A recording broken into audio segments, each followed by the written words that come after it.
Hi, welcome back guys. This is your friend, the Fanfics. Back with amazing fanfiction. This is the series of What if Deku had Warlock system quirk? Now before starting, please give this video a like and subscribe to the channel if you want more videos like this. Now let's get into the fanfic. For Izuku Midoriya, it was like any other night, laying in bed and staring at the latest videos of All Might on his phone. It was a little more than 11 months until the tests for UA would happen. Even if he did train his body, could someone without a quirk even get into that school? Izuku tried to shake those thoughts from his head and slowly drifted into sleep as thoughts slowly dwindled in his mind until there was nothing. Suddenly Izuku felt strange, like he was abruptly woken up from his sleep, but he didn't feel tired at all. He opened his eyes and saw nothing but darkness around him, but felt like something was watching him. He could move and see his body, but it felt like there was nothing beneath him, like he was floating in air. Is this a dream? Izuku thought, looking around at the void surrounding him. Or is someone using their quirk on me? It is weak. Izuku jumped as he heard a strange voice say from all around him, a voice which sounded like several masculine, feminine and gender-neutral voices at the same time. A green light suddenly appeared and dimly glowed in front of him. The light shifted and formed a still shape. It took him a second to realize that the shape looks like a featureless silhouette of himself. It is defenseless. The voices said again as more still shapes of light, this time a brighter red, surrounded him and his light double. The shapes looked strange. Some looked like people with mutant quirks, but others looked weird, like a large floating sphere with eye stalks sticking out of it, or what looked like a huge eagle with a stag's head. It is powerless. The voices said, this time causing him to feel a little bad after being called these same things so often. The green silhouette suddenly moved, shoving its hands out in front of it desperately at the motionless red figures around it. Izuku wondered for a moment if this was his subconsciousness way of telling him he can't be a quirkless hero. He felt a twinge of sadness well up inside of him. However, the voices said again, snapping Izuku out of his thoughts as all the figures vanished. The scene suddenly changed to the Izuku silhouette, but smaller, standing in front of three red figures with its arms out defending a blue figure on the ground. He vividly remembered this moment from his childhood. It has bravery. The scene shifted again to an Izuku figure reaching out to a blue figure of Katsuki fallen down in a stream. It has compassion. The scene changed once more to the green figure once more, this time animated as it struggles to stand up after getting knocked down in front of a red figure of Katsuki. It has resolve. The scene changed back to the Izuku silhouette surrounded by red figures. If it accepts the gift, the green figure suddenly has a pure white glow in its chest, and its green glow grew brighter until the other figures were dull by comparison. It could save more than it ever imagined. The green figure held its hands out and shot beams of green light which caused the other red figures to fade away. Izuku looked at his glowing copy. Accepting a gift? What does that mean? I swear my dreams keep getting weirder, he thought before seeing something other than a figure made of light, a brief glance at something green-blue in the corner of his eye. He turned around quickly and saw nothing. He paused and it happened again, this time multiple colors. When he turned he saw nothing but a single large feather drift down to where the ground would be right in front of him. It looked beautiful, more vibrant than any bird feather he had ever seen, so light he could barely feel its weight in his hands, and so much softer than anything he had ever felt before. Accept the gift, Izuku Midoriya. And you will not only save this world, but worlds your kind hasn't dreamt of in millennia, from a great evil. Izuku suddenly saw something fly overhead completely silently. He couldn't believe his eyes. A beautiful but subtly scary vision hovered in the air, a dream made flesh, winged but unflappable. Its serpentine body whirled and drifted effortlessly like a trail of smoke made of glittering cyan scales. Amid the intoxicating kaleidoscope of shining scales and vibrant feathers, two pure white eyes hold still, focusing all attention on him, their gaze expressing perfect calm and infinite compassion, but still expressed an incredibly intimidating aura, leaving Izuku frozen at the sight. Izuku's mind told him that what he saw was 100% real, but if this thing was real, then what was even happening? Do you accept the gift, to you, Izuku Midoriya? The giant winged snake asked. Despite not moving its mouth, the voices echoed around just the same. Izuku looked at the creature, then looked down, thinking intently before speaking. I want to be a hero who can help everyone with a smile on my face. Refusing you means I wouldn't be strong enough to be able to save people all over the world. Izuku clenched his fist and stared up at the giant snake with a look of determination. What kind of hero would I be after that? So I accept your gift, so that I can be a hero who saves the world with a smile. The winged snake stared at Izuku intently with cold, pure white eyes before speaking again. Very well, Izuku Midoriya, you shall be given this divine gift.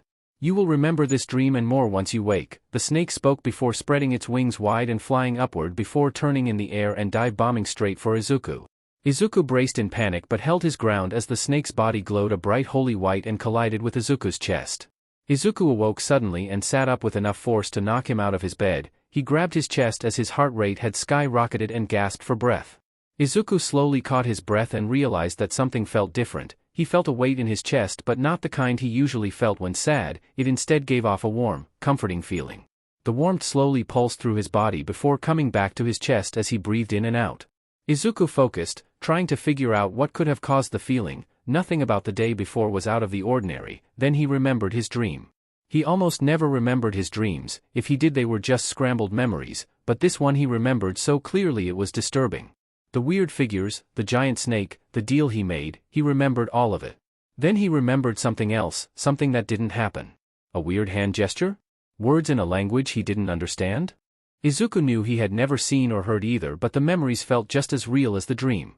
His curiosity got the better of him and he slowly tried to copy what he remembered, moving his hands in ways that felt oddly familiar and saying unknown words he felt like he could almost understand.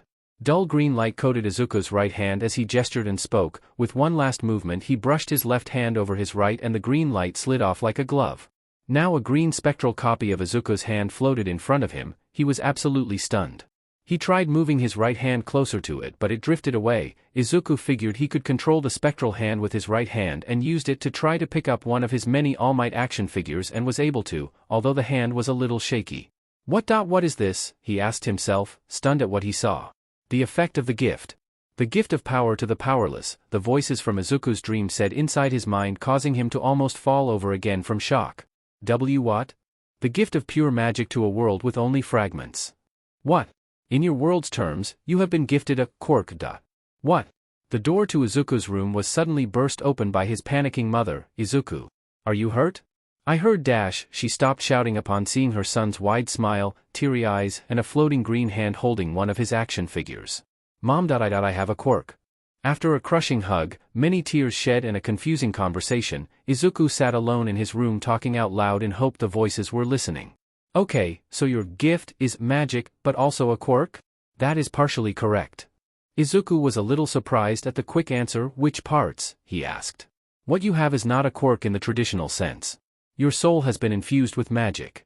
Izuku blinked silently for a second. Magic, you say that. But magic doesn't exist. Then how would you explain the voices in your mind? Your dream? Your quirk? But magic had existed on this world before, but time has faded such magics from your kind's memories. 200 years ago, however, magic began to bloom once again. Like flowers growing on dead land. You mean quirks? But quirks aren't magic. That was one of the first theories on quirks and was disproven as fast as it was spread. Your kind has many theories on what quirks are, don't they? However, there is only one truth, one related to why you were chosen to bear this power. Izuku was skeptical about this. He could forgive the weirdness in a dream, but now he didn't know what to believe anymore.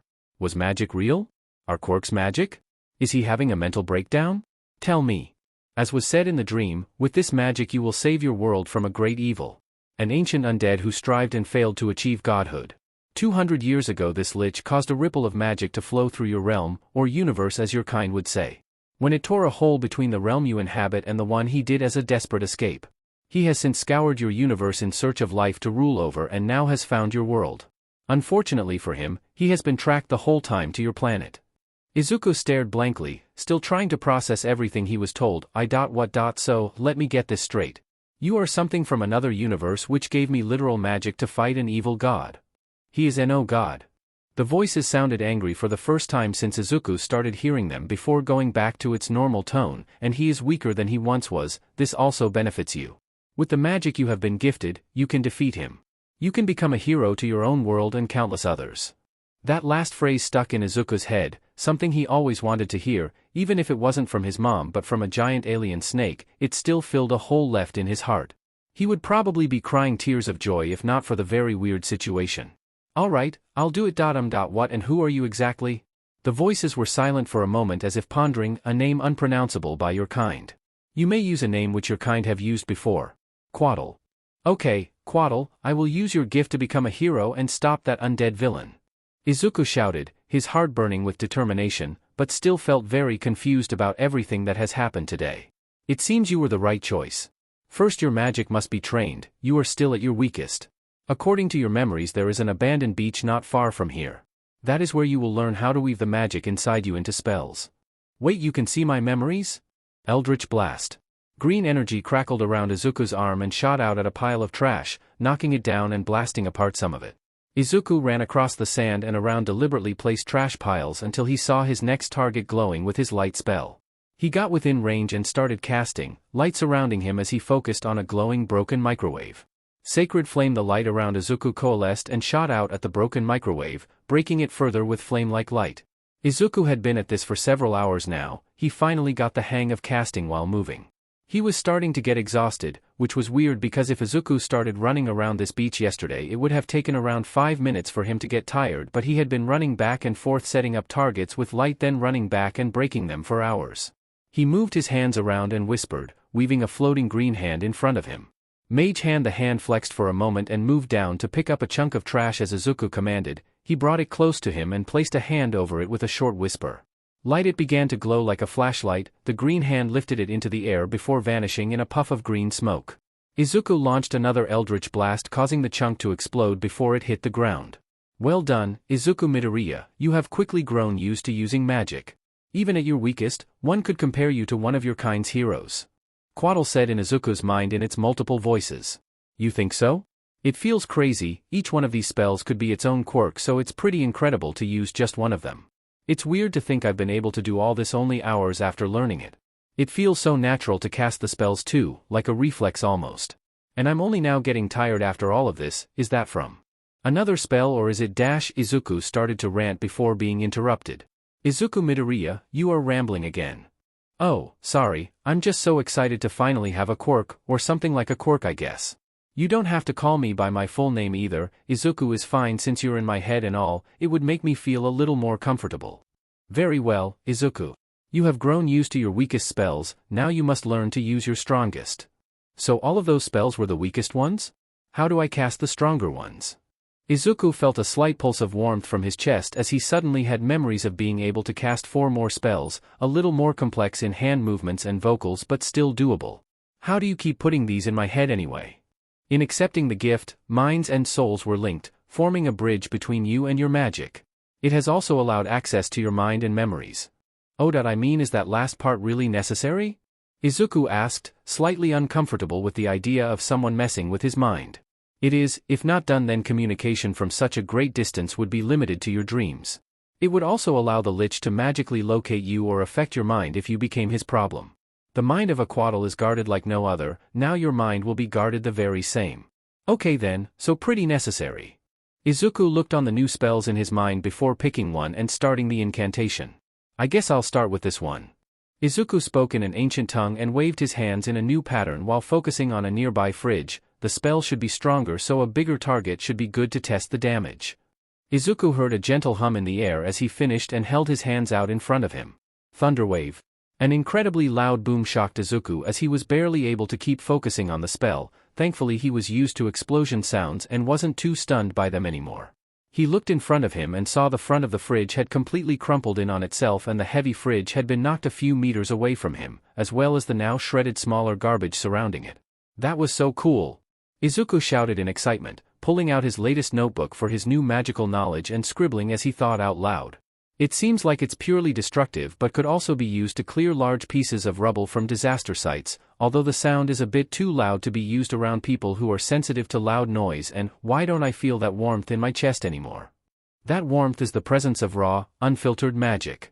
It will come back with rest. It will be your guide as to when you have access to your spell slots, meaning when can use your higher level spells. What you had cast was a first level spell. They will only get stronger as you grow, as will the amount of spells you can cast. Alright, what now? Izuku said, excited for some more lessons on magic. Rest for an hour, then you test another first level spell. Ah. After a long day of exhausting Izuku's newfound stamina after learning magic was real, then actually using magic, and Quaddle in general to top it off, Izuku was ready to sleep.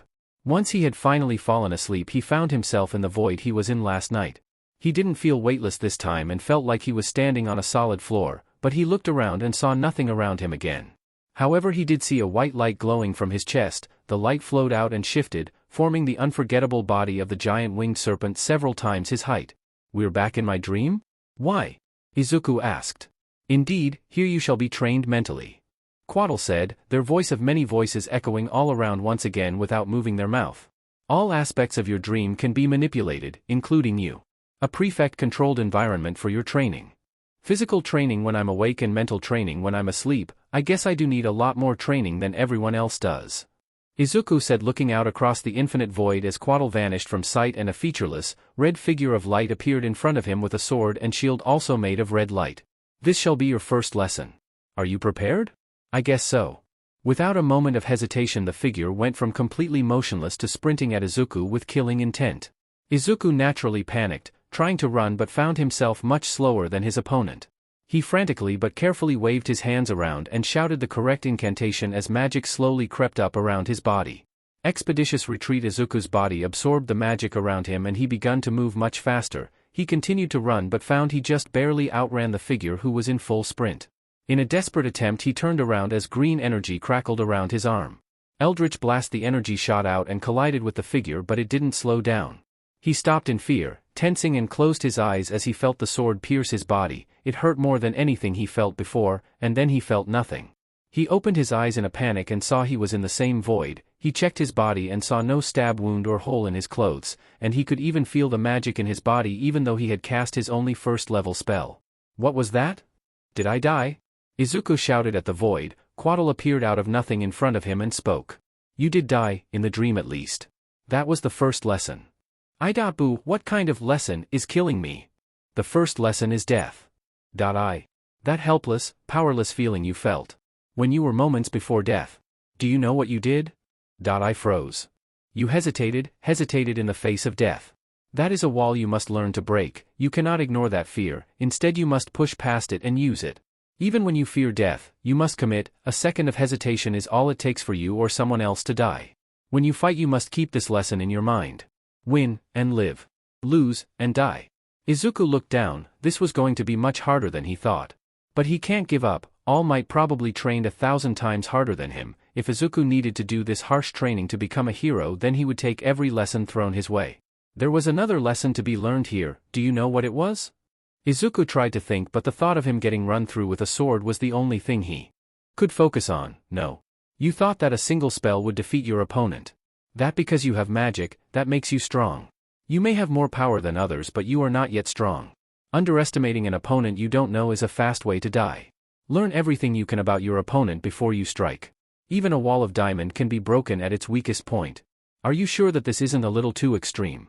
Izuku said, a little overwhelmed by only 2 lessons. Your training is not without purpose. Magic is complex and unstable in its pure form. You must learn to hone your mind to wield it like second nature. You must hone your body. The constant flow of magic has given you more energy than before, so you must learn to use it. Magic affects both your mind and body. You must not fight the flow of magic but guide it to strengthen both. Others before you had been given more time and less training, but time is not your ally this fight and you must build up your strength faster than normal. So every day will be like this? Indeed, though the difficulty will be lowered, otherwise you will learn nothing but to flee. How considerate of you. Izuku said sarcastically. The red figure appeared again and ran at Izuku as Quaddle vanished. Villains won't give you countdowns, now fight. The next morning. It was a peaceful day on Nabu Island like every other day. As usual the few heroes that were assigned there relaxed until they were needed for something small. The citizens went about their normal routine, children laughed as they played with their parents and tourists enjoyed the warmth of the beach.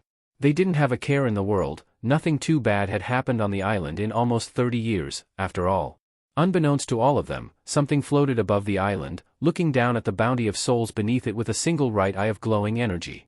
Elegant, ornate but decayed robes flowed in the shifting wind as the skeletal undead watched the vermin beneath it, waving an ethereal left hand and vanishing from sight. Greater invisibility.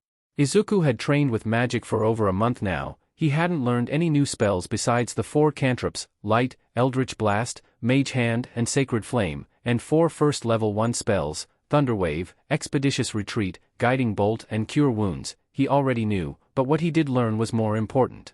Turning his magic into healing energy in a technique called Healing Light, which he can use twice a day, and both magical and non-magical combat training against a never-ending tirade of dream opponents. These were the things Izuku had been practicing and learning all this time to become strong.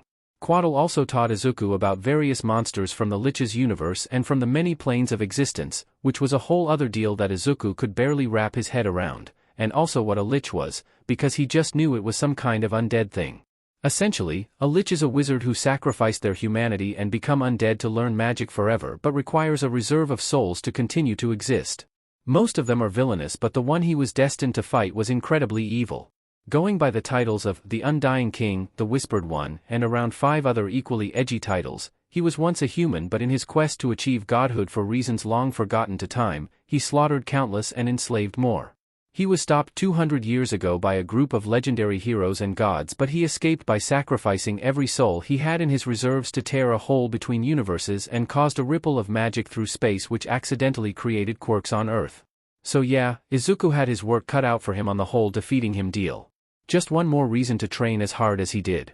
Just 10 months remain now until the UA entrance exams. Izuku knew he couldn't afford to slack off on any of his training if he wanted a chance to pass. There was just one thing he forgot in his magical training regime. School. Thankfully, Quaddle allowed Izuku to rest during school hours. What were once the most stressful hours of his life became the least, as insults and bullying hurt a lot less than getting run through by the weapons of dream warriors. He learned that the hard way. Several times. However, none noticed Izuku's more relaxed state at school more than Katsuki. He noticed how different Izuku seemed, and he hated it. In Katsuki's mind, Deku looking happy while he tried to berate him for being useless meant Deku was looking down on him, and nobody looks down on Katsuki Bakugo and gets away with it. Deku, however, would just keep that smug look on his face, like he was better than Katsuki. Nothing, absolutely nothing, infuriated Katsuki more than when that nerd brushed off anything he threw at him, ranging from insults to explosions. It set him off. Izuku was jogging to school until he stopped to watch a fight with a villain. The villain had a gigantification quirk and was currently causing some havoc at Tatooine Station. Police had already started putting up a perimeter to keep people back, but that didn't stop anyone from watching. Oh man, I wonder what that guy's quirk is? Can he just grow giant, or does he gain other abilities as well? Is his body stronger to support his larger form while in his smaller form, or is his strength only increased while giant? Izuku started to ramble in his head. Izuku, you are rambling. Quaddle scolded him in their many voices. Sorry, I just get so curious about quirks, you know? Of course you know you're in my head, that was dumb to ask. There is something you may possess due to the bond, causing an ability shared, an ability to tell what quirk others have. Are you curious enough to attempt this? Really? That would be great, let's do it. Izuku stood silently as Quaddle was probably doing something in his head, until he felt slightly different but couldn't exactly tell what. Attempt to reach out to that which eludes you, to see through different eyes. Quaddle said as advice to Izuku to follow. Izuku then focused on that new feeling. He was used to this feeling of knowing something without experiencing it before from learning magic, so it wasn't as hard as it once was. After a couple of seconds he felt the warmth in his chest move to his eyes as all color drained from his vision, and each person he could see had a glowing energy of a different color, and some had a gray energy he could see swirl. He could even see the auras of people he couldn't see behind a nearby wall. Detect magic. Wodat, I have no idea what any of these colors mean. Then this shall be a lesson for you. Green is transmutation, the magic of change. Blue is abjuration, the magic of protection. Purple is illusion, the magic of deception. Orange is conjuration, the magic of moving energy. Yellow is enchantment, the magic of mind and body. Red is evocation, the magic of creating energy.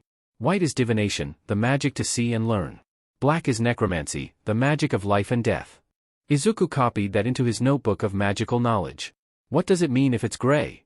Old and faded magic, likely someone without a quirk.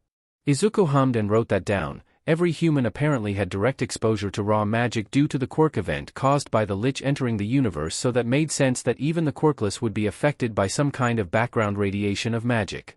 Izuku paused to appreciate how weird that thought was out of context. He was knocked out of his thoughts by the villain knocking down debris toward the crowd. Izuku watched as it was caught by Death Arms, who glowed green with transmutation. Izuku thought it was because his body was changed to have increased strength. Backdraft rushed in and blocked off the area with a water barrier, red with evocation as he created the water with his quirk, and tiny flecks of transmutation due to his arms being hoses. Another green as Kamui Woods rushed ahead and swung into action against the also green villain. Their bodies both changed with their quirks. Izuku figured it made sense. Finally, a giant hero woman leapt forward, dealing a great kick to the villain and taking him out, her quirk also green, but that seemed pretty obvious why. This ability works like a charm. Izuku thought, looking at himself and seeing a large beautiful swirling mass of shifting color in his chest, much brighter than the magic of quirks because it was raw and unchained, unlike quirks which are locked to doing a single thing. His magic comfortably sits there when he's not using it, so that made sense why it was there.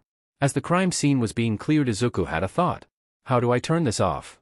School had ended and Katsuki was said for two reasons. One was the fact that Deku had the gall to try and enter UA without a quirk, like he was trying to mock him, that getting into UA was so easy that even a quirkless could do it. The second was that the DMN nerd had been scribbling in his stupid notebook all day like a stalker, following everyone around and writing about their quirks. Bullying the nerd didn't even get a reaction out of him anymore. It's been like that for weeks now. He walked up as everyone was leaving, snatching his notebook before he could put it in his bag.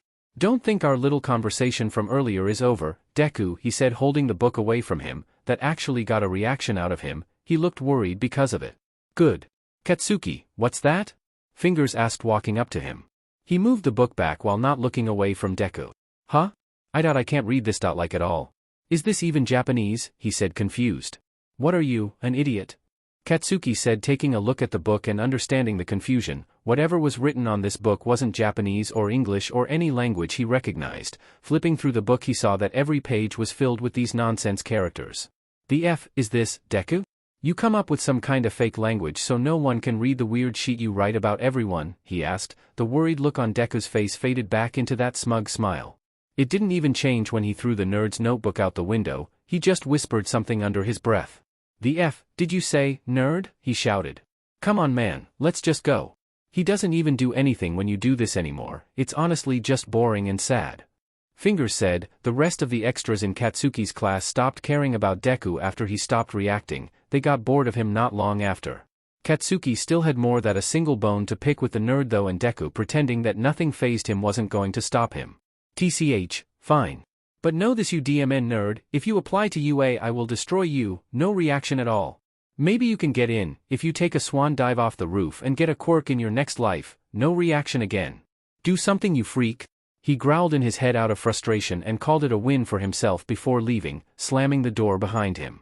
Izuku sat in the now empty classroom as outside the open window a green hand floated up holding his notebook. He floated the mage hand over and took the book from it before giving it a high five and watching it pop into green smoke. "Nice, he didn't even burn this one, so I can still use it," he thought before putting his book away. "Geez, I thought for a second that Katsuki would read all my magic stuff and go crazy from the revelation. What was all that about a different language though? The secrets of magic cannot be expressed in your kind's tongue. Each spell is spoken and written in far more powerful languages.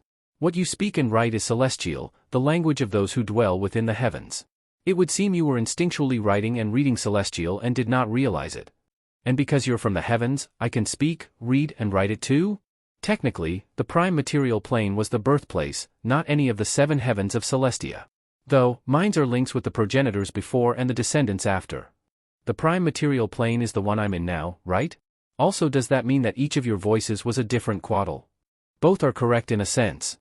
The planes exist outside of your realm, but the prime material plane is your realm and all others. Though connection to your specific realm is difficult, the reason one would travel within and bridge realms together. Somewhere within this realm are one's current whereabouts, though after nearly 2 centuries, travel continues to remain monotonous. Cool.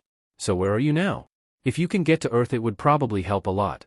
Quaddle paused as if in thought. Specifics are unknown, though according to your knowledge of this realm, somewhere in space. Oh, you can't teleport here? Aren't you more magical than me? Various reasons that don't have to be explained. Alright, I won't pry into the vast secrets of magic again. Izuku thought, feigning sadness. You had almost experienced an aneurysm when you were first informed of the planes of existence. You were the one who thought I could handle it. It was explicitly stated that you could not. You then complained for 24 minutes and 56 seconds. You were then informed of the basics and promptly collapsed. Go home. Fine. Izuku thought, defeated. As Izuku was walking home he was speaking in his mind with Quaddle. You may be ready for your next level soon. Next level? You are currently at your weakest, potential is seen and the connection can become stronger. Making you stronger. What happens when our connection is stronger? An increase of magic. Specifically the raw eldritch magic within you may be tamed further. Oh great, so what do I need to watch that noise? Izuku looked behind him and saw a guy whose quirk made him a sentient pile of slime. My luck's turning around. A medium-sized invisibility cloak.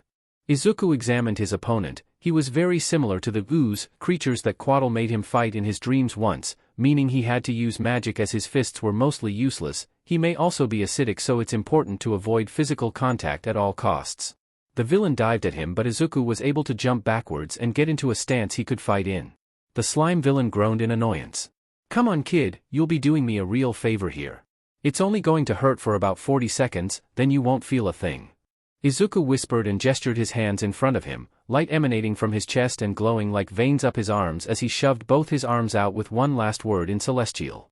Guiding bolt, the light shot out of his arms in a shimmering beam of light. The villain was confident that he wouldn't be hurt by it, like any other attack against his quirk, so he stood still as an intimidation tactic.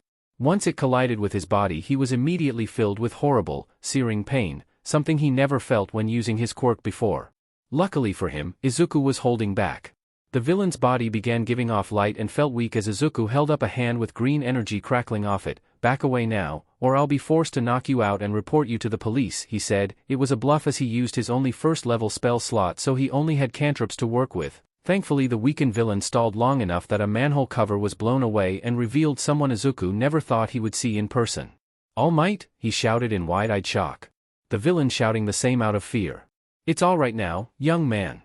Because I am here," the #1 hero announced. The slime villain tried to attack the hero, but All Might pulled his fist back. "Texas Smash," he shouted as he punched, wind pressure filling the tunnel they were in, but was so precise that Izuku was only blown by strong wind and not affected as bad as the villain, who was blown into pieces. Izuku was frozen in shock and awe. He had seen a giant magic snake and cast actual magic, so not much still fazed him, but this was the All Might, so he had an excuse. "Are you all right, young man?" he asked, causing him to snap back to his senses. "You learned better than to freeze like that. Come on, Izuku," he scolded himself. "Thank you so much, All Might. Can I get an autograph?" he quickly shouted, still in a state of shock after seeing the super celebrity in person. All Might laughed his signature laugh. "Of course, young man. Right after I deal with this villain here," he said, emptying 2 large bottles. After a slightly awkward cleanup session, that took close to an hour due to how scattered the villain was, All Might took Izuku's notebook, curiously eyed the language he didn't understand and signed the last 2 pages in the book. He then took off through the skies as Izuku looked at All Might's signature, still slightly in shock of meeting the greatest hero ever. "I'm framing this over my bed," he said to himself. Not much later, the smell of smoke hit Izuku. He looked around and saw it rising from nearby. Assuming it was a villain attack, he ran toward the scene, excited to make more notes. As he ran up to the barricade, which was farther back than usual, that was a bad sign that something bad was happening. He saw that there were 3 people with various mutation quirks and 1 comparatively human-looking who was shooting ball of fire at the surrounding buildings. They were all wearing cloaks, and the mutation-quirked villains were holding hostages. One of which was Katsuki. Oh crap. He, like the other hostages, had a sword held to his throat. He watched as at the end of the street 2 pro-heroes stood with a few squad cars worth of police. "This is Kamui Woods, Death Arms, and the Muzudafu Police Department. You are in violation of multiple laws, including public quirk usage and hostage-taking." The villain stopped once they spoke and watched as a man in a trench coat spoke up. "What do you want? What are your demands?" A negotiator asked to the villains. His face was calm and composed. "A news crew to broadcast our message and 1 million yen worth of diamonds." The fire-shooting villain responded. The negotiator seemed to be in thought. "Those are quite odd requests. Do you mind if I ask why you want those?" "To spread the word and to please the undying king. For we are the forces whose only goal in life is to please the Dark Lord." The police looked to the detective, who stood still, not giving them any cues. They then looked to each other, realizing that these villains are insane and are telling the truth to Detective Tsukachi. Izuku felt his stomach drop when he heard the name Undying King. He felt an overwhelming sense of dread knowing these people were working for the Lich. The one that mercilessly killed countless people and indirectly caused the creation of quirks with his massive amounts of magic. That Lich. Remain calm, Izuku. It is obvious he is not present. The Lich would not be merciful enough to hold hostages. These are just cultists. Likely, but not certainly, without magic. Izuku took deep breaths and looked out to the hostage situation. "So we leave this to the heroes?" "Possibly, but it is recommended that the Lich's forces should not remain free." "What do you suggest?" "Your body shall be improved to its next level. A method of disguise shall be gifted alongside it. Please brace for any uncomforting outcomes." Izuku didn't get a chance to brace as he felt the warmth in his chest grow and grow, encompassing his whole body. It felt like burning but wasn't uncomfortable. Magic is weird. The Feeling died down and Izuku felt a significant change in warmth in his chest like it had doubled in size. He also knew some extra words to throw out when casting Eldritch Blast and a couple new things entirely. That felt strange. Head into that alleyway on your right. Quaddle ordered. Izuku followed their order and waited. A technique to misguide and trick, to hide your true self. Reach out and cover yourself, with the mask of many faces. Izuku reached out to the new knowledge inside him. He wanted to look pretty different, maybe some different clothes that would hide him, maybe change his voice if he could. He whispered arcane secrets and placed a hand over his face. Mask of many faces. Light looked to be bending and warping around him until where once was a green-haired teenage Japanese boy in a school uniform stood a mysterious-looking man with clothes almost identical to the negotiators but with a different tie and no gloves. His collar was up and he wore the same hat which, combined with magic, hid most of his face in perpetual shadows. In terms of his face through the shadows, he looked like an adult Izuku without freckles and more serious-looking eyes. Any hair was covered by the hat and collar and his height was the same. Unless someone was really trying to see his face, then they would likely only see his mouth and green eyes that seemed to glow through the shadow. Izuku looked at his reflection on a trash can. Not too shabby if I do say so myself, even Katsuki won't suspect it's really me, he said to himself. His voice also changed to sound more deep to match his illusory body. What now, Quaddle? Head to the roof, you will overlook the street away from their vision. Jump down and attack. Izuku nodded, spotting a ladder to the top of the building he was next to. Upon reaching the top he saw the three mutant quirk villains focused on their hostages and the fire villain talking to the negotiator as a news crew was present just behind him. Izuku jumped down behind the villains while whispering celestial words, a gentle hum filling the air until he hit the ground with a roll and stood at an angle where the three villains were in a straight line. Thunderwave. The three villains were engulfed in a loud boom of thunderous sound, knocking them away with such force that they were knocked into a nearby building. Considering a normal one could rip half an old car into shreds, he held back on using the full power on a human, even if they were cultists. He also angled the blast to not hit any of the hostages. Izuku noticed the magic in his chest was still there. He's not out of big spells yet, he's probably got one more in him. He looked to the fire-throwing villain with a smug look on his face, his illusory trench coat billowing slightly in the breeze. He stood in front of the hostages to act as protection. Turn yourself in, or I'll have to force you. What? Who are you? You dare interfere with the undying king's goals, the fire villain shouted before speaking words Izuku didn't recognize, and waving his hands, he clued in that he was using magic this whole time to launch fire. Fire bolt, an orb or fire was thrown at Izuku. In his mind Quaddle had told him that the spell was just a cantrip. To anyone else watching, the mysterious stranger who jumped in to save the hostages had smacked away the fire the villain launched at him and his hand wasn't even burned. In reality Izuku had used his backpack to block the attack. The backpack in question had been hidden by Mask of Many Faces. Use your latest spell, it had been chosen for this general scenario. Izuku whispered his own eldritch words and subtly waved his fingers, a dark smoke coalescing around his eyes and mouth as he chanted until it flew forward and stuck to the cultist. Cause fear. In the cultist's mind he saw visions of slow, painful deaths, the kind of fate he was spared by working for his Dark Lord. An infinite amount of pain, being slowly tortured to death only to be revived and relive it again and again. He saw it, he swore he could feel it, the absolute horror filled his body. This trench-coat-wearing monster was the cause, his greatest fears manifest. He let out a blood-curdling scream as he fell to the ground in fear, cowering and crawling backwards as fast as he could away from whatever that thing disguised as a man was. He ironically ran to the heroes and police for help. Please. Get that thing away from me. I'll come peacefully. Just get it out of here. Izuku adjusted his illusory hat. Thanks for cooperating, he chuckled. After the heroes and police dealt with the screaming cultist and the three unconscious ones and helped anyone left in the buildings, Backdraft had arrived and was clearing up the last of the fires, and Izuku was still disguised and with the hostages, a man and a woman with frog-like features and Katsuki. Are any of you injured? He asked, still speaking in a deeper voice created by magic. The man and woman had scrapes and cuts and Katsuki growled that he didn't need any help. Izuku whispered a short verse in Celestial 3 times, it almost sounded like a song to those listening. Healing light, any wounds. The three had glowed with a dull green light that felt comforting and soothing. Once it vanished, the wounds had also vanished as if they had never existed. The man even commented that a pain in his back from the morning had disappeared as well. The only downside was that Izuku had used all 3 uses he had. He also had 3 uses now instead of 2 from the level up, which was neat. He assumed they would increase with each level up. Hey! Stranger, he heard an angry, gruff-sounding voice call out behind him. He was ready to just run and leave in full sprint but turned around anyway. Death Arms and Kamui Woods had approached him. Oh no, I'm out of level 1 spells, there's no way I can escape them both, he thought until Death Arms gave him a thumbs up. Nice one, guy. Those creeps sounded like they weren't going to give up the hostages even if we followed their demands. That was still a real risk though, you know. I would like to thank you as well. To know there was nothing I could do with the fire villain's quirk was a taxing blow to my soul. Kamui Woods said, disappointed in himself but also thankful for the stranger's work. Wow, Death Arms and Kamui Woods. I'm a huge fan, I didn't think I'd ever get to see you guys up close. Izuku said, laughing awkwardly. The two pro heroes were slightly confused by the sudden change in personality from the mysterious hero to fanboy, but they just went with it. Well, I wouldn't mind working with you sometime. What's your name, pal?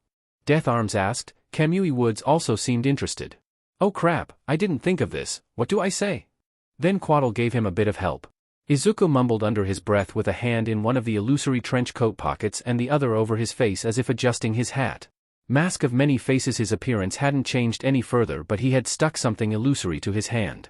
Izuku held up his hand, holding a hero license with his current face on it, also covered by shadows from a hat and coat in the picture. Warlock, I'd give you my business card but I left them in my other coat. Izuku said, putting his hand back in his pocket with a small laugh. Kamui Woods seemed to hum in agreement. I understand completely, my costume doesn't come with pockets to hold any business cards. Really a great design choice. Death Arms said, making a joke at his friend's expense. Detective Tsukachi stood close by as this warlock adjusted his hat again and mumbled something. His quirk, lie detector, was the reason he was used so often for hostage negotiations. It didn't work like most people thought, it was like a targeted mind reading on a single person, and if they lied he heard a beep noise in his head like a lie detector, and if they told the truth then it wouldn't go off. He was curious about the possible vigilante who stopped the hostage situation, but he overheard everything and he didn't hear a single beep, so he supposed that this warlock really was a hero. Just a reckless one he didn't know with an odd quirk, but he still had his suspicions. Izuku was forced to stick around for a short while as he was interviewed as Warlock by the news station already present alongside Kamui Woods and Death Arms. Thankfully he was trained to have much better control of his emotions nowadays, and he was a better liar recently, so it didn't bother him as much as it might have a month before. After the relatively short interview he was about to leave until he was stopped by the man and woman he saved with the frog quirks. They stood alongside 3 other younger people with frog-like quirks who were presumably their children. One even looked around Izuku's own age. The younger ones thanked him for saving their parents, and the 2 he saved also showed their gratitude. He just smiled. No need to thank me, just doing what any hero should do. The eldest, teenage frog-quirked girl looked at him with a shine of inspiration in her eyes, despite her face remaining fairly blank and hard to read. Shortly after, he disappeared into an alleyway and deactivated Mask of Many Faces, turning him back into his regular green teenage self. He felt super happy about being thanked for saving people and continued on his way home.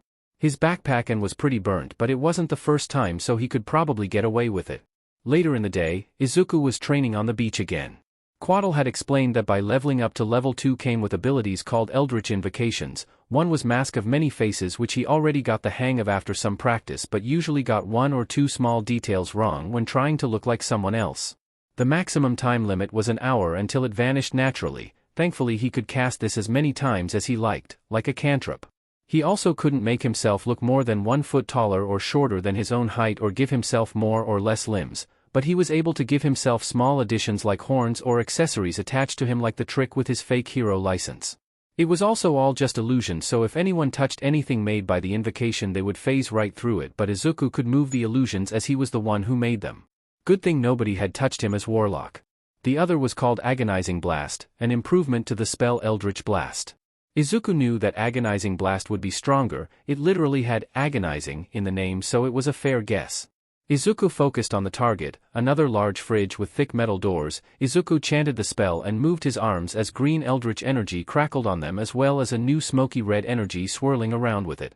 Agonizing Blast. The blast of pure magic shot out of his hand, slamming into the fridge with much more force than an eldritch blast and creating a brief red smoke cloud.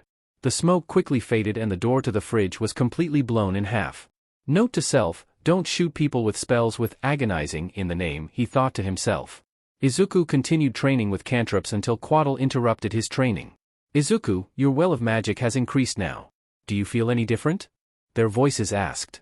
Kinda, I feel more heat in my chest. That's pure magic, right? Correct, it is thought that the concentration of magic in your body has caused unlikely side effects. Izuku started to panic a little, but Quaddle seemed to take notice. Be not afraid, they are not a danger. A being with large amounts of magic may exert their will on the rules of magic themselves to an extent. This technique is referred to as metamagic. You have limited access to this technique.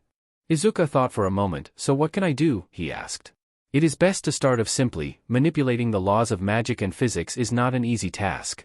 You shall practice quicken spells by decreasing the amount of time needed for casting a spell by pumping magic directly from your source into the spell before it should normally be cast. Then practice transmuted spells, changing the elemental nature of a spell before it is formed using the same strategy with a bit more thought. Okay, just throwing me into the deep end again, he said with a sigh. Then perhaps you should learn to swim. I'm going to practice magic now. Over the next couple of hours Izuku was able to grasp the fundamentals of quicken spells and was able to perform one once, launching an eldritch blast twice as fast as usual.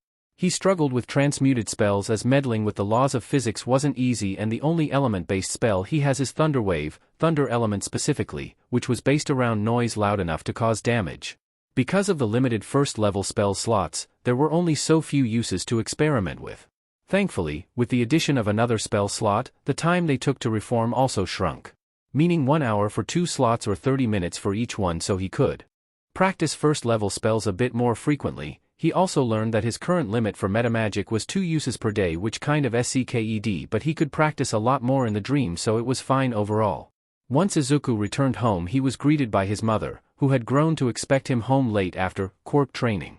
Izuku went on an excited rant about all the interesting hero fights he saw today, including the one with Warlock, but he didn't mention a lot of facts about the last fight. His mother had to remind him to eat his dinner due to his excitement. Izuku hadn't told his mom about anything magic related. He told her that he had a nightmare and suddenly woke up with a quirk that let him make things happen by saying certain words. It didn't feel good to lie to his own mom, but he couldn't tell her, not like she would believe him anyway.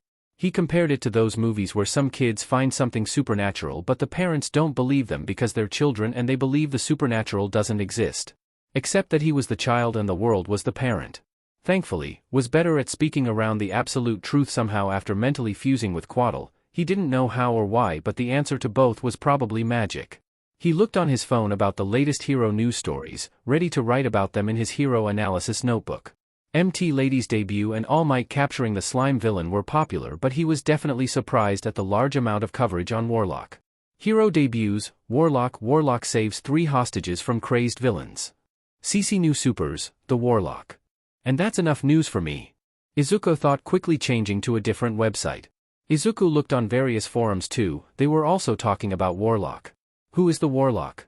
What we know so far, the Warlock's quirk, my personal theory. Hero fight analysis, Warlock vs Cultists. It seemed his alter ego had grown quite popular in just a few hours, pretty surprising considering he didn't really put much thought into it. Even the outfit was mostly copied from the negotiator guy. Maybe it was just the mystery of who he was or his flashy quirk that intrigued people. Well, seems like people have already taken a liking to Warlock. I probably should have toned down just how much magic I showed back there. Izuku laughed uncomfortably. Perhaps the people would like to see more of the Warlock in action. Real battles are a better teacher than those of a dream.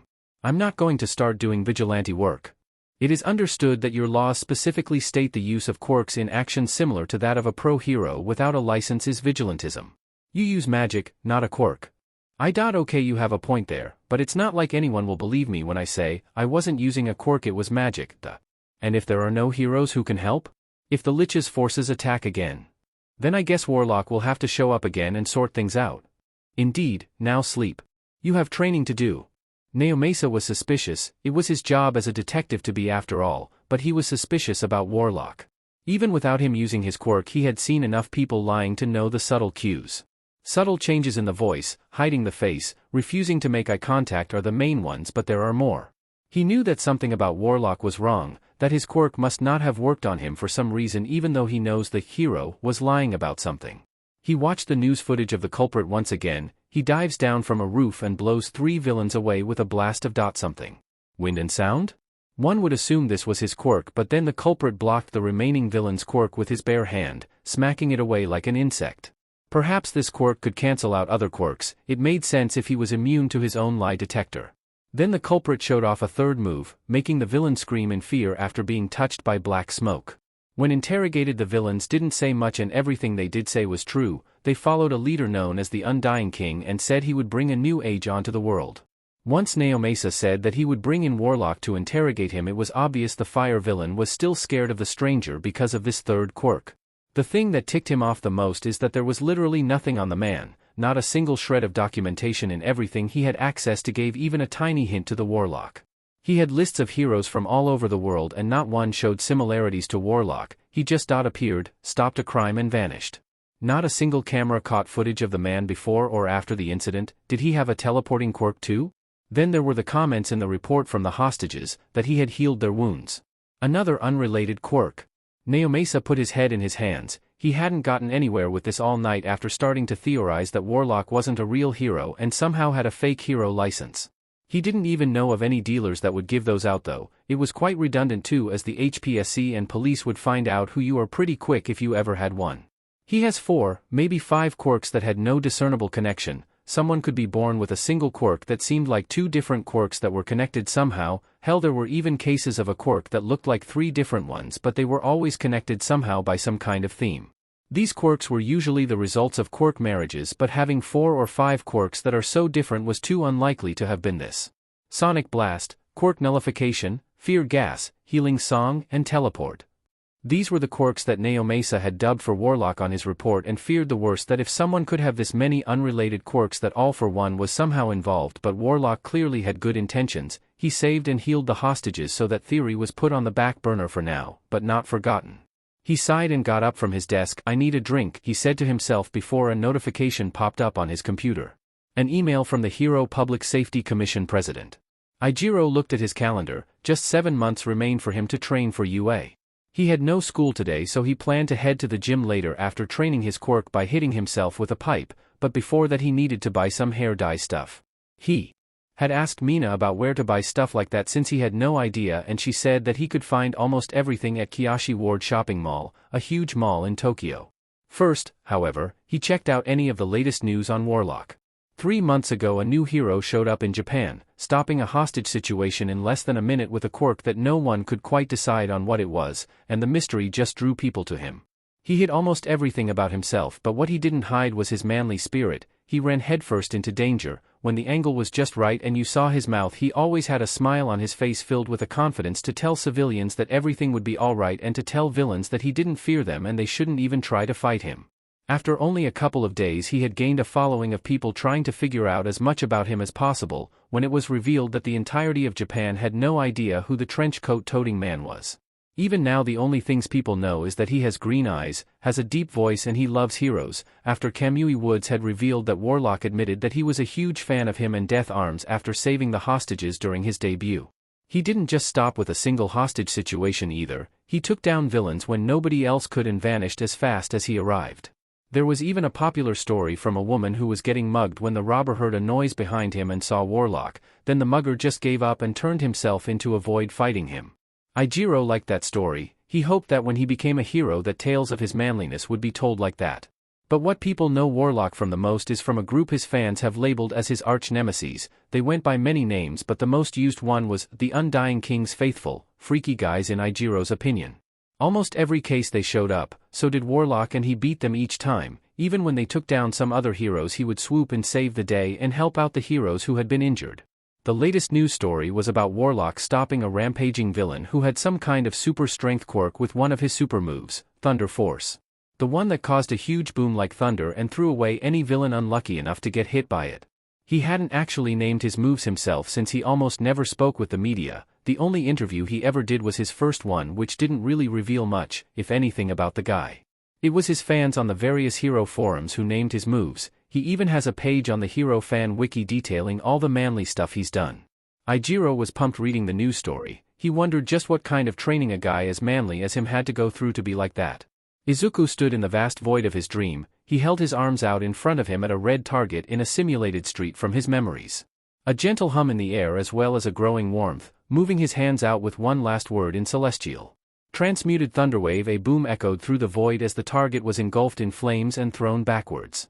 The target was still in one piece but damaged, so Izuku held his hand out in front of him as green energy and red smoke swirled around him, pumping magic straight from his chest to speed up casting process, so the second spell launched immediately after the first. Quick and agonizing blast. The glowing green and red beam of pure magical force slammed into the target, leaving it shattered with a brief small cloud of red smoke.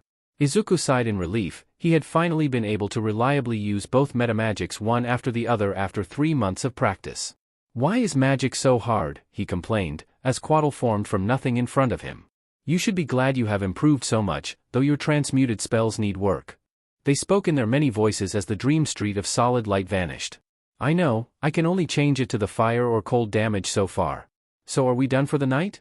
"Indeed, though when you wake you will need to gather something." In front of Izuku were suddenly 2 separate crystals. To your left is mica, a brittle sheet of crystal formed in igneous rock, and to your right is quartz, also formed in igneous rock but less fragile. Crystals are useful in magic. They are often used as focuses to cast spells through or materials a spell cannot be cast without. Either crystal can be used, but your next level will require casting through a focus, and it is doubtful that you will find a magic wand or staff. "So, what? You want me to go to a volcano and start mining for crystals?" "That would be unwise. Both can likely be found in jewelry stores, though quartz is comparatively more frequent. According to your memories, there is such a store within a Kiyoshi Ward shopping mall. You saw it on an advertisement once. Now wake up." With those words Izuku was moved into the waking world. He had grown used to a lot of weird magic stuff at this point where it didn't even faze him. Like it was normal to have a giant celestial snake that has memories from the beginning of creation in your head telling you what to do. Izuku got ready for the day and changed into his Warlock clothes. Instead of risking someone touching Warlock and finding out about the illusions, he instead purchased all the pieces for the outfit separately, then used Mask of Many Faces to make it look like he was wearing normal clothes. When Warlock was needed he would use it again when hidden to change and hide his face and voice but erase the illusions on his clothes. Though sometimes he wouldn't wear the outfit and then some crime happened, so he had to make illusions of his Warlock outfit as well. Izuku made it look like he was wearing his normal casual clothes and headed for the mall.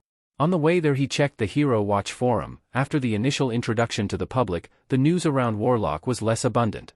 The same was with the Hero forums, but it didn't mean his alter ego wasn't popular by any means. He was like a local myth that people told stories about. He even had a page on the Hero fan wiki. Granted, every hero did, but that meant that people already saw him as a hero. That was slightly worrying, as if they ever found out he wasn't a real hero then there could be some problems, but that was future Izuku's problem. Right now he needed crystals. Izuku wandered the mall. He'd never been to one so big before. He looked around looking for a jewelry store, but the place had 4 floors full of stores with almost everything. "Oh man, I'm going to be here for a while, I think." Izuku then bumped into someone and fell down. It didn't hurt enough to waste magic on, but it felt uncomfortable. "Oh, I'm so sorry man, I wasn't watching where I was going. Are you okay?" The person he bumped into said, a teenager around his age with black hair and red eyes. He held his hand out to help Izuku up. He grabbed his hand and was helped up from the floor. "Thanks, and I'm sorry too, I wasn't watching where I was going either. This mall is way too big to find anything," Izuku said, looking around again. "Tell me about it. I've been wandering around here for like 10 minutes trying to find a place that sells hair dye stuff," the stranger said with a laugh. "Oh? I think I saw a beauty store on the 2nd floor. I could lead you there if you want," Izuku offered, eager to help someone. "Really? Thanks man, I'm Ijiro Kirishima by the way." Izuku Midoriya, and don't worry about it, like any good hero I just like to help people in need. Kirishima looked at him with a smile. "Man, with an attitude like that you'd make a great hero. What's your quirk?" Izuku laughed awkwardly. "It's kinda weird and specific to explain, so I just called it magic. It lets me make a few specific things by saying magic words." "Oh man, that's super cool.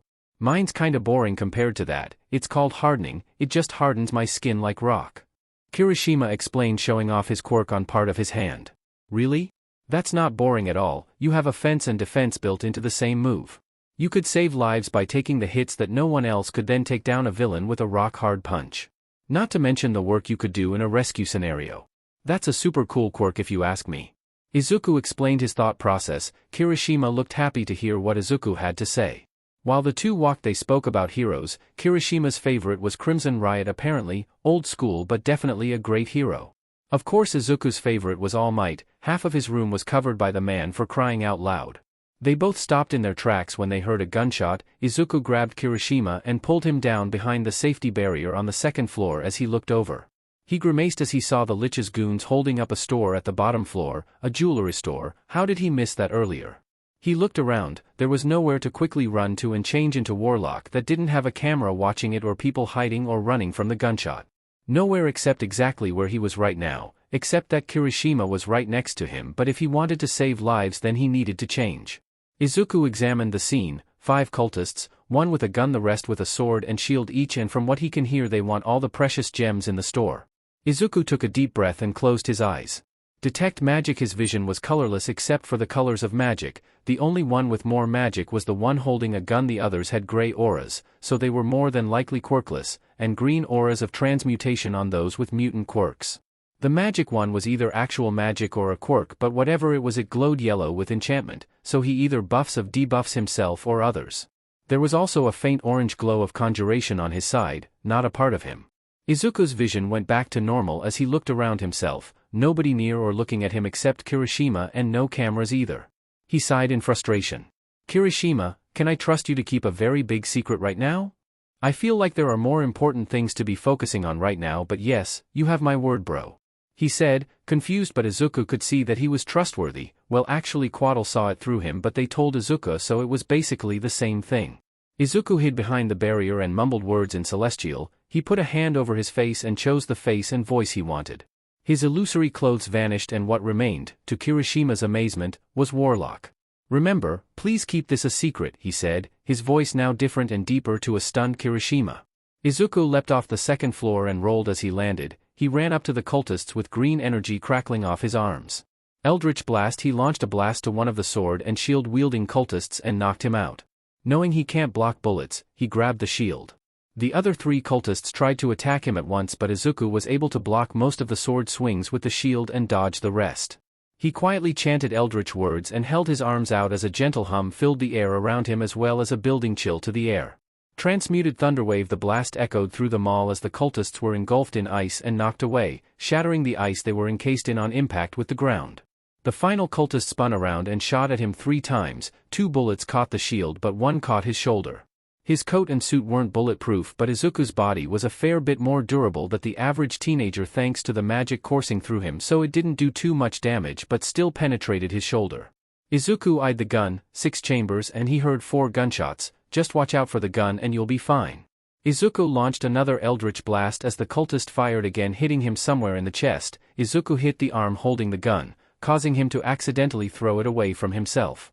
The cultist grunted and grabbed a sword and shield of his unconscious ally. The equipment glowed slightly as the cultist ran to close range. No words or hand movements, so it must be his quirk.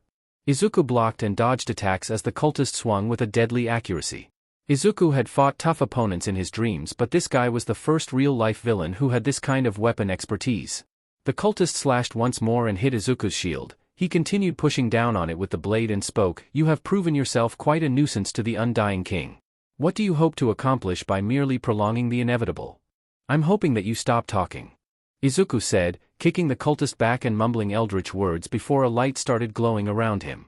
Sacred flame. The light around Izuku had coalesced into a ball of radiant fire which was launched at the cultist, but he parried and dispersed the blast with his shield before rushing Izuku again with a barrage of slashes.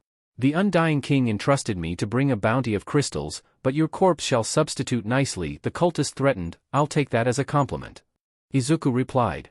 The cultist's skill with the blade was definitely better than Izuku's with a shield, and it was starting to show. The cultist found himself in a good spot and swung from below, knocking the shield out of Izuku's hand and landing a slash across his chest before jumping back to grab his gun. Izuku's mind was on overdrive and he couldn't afford to pay attention to the pain. He raised his arm to shoot another eldritch blast as the cultist began to pull the trigger. Time seemed to move in slow motion as Izuku saw from the corner of his eye the black-haired boy he made friends with earlier, skin hardened and running at the cultist. "Kir kid. Don't," he shouted before he punched the villain in the face, knocking him out, but the cultist still pulled the trigger and managed to shoot at Kirishima. "Kid." Izuku ignored his own injuries and ran over to the teenager. "Kid. Are you alright?" he shouted in a panic. Kirishima just smiled his sharp-toothed smile. "My body moved on its own." He lifted up his hardened arms which had a bullet stuck in them, "but I stopped the bullet," he chuckled. There was a small amount of blood where the bullet had penetrated through his skin, but other than that he looked pretty good from Izuku's injury expertise. He sighed in relief and spoke a verse in Celestial. Healing light the wound around the bullet glowing green before fading and causing the bullet fragments to fall to the ground from the wound being stitched back together. Are you trying to give me a heart attack? Is anyone else injured? He called into the jewelry store and got a confirmation that nobody else was injured and the first shot fired was a warning shot. A short moment passed and Kirishima called the police as Izuku was making sure all the villains were all unconscious and taking extra care around the last one. He reached into the robe pocket of the last cultist where the orange glow was and found a large folded piece of paper. He activated Detect Magic again and saw it glow with orange conjuration energy. He turned off Detect Magic and subtly put it in his own pocket before he heard a bombastic laugh from the heavens as All Might landed mere meters away from the crime scene. Have no fear. Why? Because I am here. You're late too. Izuku replied jokingly and slightly delirious, probably because of the bullet wounds, but thanks for showing up All Might, it'll make cleanup a little easier. Izuku laughed to himself before coughing up a small amount of blood. Oh right, I was shot. I guess one of those hit a lung, he said to himself calmly, which made All Might look at him more than slightly concerned. He used his last 2 uses of healing light to mostly heal the wounds. The bullet wounds were healed and the bullets to fall out of the wounds they created, and the slash on his chest had mostly healed enough to seal up and leave a scar. Good enough. Police arrived soon after and took the cultists away. Izuku and All Might had to have a talk with Kirishima about how he shouldn't run into danger like that and the like, but as he explained how his body moved on its own, and how he couldn't just stand around when Warlock looked like he needed help and other heroic wisdom. All Might's face lit up slightly more when he listened. Considering he had a permanent smile on his face, it was a little hard to tell. Izuku felt awkward telling Kirishima not to do the exact thing he was currently doing, but he could probably make it up to him. Did he have any Crimson Riot merch at home? Izuku suggested to All Might that Kirishima just get a warning as he really was on the ropes during the last moments of the fight. All Might seemingly agreed and the police didn't seem inclined to argue with the current world's strongest man. The heroes watched as Kirishima was talked to by the police. I'm just saying, All Might, that kid has spirit. I don't want his hero career sullied for saving someone's life. Izuku chuckled, coughing slightly from the slight damage he still has, which earned another slightly concerned glance from All Might. I'm guessing you'll want to stay for the news, but I have things to get done. Izuku spoke quiet words of celestial as white energy slowly danced across his body before being absorbed into him. Expeditious retreat. Izuku's body glowed slightly with pale light and quickly turned to All Might. We'll see you later, All Might. Bye, he said extremely quickly before sprinting off at full speed, leaving a pale brown blur of his coat behind him. All Might assumed that was how he got to the scene of a crime so quickly and planned to tell Naomasa about it. They were both sure that this Warlock guy had some connection to All for One, but with the way he acted, especially now, they couldn't be sure. Ijiro was glad that he only got a warning for what he did, but man was that scary. He wondered if this is what Crimson Riot felt like when he risked his own life to protect people. This only cemented Ijiro's desire to be a hero, to save as many people as possible with his quirk and do what Midoriya had told him, save lives by taking the hits that no one else can, he repeated to himself, looking at where the bullet had hit his arm. He hardened his quirk more than he had ever before when taking that bullet, but it still hurt him, just another reason to train harder. Ijiro was walking from the mall now. After he gave a statement about it to the police, he was let off with a warning and able to go home after buying hair bleach and red hair dye. He didn't say anything about Midoriya to the police though. The dude was super manly. He even made sure everyone else was okay before tending to his own wounds. And he was Warlock. Going back on his word and just telling everyone like that after Midoriya trusted him enough to reveal his secret identity was super unmanly. He wouldn't even dream of it. Kirishima, a voice called out behind him. It was the man himself, Midoriya, currently not dressed as Warlock. He immediately pulled him close, almost intimidatingly. Please tell me you didn't tell anyone, he whispered. Don't worry, Midobro, I would never. A real man always keeps his word, he whispered back. Izuku let him go inside in relief. Oh thank goodness. Wait, Midobro? Yeah, like, your name and bro. I thought it was pretty good. Alright, well thanks for taking a bullet for me, literally. No worries man, just doing what any hero should, right? Midoriya chuckled and coughed a little. Dang bro, are you okay? You got pretty busted up back there. I've had worse.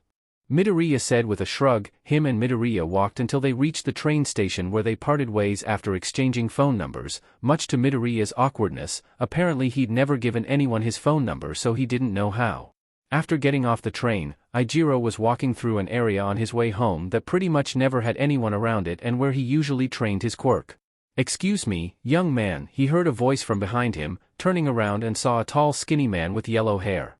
It was 5 p.m. when Naomasa got to the HPSC main office. He was already informed via email that he would be part of a discussion about Warlock. When he got to the building, he showed his badge and ID as per usual and was allowed in. A few months ago he had been assigned by the president of the HPSC to gather as much data as he could when interrogating the villains that Warlock defeated and reviewing any and all reports with Warlock involved. He entered the meeting room with a large table meant for much larger meetings in the center and a screen on the wall. Inside was Hawks, Nizu and the HPSC president herself. "Detective, take a seat," the president said. He did, and she began speaking again. "I have gathered you here today to present what we know about this Warlock and what to do with him. As you already know, we haven't informed the public of his lack of hero status to not cause any panic that someone as powerful as him isn't a registered hero. Although that cannot remain the case forever," she looked to Naomasa. "Detective, would you please present what you have gathered on the man?" Naomasa cleared his throat. "Yes, Madam President." He presented a folder with several pages neatly tucked inside. "From what I can tell, Warlock is in possession of multiple quirks, not a single quirk that seems like 2 or 3. I have counted a minimum of 11 and a maximum of 13 quirks used by him. It is possible he has more." Everyone in the room had a slightly darkened expression after this was said, Hawks for different reasons, as he currently didn't know about all for one. It was believed that he had a quirk that could negate another's quirk, but this was disproven after being damaged by quirks several times. However, he was immune to my lie detector, which leads me to believe he has some kind of quirk that prevents quirks similar to mine from working. Naomasa removed several pages from the folder. "From what we can tell, Warlock is on the side of heroes. Any time he has appeared is when a villain could not be stopped by the heroes present or when no heroes were present. He has also shown a great deal of care for civilians and specifically the Muzurafu area. In a case today, he had rushed to help a teenager who had acted in vigilantism against the villain he was fighting and afterward had checked if anyone else was injured before tending to his own wounds. These wounds in question were 2 gunshot wounds and a large laceration across his chest." Naomasa placed several more pages from the folder onto the table. "Warlock seems to have a trend of fighting members of the Undying King's Faithful, a group of cultists who serve a Dark Lord they refer to as the Undying King. Their goal is not currently known. Those kept in custody don't reveal information about their goals. All we know is they want large amounts of precious gems and metals. More curiously, they also want large amounts of high-quality paper and ink. It is presumed that Warlock knows more about their goals but has yet to reveal anything about them, as we have security footage of him taking a piece of paper from an unconscious member of the cult from this morning's case." "That is all." Naomasa sat back down. "Thank you, Detective," the president said. She turned to Hawks. "Hawks, what information have you been able to gather?" Hawks sat up in his seat. "I've not seen the guy up close yet, but I've been up in the air when he was around a couple times. He vanishes without a trace every time after he's finished with the criminals. He's always wearing that coat and hat like old Naomasa, which gives him a unique silhouette, but the strange thing is the one time I was able to use my feathers to sense him, I didn't sense that he was wearing a coat even though I had seen him wearing it. If he's got a quirk that makes people see their worst fears, who's to say he doesn't have one that makes people see him as someone else?"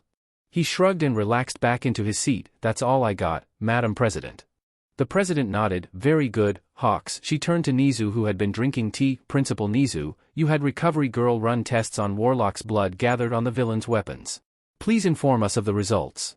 Nizu slowly drank from his cup before gently setting down his cup. "He is quirkless," he spoke seriously, shocking everyone in the room. He stood up on his chair and pushed an open folder containing several test results. "We performed as many tests as we could in the time we had. All attempts to test for the quirk gene of the individual had failed. The initial tests have been proven to be 99.8% accurate. The more intricate tests to examine the energy left behind by quirks inside of blood have left us with quite different results." Nizu revealed a specific paper from the folder. "Here is a blood sample of a quirked individual after a test to expose the amount of quirk energy given off by quirks that remains on or in the body of those with quirks. Of course, the amount is rarely higher than a few specks of light on the sample." Nizu reached for a paper that remained in the folder. "This is Warlock's blood sample." The sample was barely even blood-colored anymore. The amount of quirk energy in the blood had caused the entire sample to glow with light. The same test was done with remnants of blood left over from All for One after his battle with All Might and looked almost exactly the same, much to the uncomfort of Naomasa and the president. No quirk gene, and yet he contains very high amounts of quirk energy. Very curious indeed.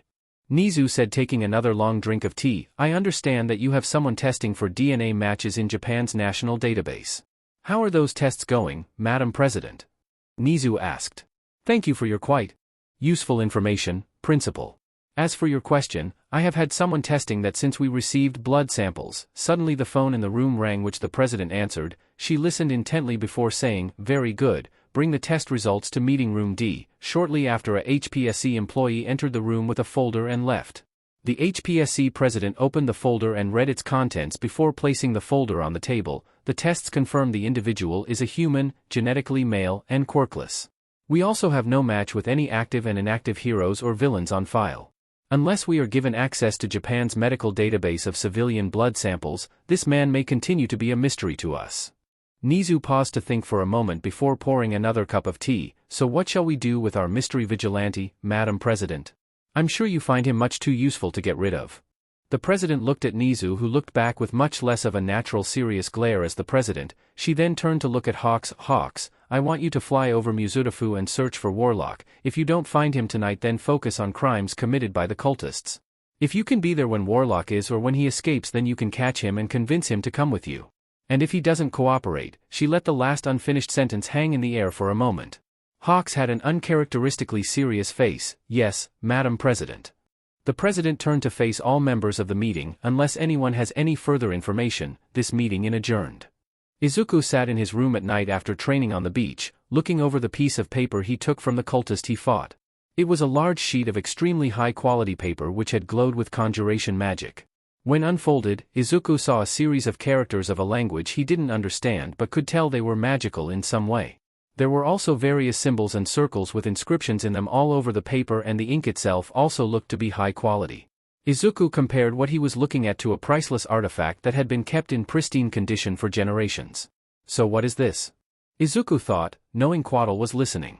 A scroll. Magic inscribed onto parchment to create a one-time use spell. Almost anyone with enough magical training could use it. At your level it is hypothetically possible. A single-use spell of conjuration. Conjuration is moving things to and from you while also moving you to and from things. Could it have been an escape route? It is thought to be possible. Others have guarded scrolls of weaker and stronger magic before. This current scroll appears very similar to that of a 4th level spell. That's mildly terrifying that their forces have access to that kind of power. Do you think I can replicate it? Quaddle seemed to be in thought for a moment. It may be possible, but at the price of time and materials, both of which you do not have. There may be another way, though it is a more complex and time-consuming method to cast the spell multiple times, but it is far more unlikely to be possible as it requires a vast magical knowledge. If it is recalled correctly, there were none of your kind that knew of magic before the Lich arrived. What about those who aren't human? You said that none of my kind knew about magic, but Nizu is the smartest hero on the planet and he's an animal. Maybe there's someone who isn't a human who knows something. A search will be attempted. Your training will be delayed, so it is suggested that you patrol while this is done. Communication will be halted for a PRD of time. Izuku dispelled mask of many faces and the illusions around Izuku faded as he was suddenly in his warlock outfit, still damaged from this morning. You got it, he thought energetically before climbing out of his window. Izuku had been jumping from rooftop to rooftop and stopping the occasional crime he came across with a quick eldritch blast or two and a call to the police. Around 15 minutes had passed since Quaddle went to do whatever they were doing to search for someone with magical knowledge who didn't want him dead, but he had doubts that anyone like that existed on Earth. They probably would have gotten into contact with him in some way if that were the case. He heard some screaming and commotion and started to run to the source. He arrived to see 3 cloaked cultists, one much larger than the other 2 and being held back by the other 2 using chains made by one of their quirks. So Trigger is this powerful brother? Our Dark Lord will be most pleased to have some of his own. He heard one of the cultists say. Izuku had heard of the drag known as Trigger that boosted one's quirk factor. Apparently the Lich's cultists will resort to drags to get an upper hand. Not that it matters. Detect magic. The big cultist glowed brightly with transmutation from the Trigger and the other 2 lit up red with evocation. One could make chains but the other one wasn't known. Izuku leapt from the roof into a roll as green energy crackled off his arm and an eldritch blast was shot at the cultist who didn't create the chains, knocking them out cold. The trigger-using cultist looked at him with bullhorns coming from under his torn-up cloak which only covered his head and shoulders now instead of his whole body, revealing the cultist looked similar to a minotaur but very muscular thanks to the trigger. Izuku took this moment of surprise to try and examine more of his opponents, but he didn't have much time until they started attacking him. The chain cultist growled in frustration and released his chains off the minotaur cultist. Gore our enemy, brother. His soul shall make a nice present for our lord. The Minotaur cultist only made growling noises in response and started to run at Izuku. He began to mumble celestial words as a hum filled the air, but he stopped as someone else joined the battle. Many red feathers flew at the Minotaur villain and pinned him down. Izuku and the remaining cultist looked up to see the current number 3 hero in Japan, Hawks. "What? You weren't going to invite me to the party," he joked as he slowly flew further down. "Wow! It's Hawks. What's he doing here? I didn't know he did patrols around here." "No, focus Izuku. You can fanboy later." Izuku thought before shouting to Hawks. "Big guy's hopped up on trigger and the other guy shoots chains, another is unconscious but I don't know his quirk." The Minotaur cultist let out a guttural shout as he ripped himself free from the smaller feathers. Izuku took this moment to speak an incantation in Celestial as veins of light crawled from his chest and up his arms. Guiding bolt. The blast shot out like a lighting bolt of holy light and collided with the Minotaur's chest, searing and burning him and leaving a large mark and causing his body to glow a dull pale light. Hawks went to attack again but was barraged by the chain cultist. Hawks effortlessly flew in between chains before drawing one of his larger feathers like a sword and slicing through the chains with ease. The cultist tried to extend and swing more chains, but Hawks had already made it to close quarters and bashed him with the blunt side of his feather blade. Izuku barely dodged an attack from the Minotaur cultist, who smashed the ground with giant fists. The concrete shattered and shot around, which hit Izuku in the arm, but he didn't have time to assess his damage. The Minotaur looked pretty beat up already, so Izuku sent an eldritch blast. The beam of pure magical force bent slightly in trajectory thanks to the secondary effect of Guiding Bolt, which helps guide the next attack to hit a weaker point on the target. The weakened cultist was barely holding on to consciousness until Hawks came and bashed him over the head with the blunt end of his feather sword and knocked the cultist down, cement cracking further on impact. After calling and waiting for the police, Izuku climbed to the top of another building and went to search for more crime but was stopped by Hawks once he reached the top. "You sure you're okay to run around like that?" he asked, pointing to Izuku's arm, which looked like his left elbow was fractured and hanging by his side. Somehow Izuku hadn't noticed how damaged it was. He grabbed his wrist and reset his arm with an audible crack sound. It hurt a hell of a lot, but it was better than leaving it on its own or wasting his last first-level spell in case he needed it. He quickly made a makeshift sling out of some bandages he kept on him in case of injuries he couldn't treat. It certainly wasn't hospital grade, but it functioned until he could heal it. Izuku was certainly not a doctor, nor did he have Quaddle helping him out, but he at least got injured in training and by Katsuki in the past enough to know how to do some rough first aid on himself. Hawks just awkwardly watched as he fixed himself like he was in a survival situation. "Do you want a ride to the hospital? I can give you a lift," he asked, confused. Izuku shrugged with his right arm. "Well, it worked well enough, I'd say I'm good. Thanks for the help, Hawks. I'll catch you later," he said, jumping off the building and into an alleyway. Hawks wasn't expecting that. He flew down to try and chase but was apparently too late as any sign of Warlock had vanished. Only a possibly drunk homeless man sitting in a pile of trash who, upon noticing the hero, asked if he had any change. Hawks handed him 500 yen and flew up to try and get a view of the streets and any suspicious activity to point toward Warlock. After a minute it clicked in his head and he flew back down to the alley and saw the homeless man had also vanished without a trace and was nowhere nearby. "Damn it, I should have known." Izuku was sitting in an abandoned building after using Expeditious Retreat and Mask of Many Faces to escape from Hawks. Izuku had a gut feeling that Hawks wanted to bring him into someone. He wasn't quite sure who exactly, but he assumed it wouldn't end well for him.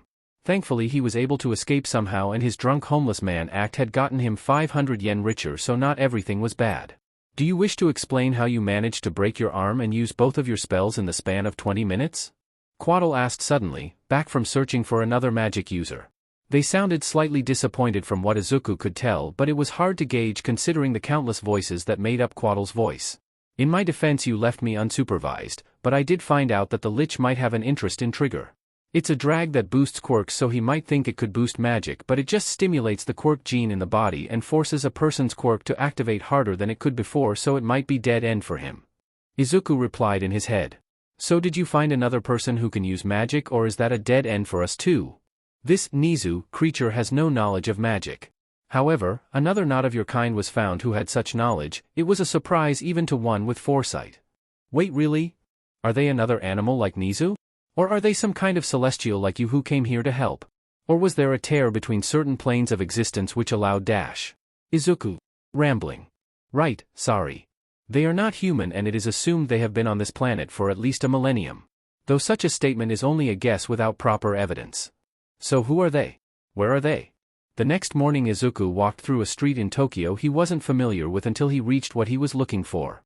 A large and wooden building that had stood the test of time since the dawn of quirks and supposedly even further before that.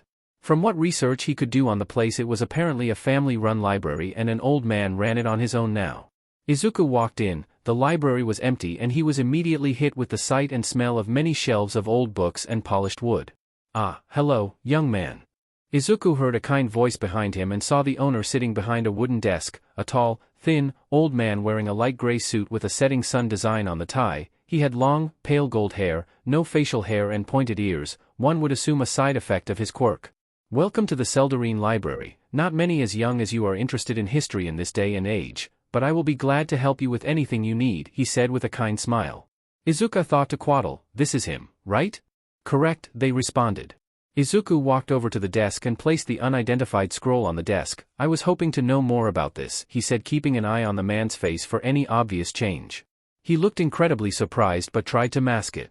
"Well, young man, I'm not sure I quite know anything about this," he said while looking at it intently. It didn't take a genius to figure out he was lying. "Well, let me tell you what I know about it. It's a magic scroll containing a 4th level spell. From the Conjuration School of Magic," Izuku said. If the man didn't look surprised before, then he definitely did now. Noticing his stunned silence, Izuku continued, "I think we should have a talk, High Elf." The elf's shocked face quickly faded into a serious one. "How do you know all of this?" "Let's say I have friends in high places." Izuku held his hand out. "Perhaps we got off on the wrong foot. I'm Izuku Midoriya and I'm a warlock of a celestial. I'm curious about magic." The elf looked seriously at the green-haired boy in front of him before chuckling to himself and shaking his hand. "Well, I'm glad that someone up there is doing their job. It's bad enough that cultists come running around all willy-nilly, but having a lich of all things come by this old forgotten realm is something else." The elf hit his walking stick on the ground and all the windows and doors locked themselves. He walked around behind his desk and spoke a phrase in a language Izuku didn't understand. A door materialized behind the desk made of a different and high-quality wood with a golden handle. He opened it to reveal a staircase leading up to a floor that shouldn't exist according to the building's layout. Izuku followed the old elf as he walked up until they reached a room made of high-quality wood and furniture of elegant design. "I'm not the grand old magic user I once was, but I can still help you with your magic questions." "Tea?" the elf asked. Izuku nodded and an ethereal silver hand appeared and poured 2 cups of tea from a kettle. "Oh, sorry young man, I was so excited I forgot to introduce myself. My name is Veritane High Silver. Enchanter, historian and worshipper of Labila's Enoreth. Though that likely doesn't mean much to one as young as you, but that would have meant a great deal of a lot back in my old realm." Izuku awkwardly smiled at the old man and thought to Quaddle, "Does any of that mean anything to you?" Labila's Enoreth is an elven god. His domain lies around time, history, and philosophy. An interaction with him has not been made, but it is known that his goals do not collide with yours. "Good to know." Izuku pointed to the scroll he gave the elf. "So what can you tell me about this spell, Silver?" Silver examined it for a moment before getting irritated and placing a small pearl on the scroll and holding his walking stick over it. His eyes changed to a white color and an ethereal circle of runes hovered above the scroll. After a minute of mumbling in a different language Izuku didn't understand, the circle faded and his eyes changed back to a normal blue. "Identify, this spell is of 4th level and can teleport the caster and another person 150 meters away. Do you mind if I keep this?" "Go ahead, I can't read it." Izuku thought for a moment. "Say, you said you were an enchanter, right?" he asked. "That I am, maker of magical items and goods, though my skills in magic have grown quite rusty after all these millennia. I lost a lot of my old books to a fire in Egypt a couple thousand years back. Do you have any magic items I can use? To stop the lich's minions and stuff?" Silver chuckled excitedly to himself as he hurried into a different room. Izuku heard him sort through things, a few things falling down and what he could only guess were curses in Elvish. He came back in with a very fancy-looking satchel which he demonstrated its use by taking his cup of tea and dropping it in the bag. He tipped the bag upside down and nothing came out. He then reached in farther than the bag was deep and pulled out a staff that couldn't logically fit inside the bag. He chuckled at Izuku's impressed expression. "This is a bag of holding. If it fits in the hole, it can fit in the extra-dimensional space inside the bag. It holds a maximum of 230 kilograms of material. Just think about what you want to pull out and you will. I don't mind parting with it for a few decades." Izuku examined the bag and reached in. He wanted to pull out the cup Silver put in and he felt the still warm cup in his hand. He pulled his hand out and he held the cup of tea. "Wow, this is great. I can use this in so many different ways. But it does seem to clash with the rest of my look." Izuku paused and dispelled mask of many faces. He placed his trench coat on the table. Can you put the magic from the bag into the coat? If that's not too much to ask, of course. Silver just smiled in response as the nostalgia hit him of his old job enchanting items for adventurers. What kind of enchanter would I be if I couldn't? On Nabu Island. The few survivors of the attack on Nabu Island huddled in the caves inside the ancient ruins. Only 30 people remained from the original 1,000 and the rest were either enslaved or killed. The villain who attacked had a quirk that could transform corpses into zombies, skeletons and other monsters, which was absolutely horrifying for any of the survivors to watch their slaughtered loved ones try to kill them. Takashita was sent here with 2 other heroes a while ago, thinking it was a natural disaster that knocked out communications to and from the island, but he learned the real reason the hard way. Now he sat, covered in old bandages by a lantern with the rest of the survivors, the only hero still alive. At least his quirk could make bamboo shoots to feed the survivors and they could easily get water to boil them in to get rid of the toxin. He got up and said goodbye to the remaining survivors in case he didn't come back, as was routine at this point. He carefully ventured as far as possible from the ominous tower and across the destroyed civilization, which had the occasional wandering zombie or skeleton walking through, but they went down with a few whacks from his bamboo staff, that is until they got back up a few minutes later. He was fortunate enough to not run into any of the armored ones that could speak. They were a real nightmare to deal with because they bossed groups of zombies around. They had killed the other heroes that came with him. He was thankful that the zombie bites didn't turn other people into zombies like in horror movies, or else everyone would be gone by now. He just had to hope for help to arrive sooner rather than later. He returned to the survivors empty-handed today, no new survivor and no new supplies. He was grateful that one of the survivors had a quirk that could purify the sea water, or else they wouldn't have survived this long. Takashita couldn't help but think back on his life as he sat quietly with the rest of the survivors. He fondly remembered family, friends and co-workers, then his old friends from school. He wondered what Tabita was doing these days. He watched the bamboo-fueled fire as the survivors cooked the bamboo shoots for today. He hoped that he would at least find someone else still alive on the island. He heard some of the survivors talk about a pair of siblings that might still be alive somewhere. Maybe he could at least find them alive tomorrow. After only 2 weeks of waiting, Izuku had a new and magical coat, a slightly darker shade of brown than his last, but it was absolutely worth handing over the scroll he found and gave him the perfect chance to upgrade his costume. He swapped his tie for a darker green one and had his detective fedora changed to match his darker coat, with the felt strip being the same green as his tie. His shoes had also gotten damaged from so much parkour, so he got some black ones that still matched his detective-style look while being more durable. He also added gloves to his costume, white in color but with decorative gold accents of celestial runes to add some matching color with his suit shirt and enhance the magical feel about him. Most of this was just to match his new coat though, with stitched in runes of gold thread to achieve the same enchantment as a bag of holding. It was as much of his image as Warlock as the magic detective aesthetic. It also broke him away from his roots of just copying a hostage negotiator's outfit, which was good, but it wasn't good on his allowance. After the upgrade and buying the supplies he now kept in his coat, he was going to have to stop buying hero merch for a while to financially recover. Currently, Izuku had his eyes locked on a villain in an alley that was linked to some trigger smuggling ring. After the cultists had taken an apparent interest in the drag, he felt it would lead to a way to take down 2 birds with 1 stone, and he had been right. The villain in question had some kind of crab mutation quirk and was currently looking around frantically for any heroes or police outside of what looked like an abandoned building. Using detect magic, Izuku was able to confirm that nobody was nearby the wall inside, or it was thick enough that no commotion could be heard. Izuku watched intently as from around a corner, a hero he didn't recognize had turned the corner into the alley, likely male, 1 million in numbers printed on the chest, cool red cape. Is this a sidekick or are they new? Izuku thought. He watched as they called out the villain for his known crimes. Izuku couldn't hear much from this distance, but he did see the villain quickly but subtly inject himself with something and run at the hero. Izuku was about to intervene until the villain was thrown back by something small. He looked back to the hero and saw Sir Night-Eye talking with the other hero. Izuku was about to internally fanboy but noticed the villain get up and grow in size slightly before the heroes did. He jumped down just as the trigger-boosted villain started his attack and launched an eldritch blast at them, hitting his face in between the plates of shell armor formed on his body and knocking him down after taking the damage before. "Why don't you take a rest? You'll be less crabby once the trigger wears off," he joked. He heard at least one of the 2 heroes snicker behind him. He pulled out more rope than could logically fit in his coat pocket and tied the villain up for a rest. He turned around to see the 2 heroes looking at him. "Well, this is certainly an odd way of meeting, but I am a huge fan, Sir Night-Eye," Izuku said with a small bow. The stern and serious face of Night Eye went unchanged as he expected. He faced the other hero and something clicked in his mind after seeing his face close up. "Ah, you're the one who could move through the ground from UA's second-year sports festival this year. Allow me to introduce myself. I am Warlock." Izuku bowed again.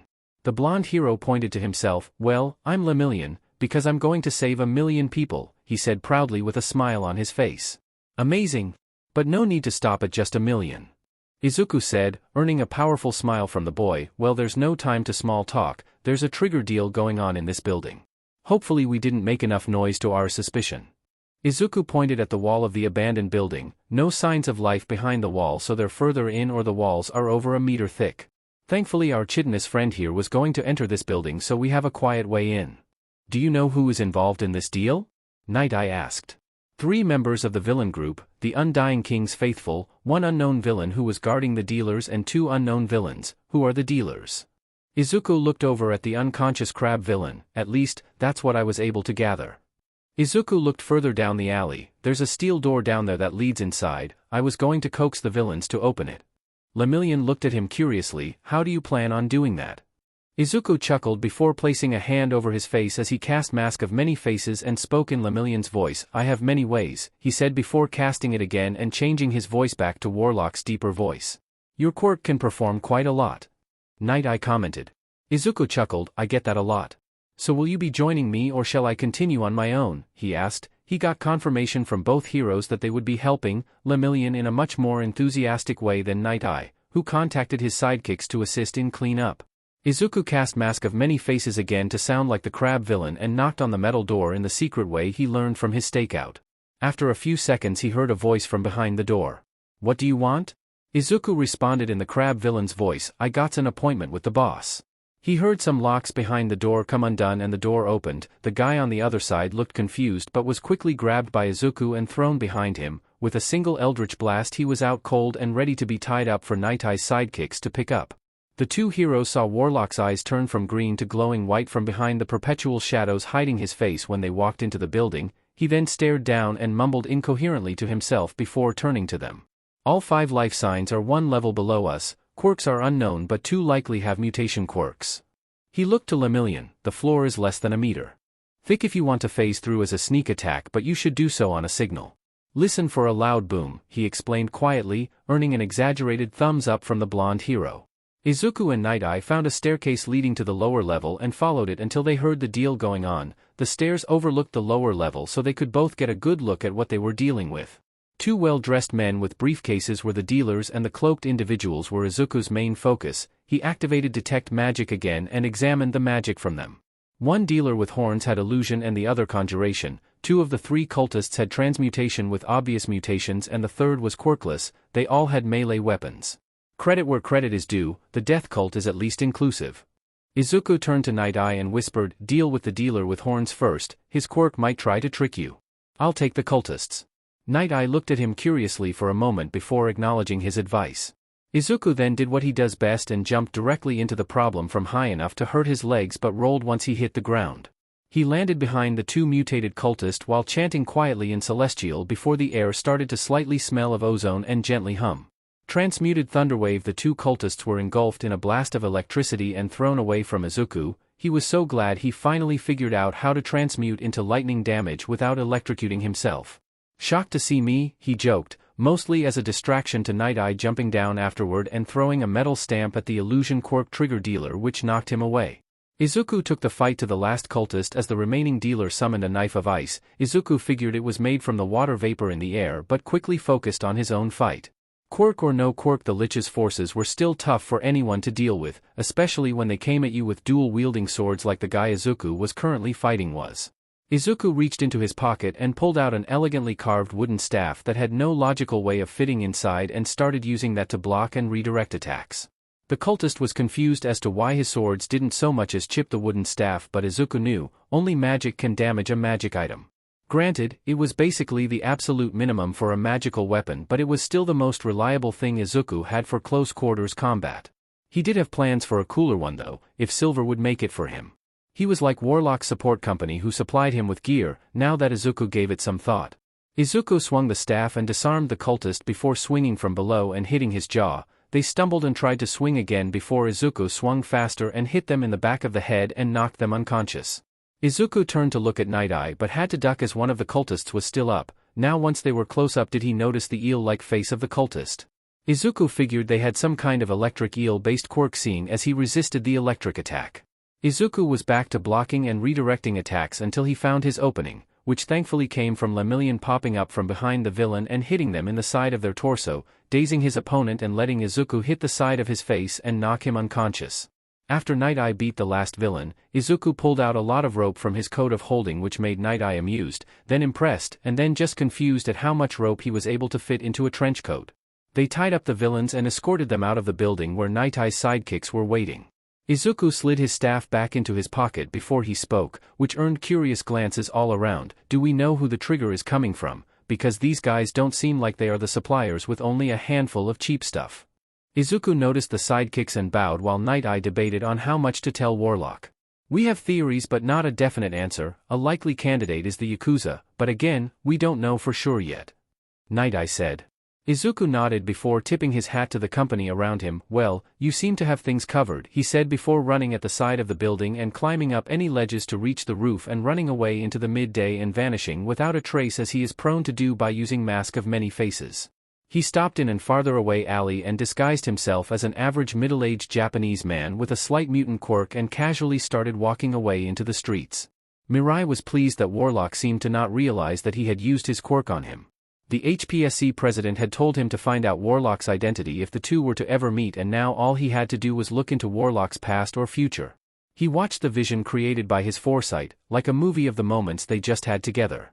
He pushed to go further forward, but as he did, his quirk could only make static. He couldn't see anything. Did Warlock have no past or future? Or were they somehow hidden from his quirk? He tried to push harder to see, but a horrible throbbing in his head made him stop. He snapped out of using his quirk to see Mirio looking up at him, concerned. Sir, are you alright? Mirai said that he was fine, playing it off like nothing had happened, and continued in the arrest of the villains of the trigger bust. He noticed a moment later that alongside a headache, his nose had started bleeding after using his quirk. Hero Watch, home to anything and everything heroes. Thread name, Warlock Megathread, updated 2 hours ago. Page 212 of 213. So Quirky 29, we got some news from the Night Eye agency. They got help from Warlock on a drag bust. Check out the report for yourself here. Recorded footage of Warlock during this incident can be seen here. Darkest Shadow 30, still such a mystery around this occult hero, though from the security footage he seems to have improved his wardrobe since his last incident. What a shocker, he do be looking pretty slick though. Stepa Mamirako, how do we still know nothing about the guy? Hasn't he been around long enough that some paparazzi would follow him home or something? So Quirky 29, Warlock likes to show up only when he's needed and vanish like a ghost when his job is done. It's part of what makes him so cool. Spin Lizard, at least. He clearly isn't like those other heroes, only in it for the fame and money. What a shocker. Hold up, if he's that unknown, does he even get paid? Like, does the government even give him the money if they don't know who he is? Darkest Shadow 30, to change the subject, I have noticed a number of possibly occult symbols on Warlock's new costume. Does anyone wish to assist me in deciphering them? Perhaps he has left hints to his identity for the keen-eyed observer. The Poltergeist 211, sounds as if eldritch secrets may be unlocked. PM me and perhaps together this arcane mystery can be solved. Stepa Mamirako, oh that's nice, the edgelords are getting along. The Better Genist, what a marvelous revelation, this clearly supports my multiple Warlocks theory. So Quirky 29, Genist, please refrain from spamming this thread with your theories. Again. The HPSC president was getting impatient. Hawks had continued to find nothing after losing Warlock. All communications were still lost with Nabu Island. And Warlock just showed off 2 more quirks that, according to Sir Night Eye's report, detected life signs, and the other was a type of storage quirk. She was close to snapping when Sir Night Eye revealed he couldn't use his quirk to see the identity of Warlock, but it was reportedly because he had already used it on a dangerous villain earlier in the day, so she let it go. One problem at a time, she thought before sighing deeply. She would send another group to Nabu Island. Clearly there was more than a natural disaster wiping out communication, so she would send a group focusing on reconnaissance with a camera drone to give her a visual as well as a way of communications. Regarding Hawks, she would have to rely on him to catch Warlock until they could find any more evidence to know who he was. He was the fastest hero they could send out to apprehend him, so how did Warlock keep evading? She may have to end up using Plan C and setting up bait that Warlock would be forced to take in order to corner him, but that would mean actively releasing those cultists from prison or bribing the ones who aren't. She wasn't that desperate yet, but it was still a plausible plan. Then came Warlock's newest revealed quirks. Once again, not related to his other quirks and further cementing him at the very least having a quirk that could copy others, and at worst, he was associated with All for One and was playing the long con, tricking the world into thinking he was a hero before striking when they least expected it. The best course of action if he was with All for One would be to eliminate Warlock before he became a problem, but they could not gauge the amount of quirks he had access to or how he could copy those quirks in the first place. Of course, if he wasn't on the side of evil, then Warlock had the potential to become a very useful asset to the HPSC, but the first step is catching the menace before him not being a licensed hero is revealed and becomes a pain for everyone, not just including the HPSC. She would also look into any missing person reports and see if any people had quirks similar to what Warlock uses. If so, then it can be safer to assume that Warlock is stealing quirks. First, she would deal with the Nabu Island problem, but if there was a legitimate threat, who would she send? A loyal servant for the Undying King and one who managed to deal more damage to the troublesome Warlock than any other of his brothers and sisters. He had no name anymore and simply went by his quirk's name for convenience. Martialist, a quirk which gave him the knowledge and skill to use any melee weapon as long as he held them. However, he preferred using guns, simply due to how satisfying it felt to end a life with as little as a single finger movement. Now was not the time to think about his quirk though. Martialist was currently being interrogated, yet again by the same prison officers, and he, yet again, didn't reveal anything to them. Why do they choose to fight the inevitable? He thought as one of the officers' radios went off suddenly and sounded as if a shout was quickly cut off. The officers looked startled and prepared for a break-in. This was a high-security prison, so a break-in was a huge deal. They were trying to contact anyone on the radio to only receive the white noise of the radio's crackle. One cursed to himself before they both heard a thud, then another thud, and another as heavy footsteps slowly reached the interrogation room. The other officer kept her gun in hand, approached the door and opened it suddenly with pistol drawn, only to immediately be thrown to the back of the room from the force of a dark metal sword flying into her chest. The other officer was in too much shock to draw his gun as a tall man with incredibly pale white hair and skin walked into the room wearing a deep dark purple suit of studded leather armor adorned with skulls. He resembled an armed and armored human corpse, his frantic, sunken eyes burned with malevolence. The leathery, desiccated flesh was drawn tight across his bones and his teeth looked like sharp jagged needles. The remaining officer snapped to his senses as he drew his gun, firing a shot at the head of the corpseman, passing through his head with a spray of blackened blood. The officer seemed relieved for half a second until the man turned and grabbed him by the throat after having a bullet through his head. He could feel his body getting weaker and weaker until the last thing he saw was the pale man's bullet wound closing and his own skin rotting and then blackness. Martialist watched with a slight smile as his brother came to his aid and slew the non-believers. At least now they would have a use in their new world. The white was a special undead that the Dark Lord could make that was fully intelligent and could speak and understand languages, unlike the inferior zombies and skeletons, nothing less than perfect work by the hands of the Undying King. The white approached the woman who was pinned to the wall by his sword and pulled it out of her torso, but grabbed her by the throat as well, rotting her body in the process and unceremoniously dropping the decaying body to the ground. Martialist looked to his hands, still cuffed to the interrogation table, and the white sliced through the chains with his black metal longsword. "It's good to see you, brother. Have we any more siblings in the building?" he asked and got a slow nod and gruff hum from the white. "Excellent, then shall we depart?" He got a displeased grunt and a head shake, pointing to the woman's corpse on the ground as it slowly lifted itself up. Rot bloated the flesh of the corpse and what blood remained ran black. Her body would normally have had no right to stand, let alone shuffle forward on dragging feet. Her head leaned sickly aside of its right position atop the neck. Lungs that should not work pushed out a gurgling wheeze from the corpse's collapsed throat, sending a gout of dark fluid from between her broken lips.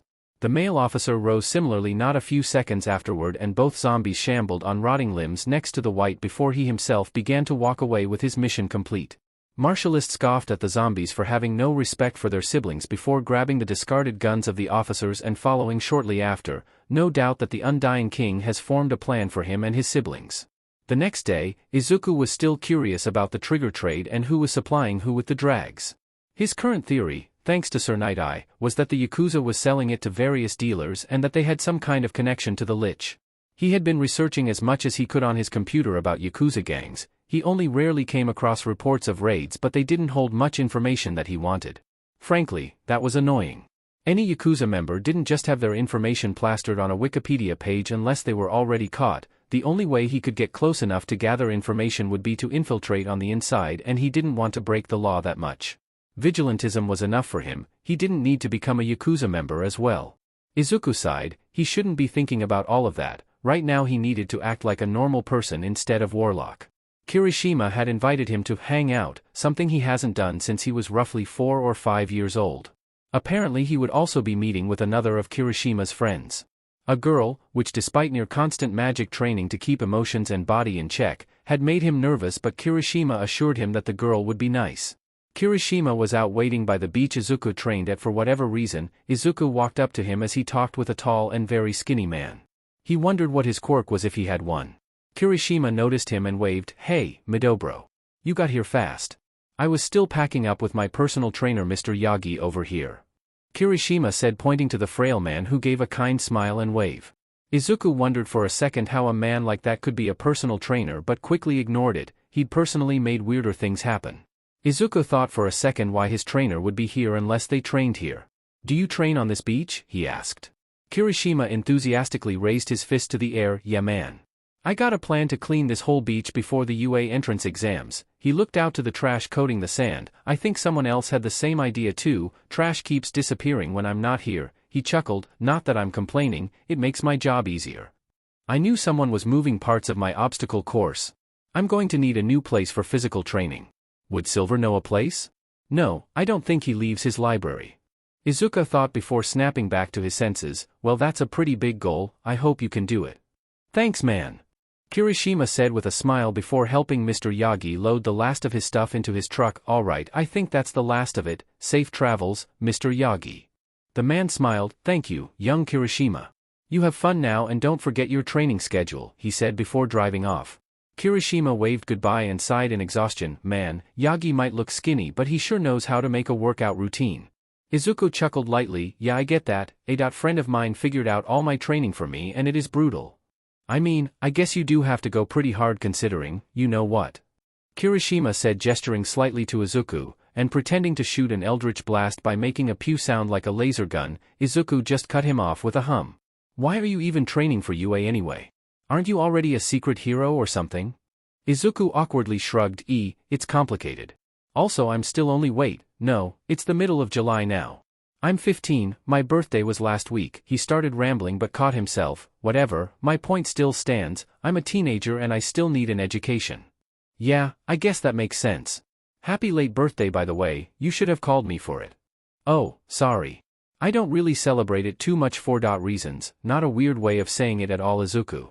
"Alright, change of plans, today is going to be a late birthday celebration for you," Kirishima said with a smile. Izuku didn't protest, thinking it might be nice to celebrate his birthday with friends for the first time in years. They waited for a few minutes and chatted until a cheerful female voice called out for Kirishima. Izuku looked to where the voice came from and saw a waving girl with pink skin and horns being the most eye-catching thing about her. "Hey, Mina," Kirishima called back with a wave. The girl ran up to the two with a smile on her face. She looked over to Izuku, who gave a nervous smile. "You've gotta be Midoriya, right? I'm Mina Ashido, nice to meet you." Izuku took a deep breath and calmed himself down. "It's nice to meet you too, Ashido." Kirishima quickly took Ashido aside. "Mina, change of plans. We're celebrating Midoriya's late birthday," he said, making Ashido gasp in excitement. "We could throw a party," she called out. "Oh wait, that takes a whole bunch of time to prep."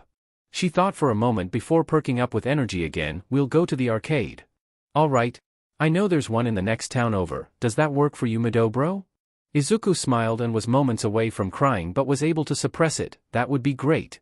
Izuku, Kirishima and Ashido spent the afternoon enjoying themselves at the arcade and competed in some of the games, finding out just how good Ashido was at rhythm games in the process.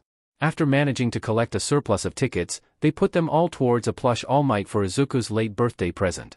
He didn't manage to hold back the tears that time. Once they were walking back, they heard a commotion coming from nearby and smoke rising. Shortly after, people started running away screaming. Izuku threw Kirishima his stuffed All Might and, to Kirishima and Ashido, disappeared suddenly as the two students shouted for him.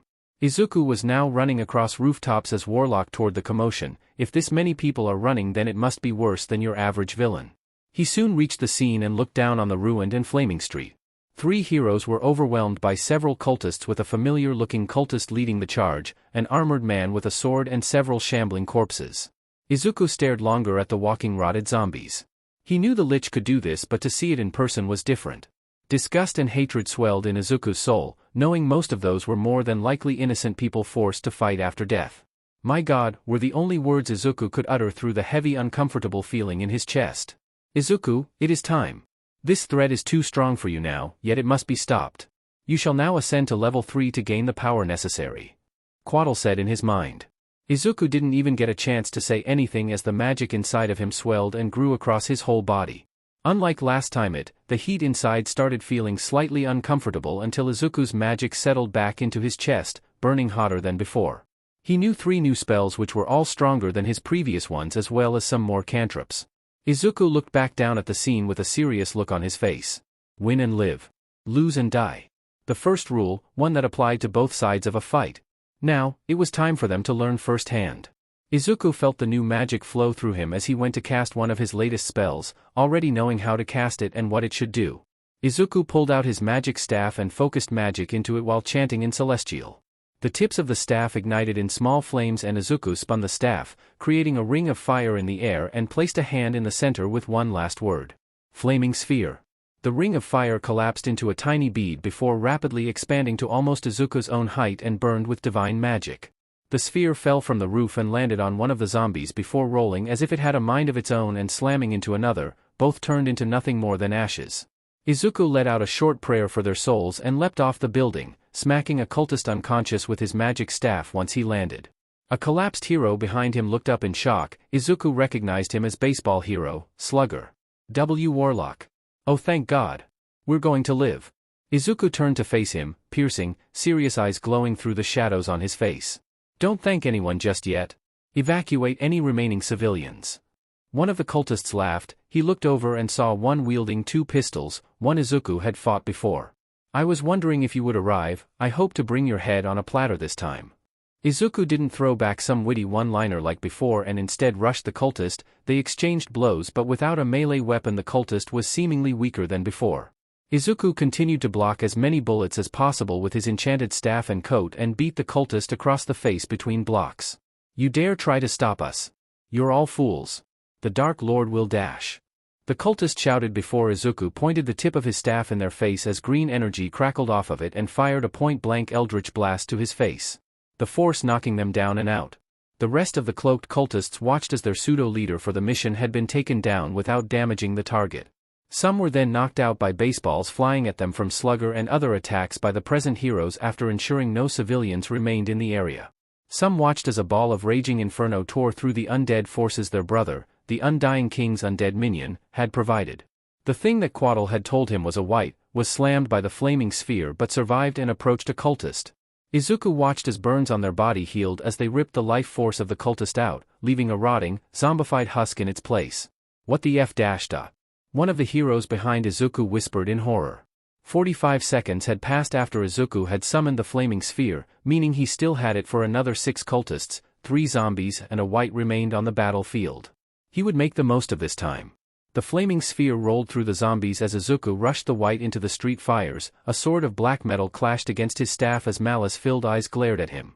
The heroes were fighting as best they could against the cultists until help arrived, but they were still outnumbered 2-2. Izuku launched a sacred flame from his staff, hitting the wight's face, burning it with holy fire as they hissed in anger and pain. The wight swung its sword one more time and knocked Izuku's staff out of his grip and grabbed him by the throat.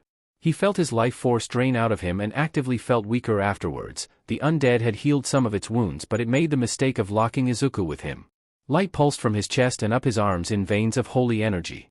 Guiding bolt. The blast of divine energy hit at point-blank range. The second-level spell was stronger than it had been before and caused the undead to scream as its unholy body burned and glowed with holy light.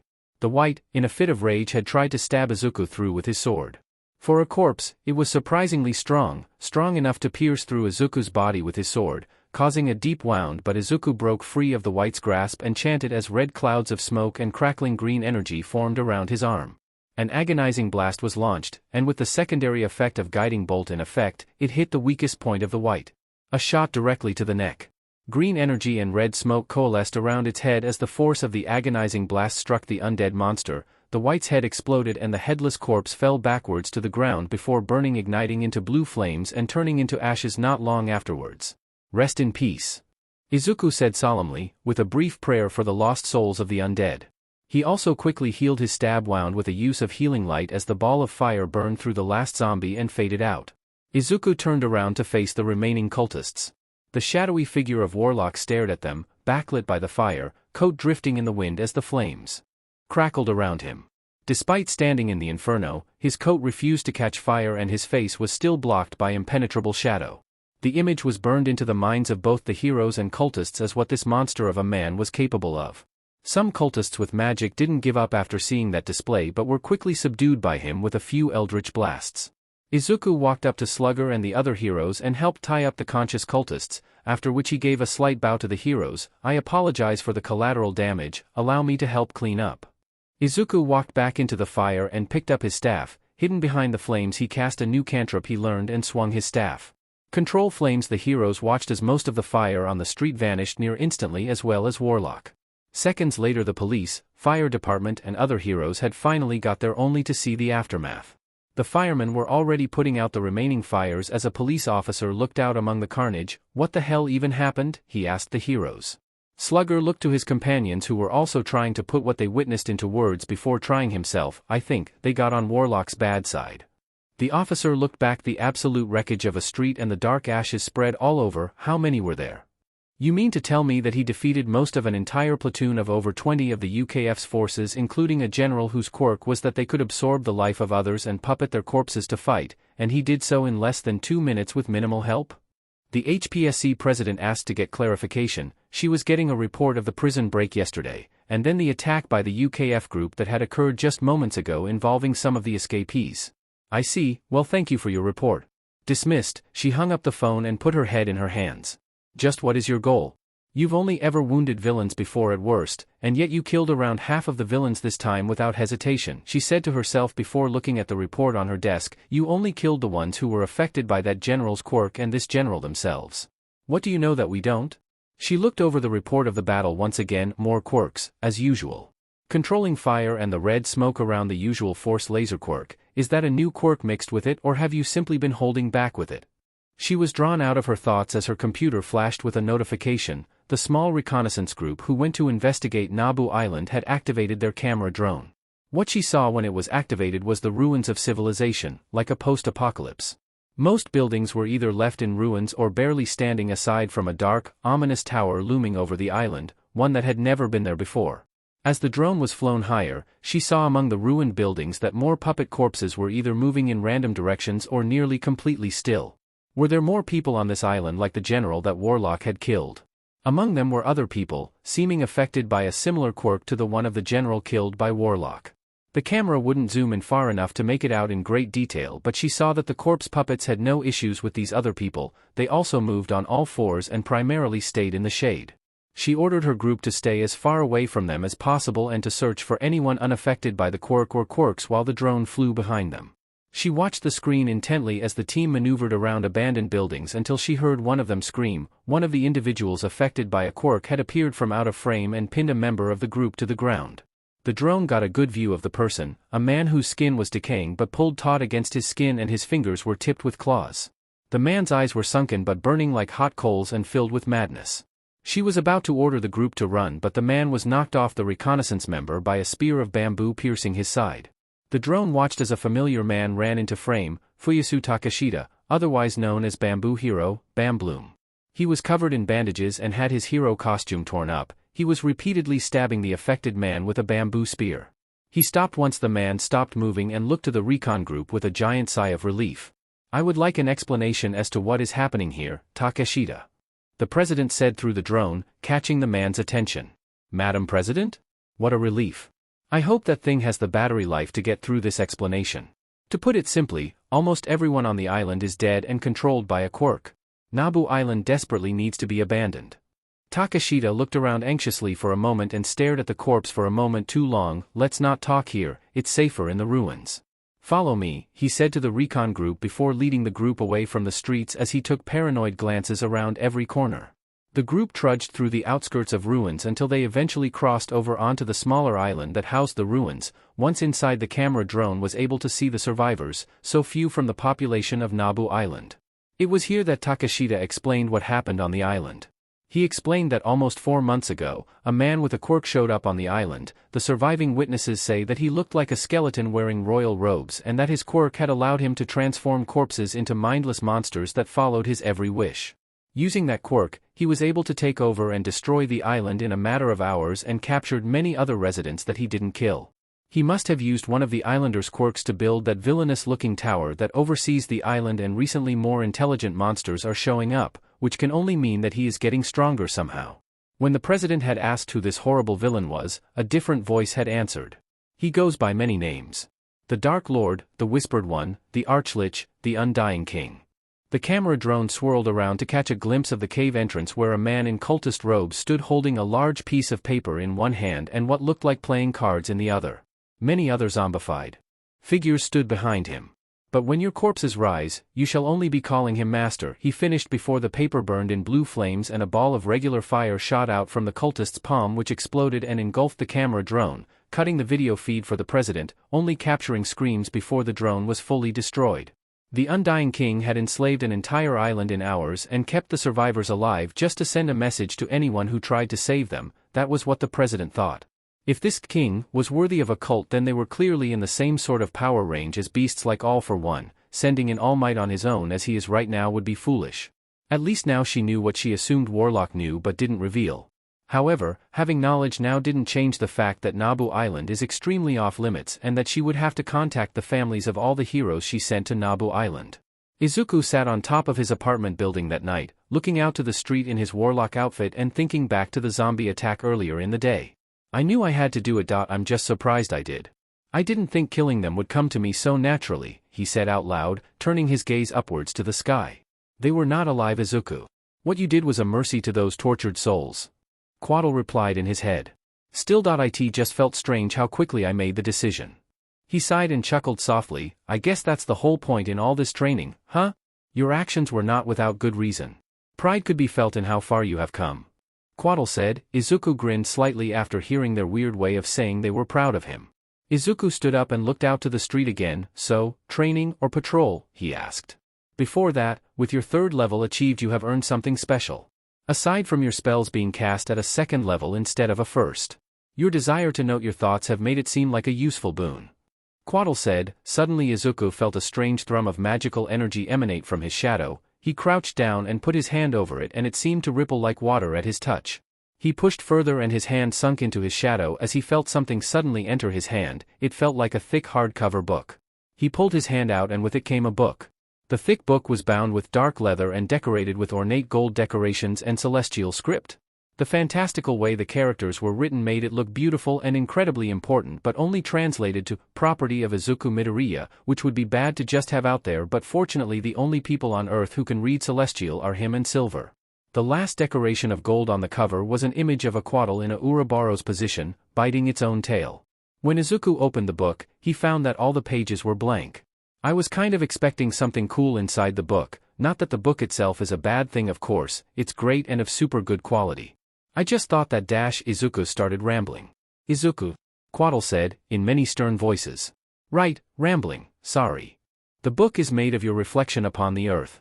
Like your own mind, what you know is locked inside, you simply need to look deeper to find what you require. The Book of Shadows. A book of your shadow.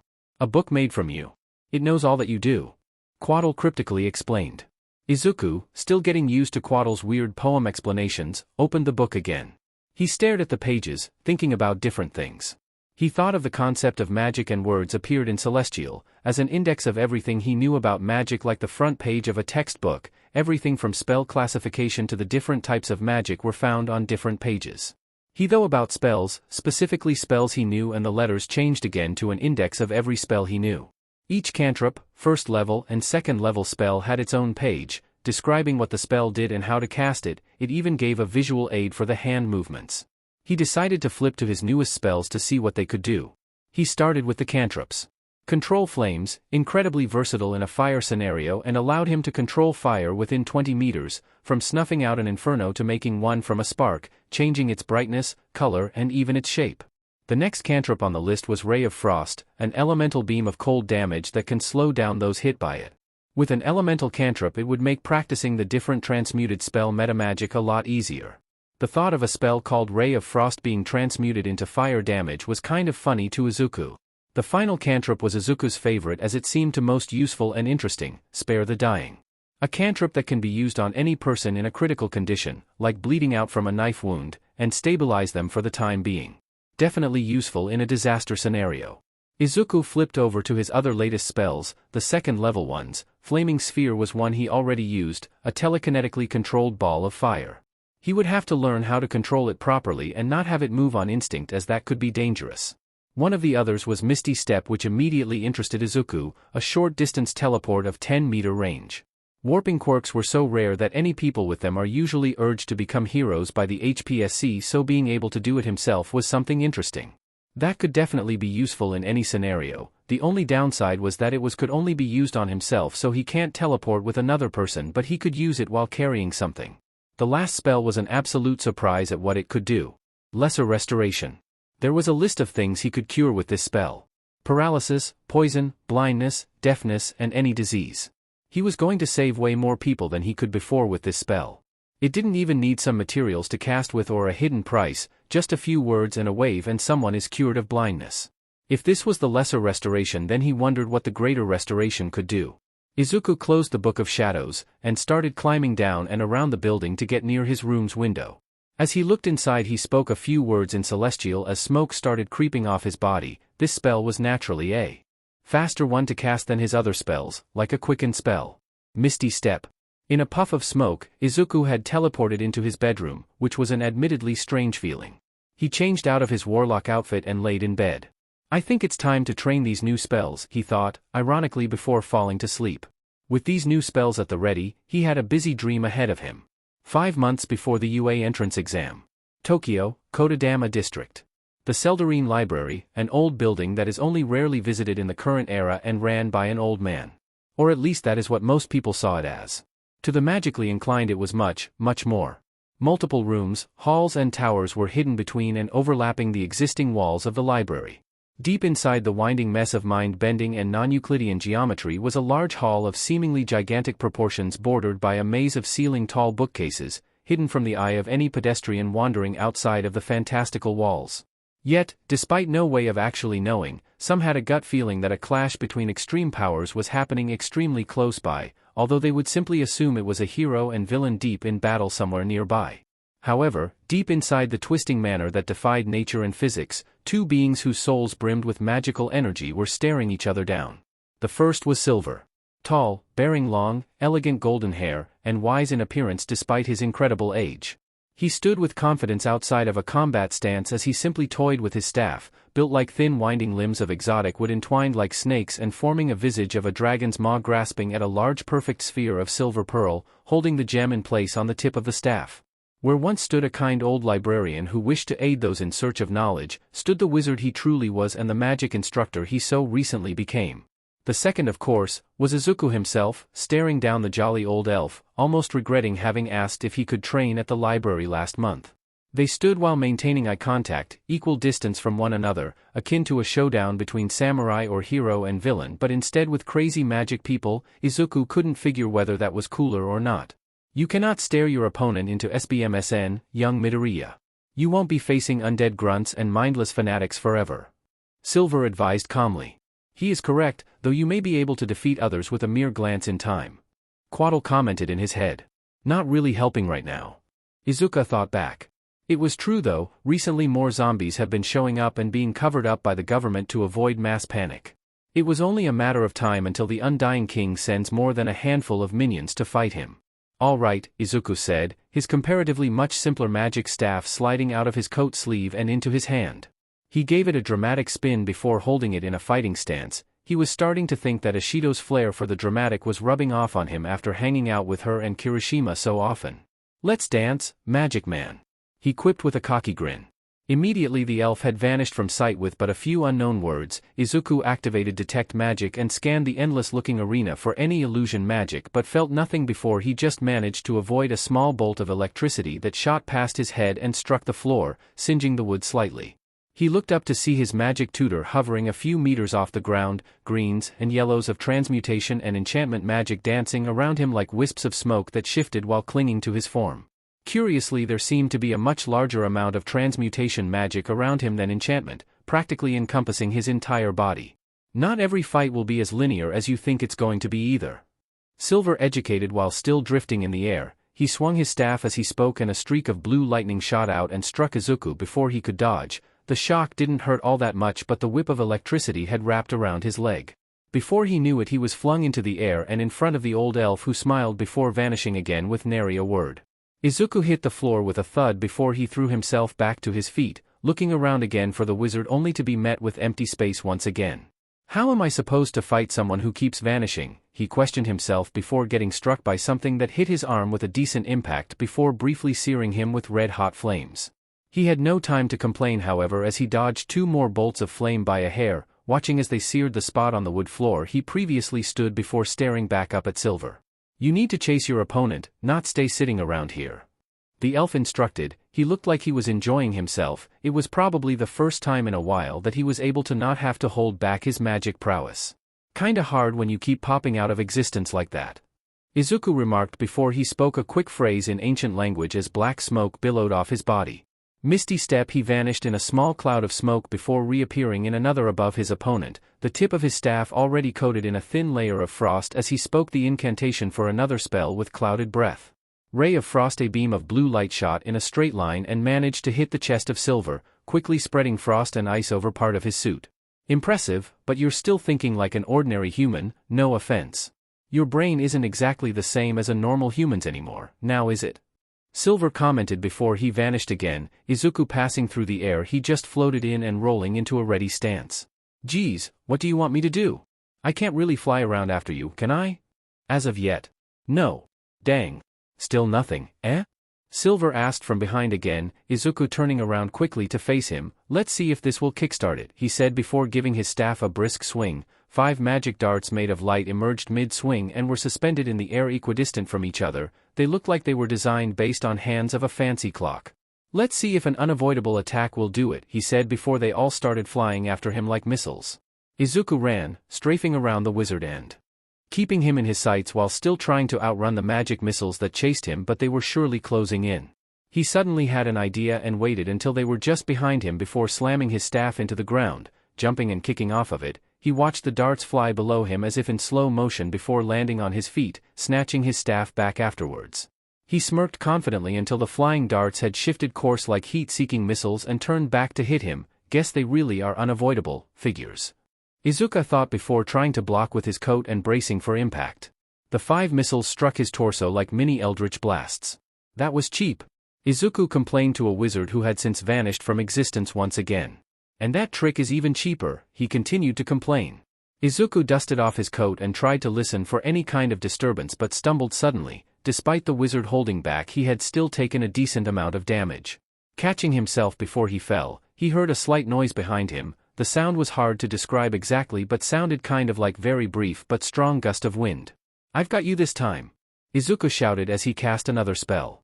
Quick and flaming sphere, a small ball of fire was launched out of Izuku's staff before quickly expanding to its full height of almost as tall as Izuku. The ball of inferno careened across the seemingly fire-resistant wooden floor toward where the wizard would be standing if he were not floating. Then Izuku swung his staff in an upward arc. Control flames. The ball was suddenly flung into the air and slammed into Silver, who gave an impressed chuckle as the ball fell back to the ground, circling around the wizard like a shark. Silver dusted off his suit as he continued to float effortlessly. All the while he gave an impressed laugh. Ho ho ho, very impressive. Yes, very impressive indeed. I haven't had this much fun in a few hundred years. Alas, not quite what we are looking for, is it? No, not quite. Perhaps just one more shove will do it. The elf spoke with a childish grin. He raised his hand and spoke a few words in Celestial. Izuku recognized the word for fire as part of the spell. Then a ball of fire appeared above the wizard's hand before he crushed it and pointed his finger to where Izuku stood. Burning energy encompassed Silver's hand as he held back the spell for just a moment longer. I apologize if this doesn't quite work the way I think it will. I'll fix you right up if that's the case. The wizard said, not elaborating further before a single beam of burning energy shot out of his finger right under Izuku's body, condensing into a single tiny bead of raging inferno before its inevitable rapid expansion and devastating explosion. Panic rose in Izuku's head. He knew he was supposed to be doing something, but he didn't know what Silver wanted him to do. He just braced everything he could and thought as hard as he could to avoid the explosion somehow.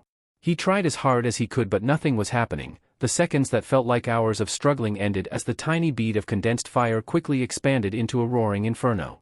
Izuku closed his eyes as he braced as hard as he could to feel the heat of the explosion, preparing his body to power through the blast while simultaneously desperately trying to find an escape route in his head. In the end, he simply waited for the flames to lash at him with a mad ferocity. He waited. And waited. All right, now the waiting seemed tedious. Izuku didn't feel any fire or any further pain. In fact, he didn't hear or smell anything either, no magic sounds or burning wood. It didn't even feel like he was standing on anything. It felt like he was in his dream, but he knew he was awake. The most uncomfortable thing was that he couldn't quite feel Quaddle's attachment to him. Well, that wasn't exactly true. He could feel that they were attached to him but couldn't feel their presence. Like he had a rope that was attached to Quaddle but could only see his half of it. He reluctantly opened his eyes expecting to see nothing but inky blackness, but as he opened his eyes he was met with something he was not expecting at all. He saw many shades of gray light, shifting and swirling, dominating his vision. He attempted to move his body and did so with relative ease, yet not through physical exertion but through seemingly sheer force of will, with a strange yet not uncomfortable feeling. It felt as though moving through mud, slowly and inefficiently, like running away from something in a bad dream. The first thing Izuku heard in this new place was naught but a whisper, seemingly coming from a hazy shadow just outside of his peripheral vision, what looked like blurred images from other places. Other worlds? Maybe other universes? They moved slowly, voices and images muffled as if viewed and heard through clouded water. Everything around him felt familiar yet strangely alien. It felt simultaneously off-putting and comforting in a way it seemed his human mind could not fully understand. Phantasms of what could be Izuku's own world or perhaps a different one altogether drifted by him like a peephole through space, and where Izuku now existed, neither standing nor floating, just being, was what seemed to be the shifting gray ghost of the room he stood in moments before. A surprisingly large and oddly shaped hazy shadow floating around what he could only guess was Silver outside of wherever he was. Izuku was speechless at what was around him. He had seen magic through spells cast by him and others, but this made Izuku feel small yet bigger than ever. In comparison to all the mystery around him, he was little more than a speck, yet he had the power to see this and reminded him that he was the one who was going to save the world from ancient evils. To see something so beautiful and wondrous that likely no other human from Izuku's time had ever seen made him realize just how far he's come and want to see just how far he can go. Maybe this was that one push he needed. Maybe this was welcome to the ethereal plane. Izuku nearly had a heart attack out of shock and, if not for the weird rules of this place, would have fallen down in an instant. He looked to the source of the noise and saw Silver laughing at his joke, or rather what looked more like his ghost. It looked like a bit of color had faded from him and almost pure white mist drifted off of him, like mist off an ice statue, eventually melding into the gray etherealness surrounding him. You scared me half to death, you dash. Why do you look like that? Izuku looked at himself suddenly, seeing he now had similar attributes. Why do I look like that? Silver grinned at Izuku's reaction like a schoolboy after a practical joke. Can't blame an old man for a harmless prank, can you?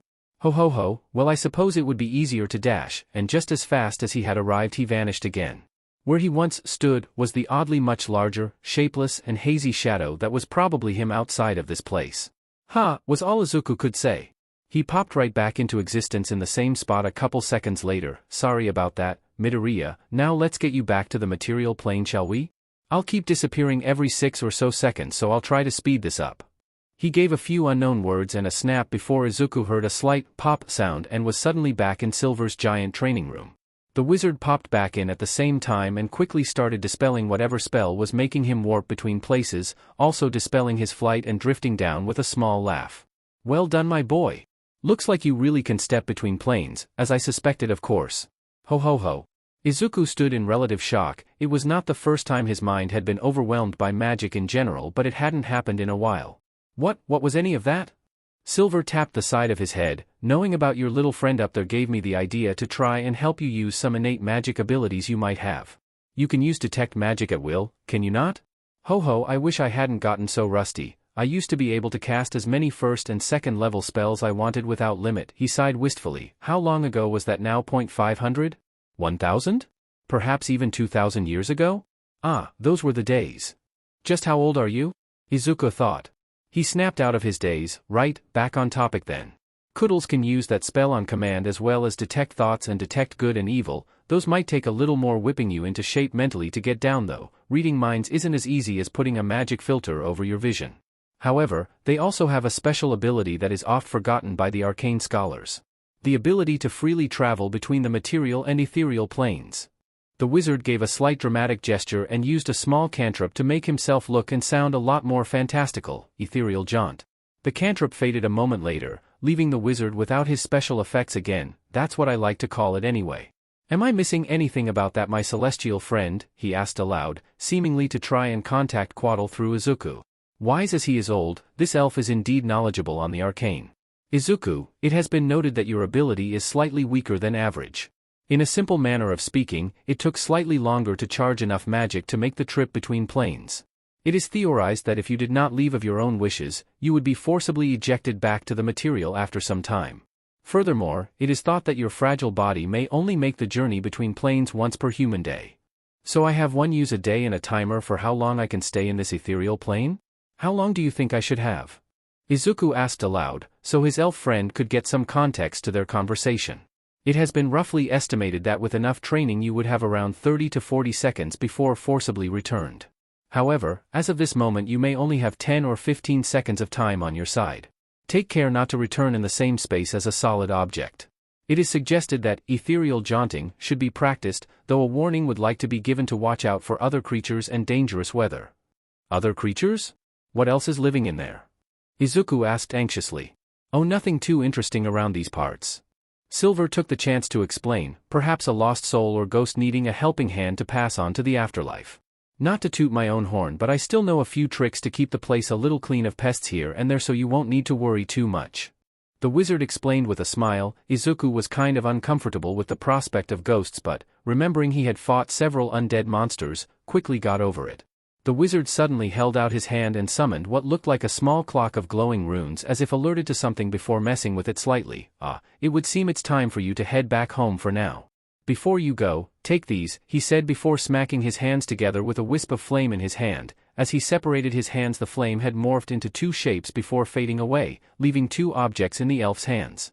One was a small vial of red, slightly syrupy liquid the size of a shot glass, and the other was a scroll similar to the one Izuku had gifted him once before but of seemingly lower quality. Izuku took the items and uncorked the glass. After not being stopped, he took a tiny sip. It weirdly tasted like some kind of sweet fruit-flavored cough syrup he had once as a child. As Izuku continued to drink, he felt his bruises and cuts heal themselves. Almost all the damage he had received moments before had healed like a spell was cast.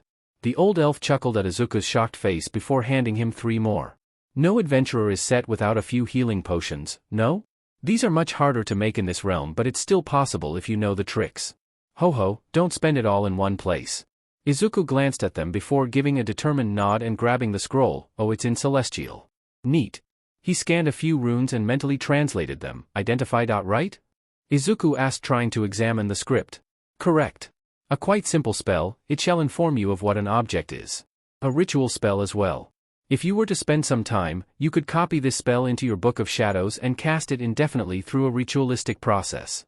Wow, that's actually super useful. Thanks, Silver. I hope you don't mind if I end up using one of these potions in public. I have a feeling it will probably happen. Ho. Go right ahead. I enjoy reading all the confused comments from humans on the internet when you start using magic in your hero work. You know how to use the internet? You don't get as old as me without learning to change with the times, young man. The elf laughed. Again, before suddenly looking off to the side and making a slightly annoyed sound. Izuku assumed at the mess around him from the sparring match.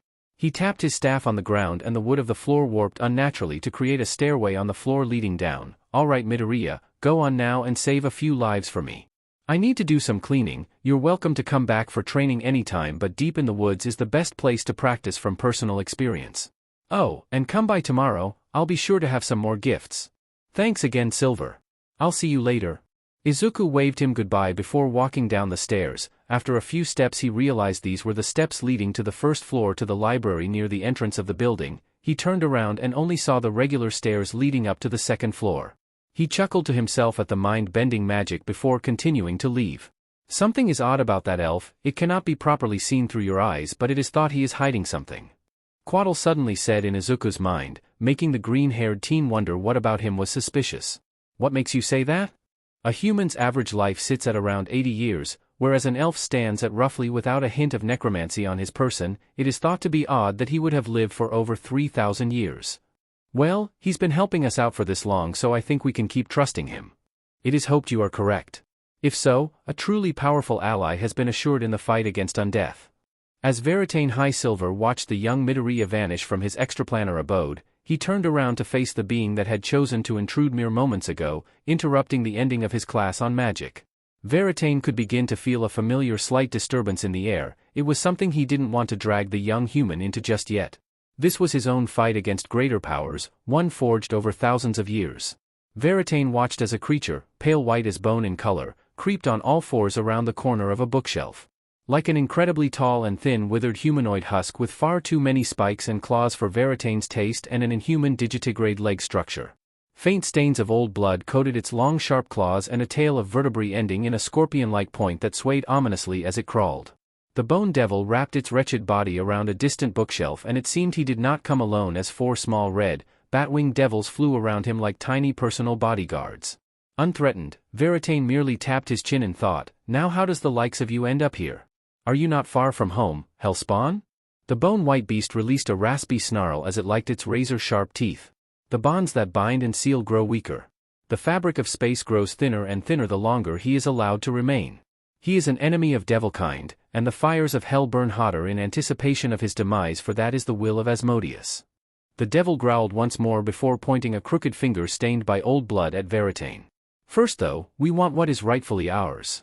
Oh come now, how much of a pay rise did that old fool promise this time? Sorry to disappoint, but your oh-so-powerful master will have to wait in line with everyone else for their turn with my old soul. Do not mock us, Golden One. Your soul was deemed sacrifice in the contract you signed. You will hand it over or we will take it by force. The devil spoke his classic spiel as Veritane was simply trying to figure out if this devil was one he had sent back to the hells once before.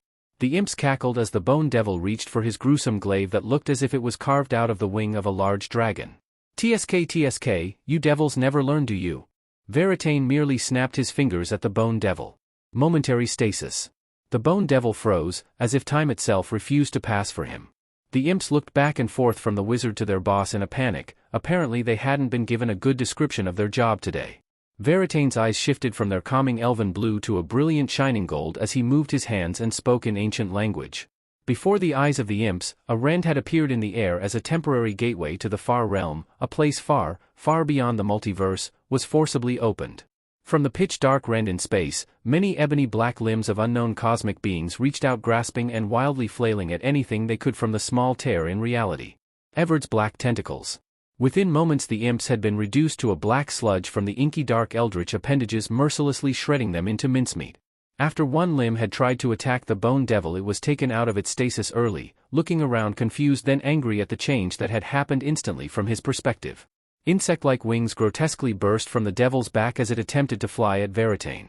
The devil attempted to move its glaive through the wizard in a single forceful motion. Chronal shift. The devil's movement slowed down dramatically, enough so for Veritane to easily sidestep the blow as a slight sound of a clock ticking could be heard around him. After a few seconds the devil moved normally again and attempted to swing, but found himself forcefully thrown and pinned to the ground from a strength that was not that of an old man. Golden eyes stared into the devil's own sunken red ones as he felt something akin to razor-sharp claws pierce through his chest and wrap around his heart. How about you consider this a lesson your boss should have taught you when you first ascended to this job? Some realms are just off limits in this day and age. Oh well, at least you get to go back to hell when you die. Veritane gave a polite smile as if he was not currently wrist-deep in the ribcage of a devil twice his current size. I hope you can enjoy the demotion your master gives you when you get back home. Now, respectfully remove yourself from my home. The devil's heart was crushed seconds later. It yelled out in infernal as its body slowly melted into black sludge. Its soul was sent back to hell to reform its body.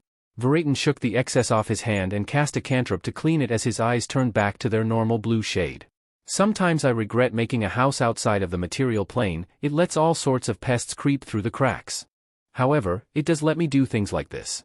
He tapped his staff to the floor as bookshelves and the floor itself shifted around to form an impossibly angled spiraling staircase. Veritane chuckled to himself, HMHM, I do love magic. Now then, let's get back to work. That Midoriya certainly has a myriad of ideas when it comes to enchanting items. I'll have to ask for more of his ideas tomorrow. The next night Izuku watched the streets below from his perch upon a tall building nearby his own apartment building. There was a surprisingly low amount of crime or disturbances tonight, however. Not that Izuku was complaining, but it did make training against real villains more difficult when there were no villains. Well, I suppose a hero's job is to keep the peace after all. Not that I'm saying the other heroes weren't doing their jobs good enough. I'm sure they were doing their best to stop the crime. Now I sound like I'm saying I'm better than the other heroes. I'll just stop thinking now. Izuku thought, beginning to understand Quaddle's irritation with his rambling habit. Izuku continued his search for any disturbances for 20 more minutes, running across rooftops and only finding the odd group of drunk friends walking down streets or late-night civilian lit up by the street lights. I guess tonight is a low-stress night, he thought before he heard a sudden gust of wind behind him and the sound of boots hitting the roof he was on. He turned his head to see Hawks, the current number 3 hero of Japan. The blonde hero gave a kind-looking smile while lifting his goggles. Oh man, if it ain't Warlock. What a coincidence, I was just flying over when I saw you. He said with a kind voice and smile. Kigo wasn't sure this plan would work. Warlock was a very dangerous person even if he was presumably an ally. He assumedly knows all about the so-called zombies of Nabu Island, considering he's killed them easier than anyone else who had encountered those things. So, you got a minute? I just want to chat, hero to hero you know. Kigo offered with a kind facade, determined this time to take the mysterious vigilante with him, be it by peaceful or violent means. The trench coat wearing stranger shrugged before sitting on the building edge patting the space next to him. Kigo quickly but subtly examined the area for any kind of trap before sitting, making it out like he was thankful to take a rest after a hard day's work even though this was the most stressful thing he had done in months. Even up close and with lights from streets below, the shadows that covered Warlock's face never gave way enough to make out any defining features except the vague outline of a mouth and those green piercing eyes that felt like they stared into Kigo's own soul. Man, when was the last time I saw you?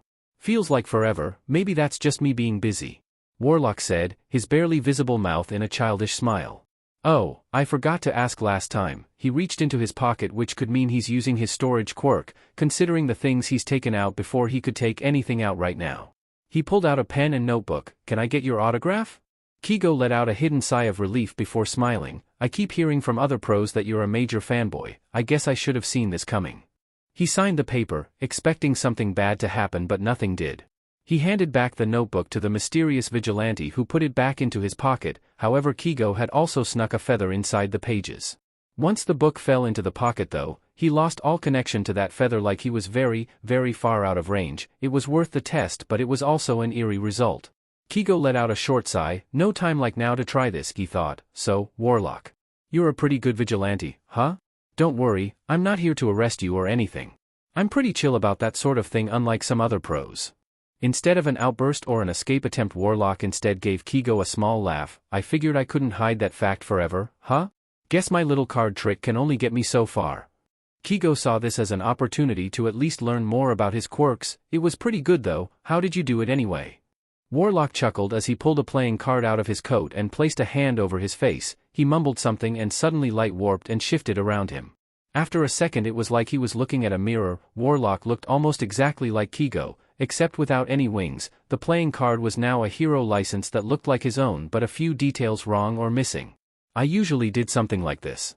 Warlock spoke in Kigo's voice. It was incredibly trippy and terrifying if he could just impersonate anyone or hide anywhere. Warlock did the same thing again, returning to normal and flicking the card, which vanished from either a quirk or just really good sleight of hand. Pretty cool, right? Took me a while to figure out I could do it with a card instead of just sticking it to my hand. Kigo tried to keep calm in knowing just what Warlock could do. Haha, man, I wish I could do stuff like that. It would get me out of so many boring meetings. Warlock was silent as if he was listening to something for a moment before chuckling to himself. He chose to not think too hard about it. So, Warlock, how do you feel about getting your own hero license? It'd be way easier to have you on speed dial rather than just hoping you show up when you're needed. Really? You're not kidding about that, right? Warlock practically shouted, sounding more like a kid promised a toy they really wanted for Christmas than an adult. I mean, I haven't gone to UA or any major hero school for that matter, so I don't really know if I'm qualified for that yet.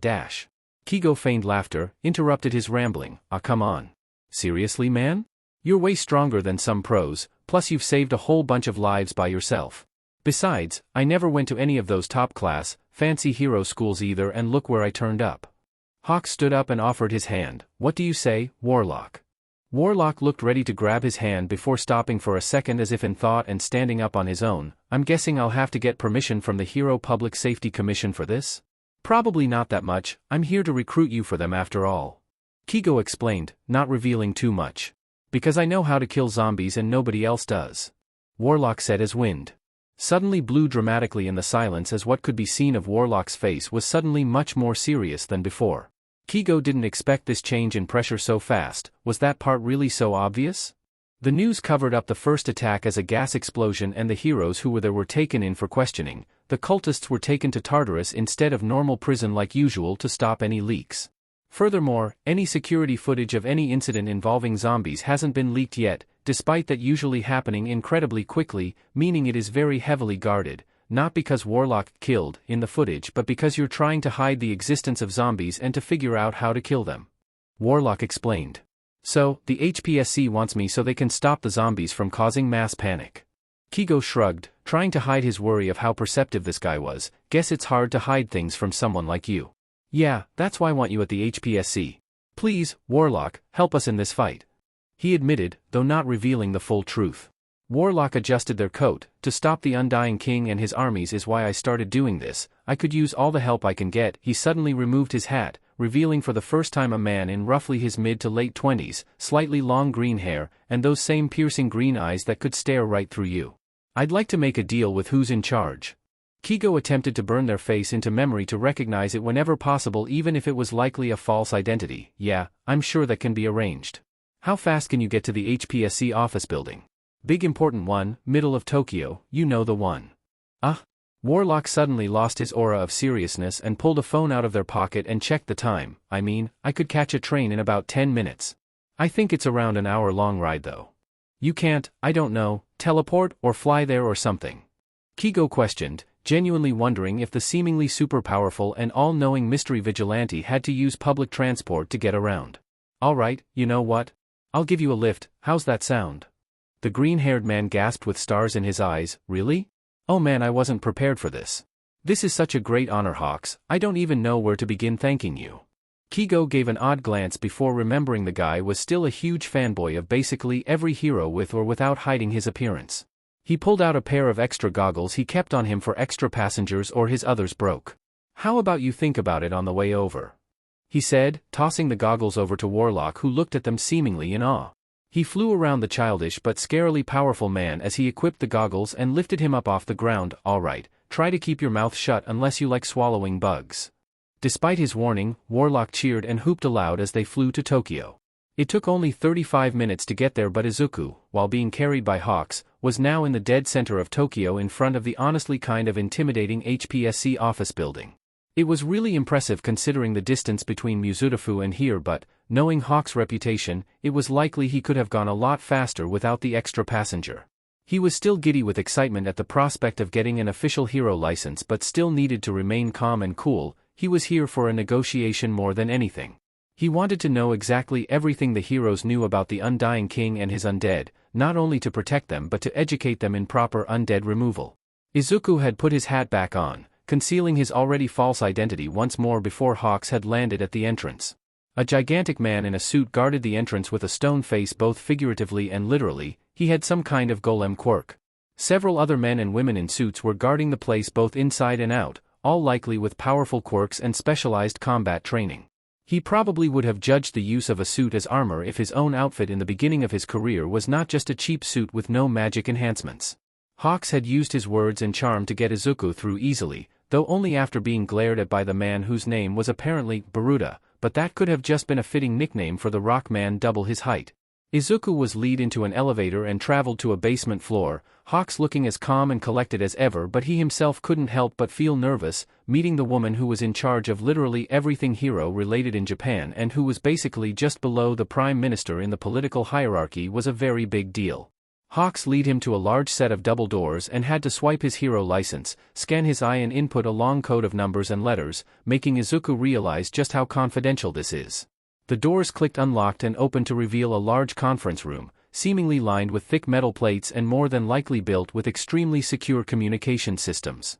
A large table stretched across the room, yet only 2 people sat inside. On the left side was the most intelligent hero and first non-human hero, principal of UA High, Nizu.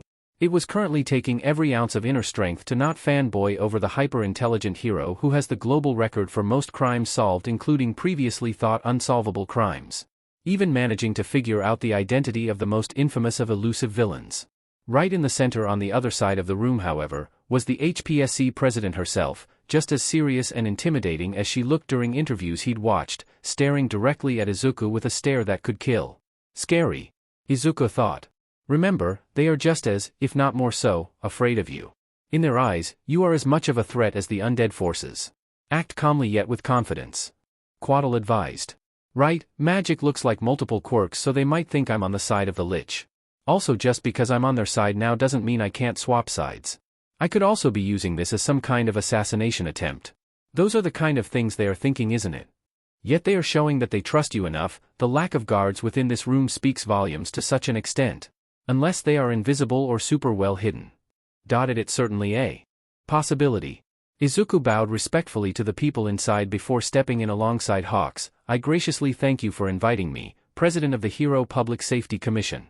I do hope I was allowed entry on good terms. Making enemies of Japan's heroes would be very inconvenient, so to speak.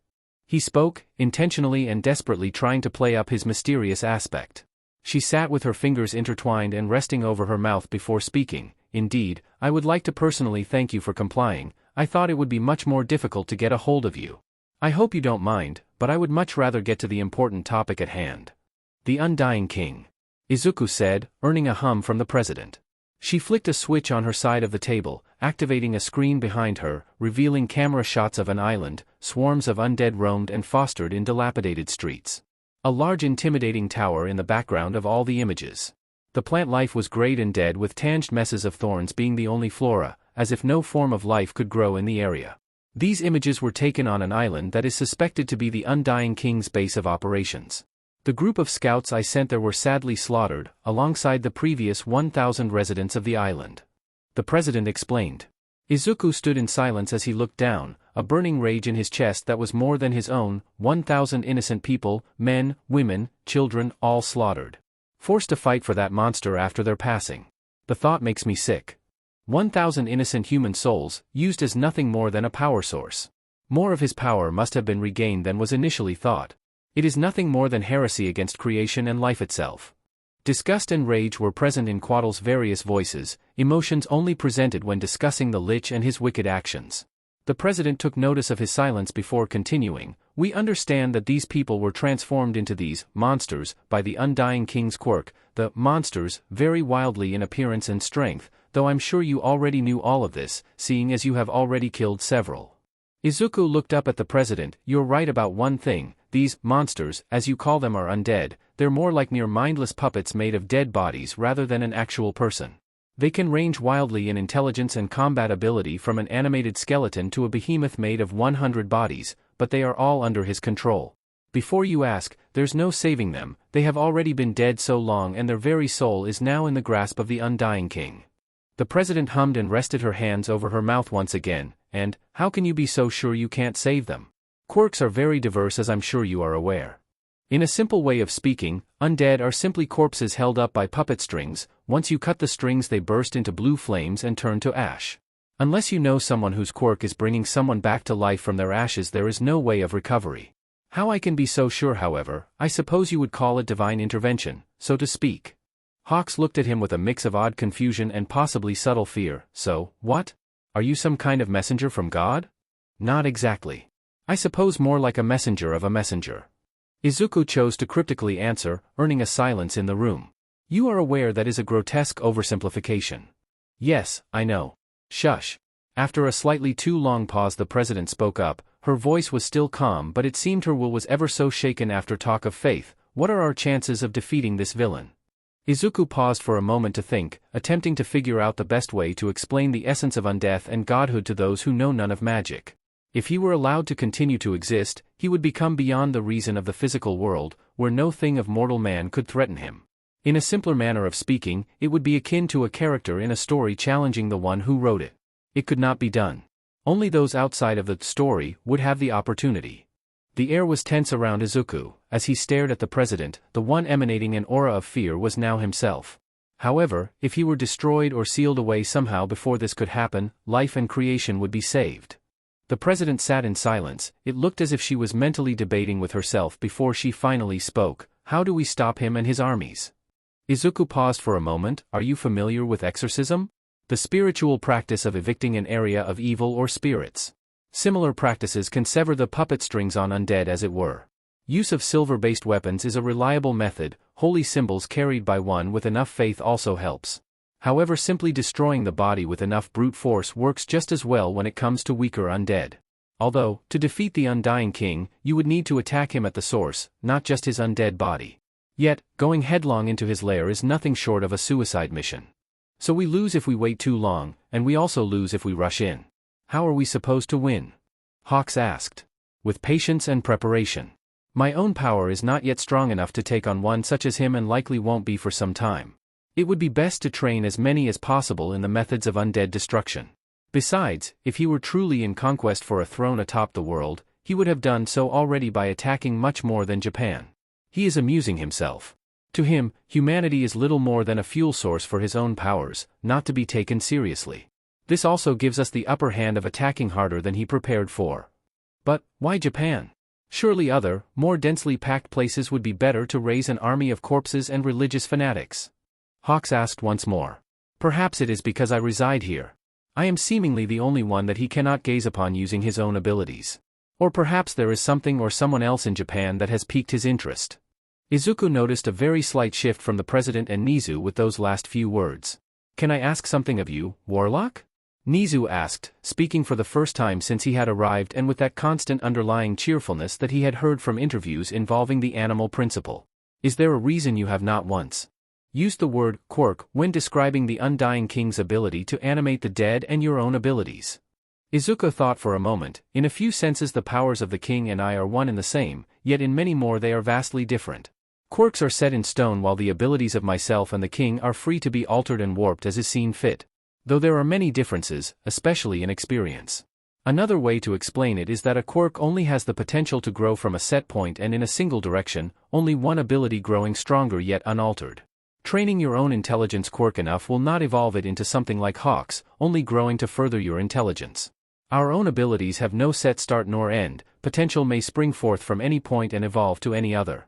If you were to give it a name as you would a quirk, I suppose the name magic would be most fitting. I see, thank you. How very intriguing. Nizu said with a smile, the only one who exuded an aura of calm in the sea of intensity formed by Izuku and the president. Might I ask a favor? Izuku began, speaking to Nizu before turning to the president. One from the both of you? Before they could answer, the ground shook around them as if a mild earthquake had shook the building.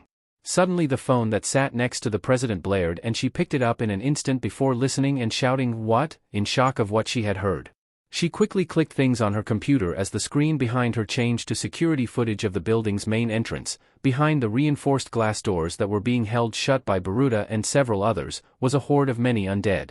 Skeletons and zombies clawed at the reinforced glass as what looked like one of the guards to the HPSC with his head removed and replaced by a misshapen-shaped skull banged the doors, leaving more and more cracks with every passing second. Numerous thoughts rushed through Izuku's head, but one struck out most of all and was the most pressing question he had. How did they find me?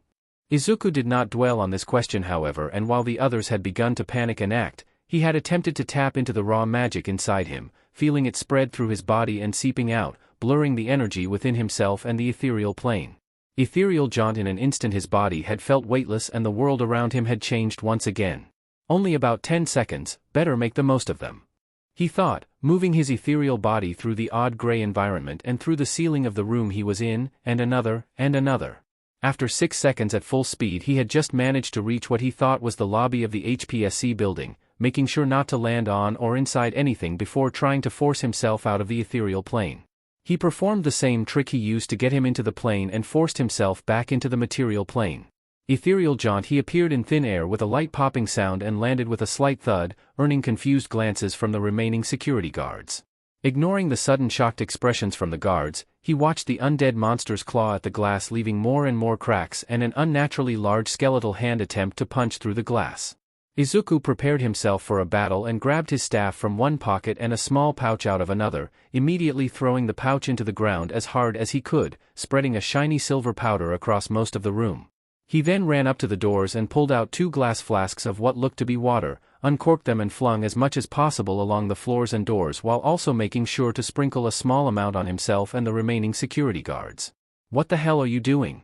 a female guard shouted, panic and genuine confusion present in her voice. "Trying to make it a little harder for them to kill us, hopefully." Izuku responded, using the remainder of the water to cover his staff. "Hopefully? Holy water and silver powder should destroy the weaker ones, it might just annoy the tough ones though. Speaking of which, some of you should probably go protect the president." Izuku explained, moments before the glass doors shattered and a wave of skeletons and zombies clawed over each other to get through. As some guards ran away, he pulled out a match and struck it against his coat, clapping it between his gloved hands. "Control flames." He threw his hands out and with them came a wave of fire, evaporating the holy water on the floor and mixing with the silver powder. The weaker undead had almost all burst into blue flames as their magic was severed, while some others began shooting off blue sparks after the initial explosion. The stronger undead began to close in, crushing the ashes of their fallen comrades without care.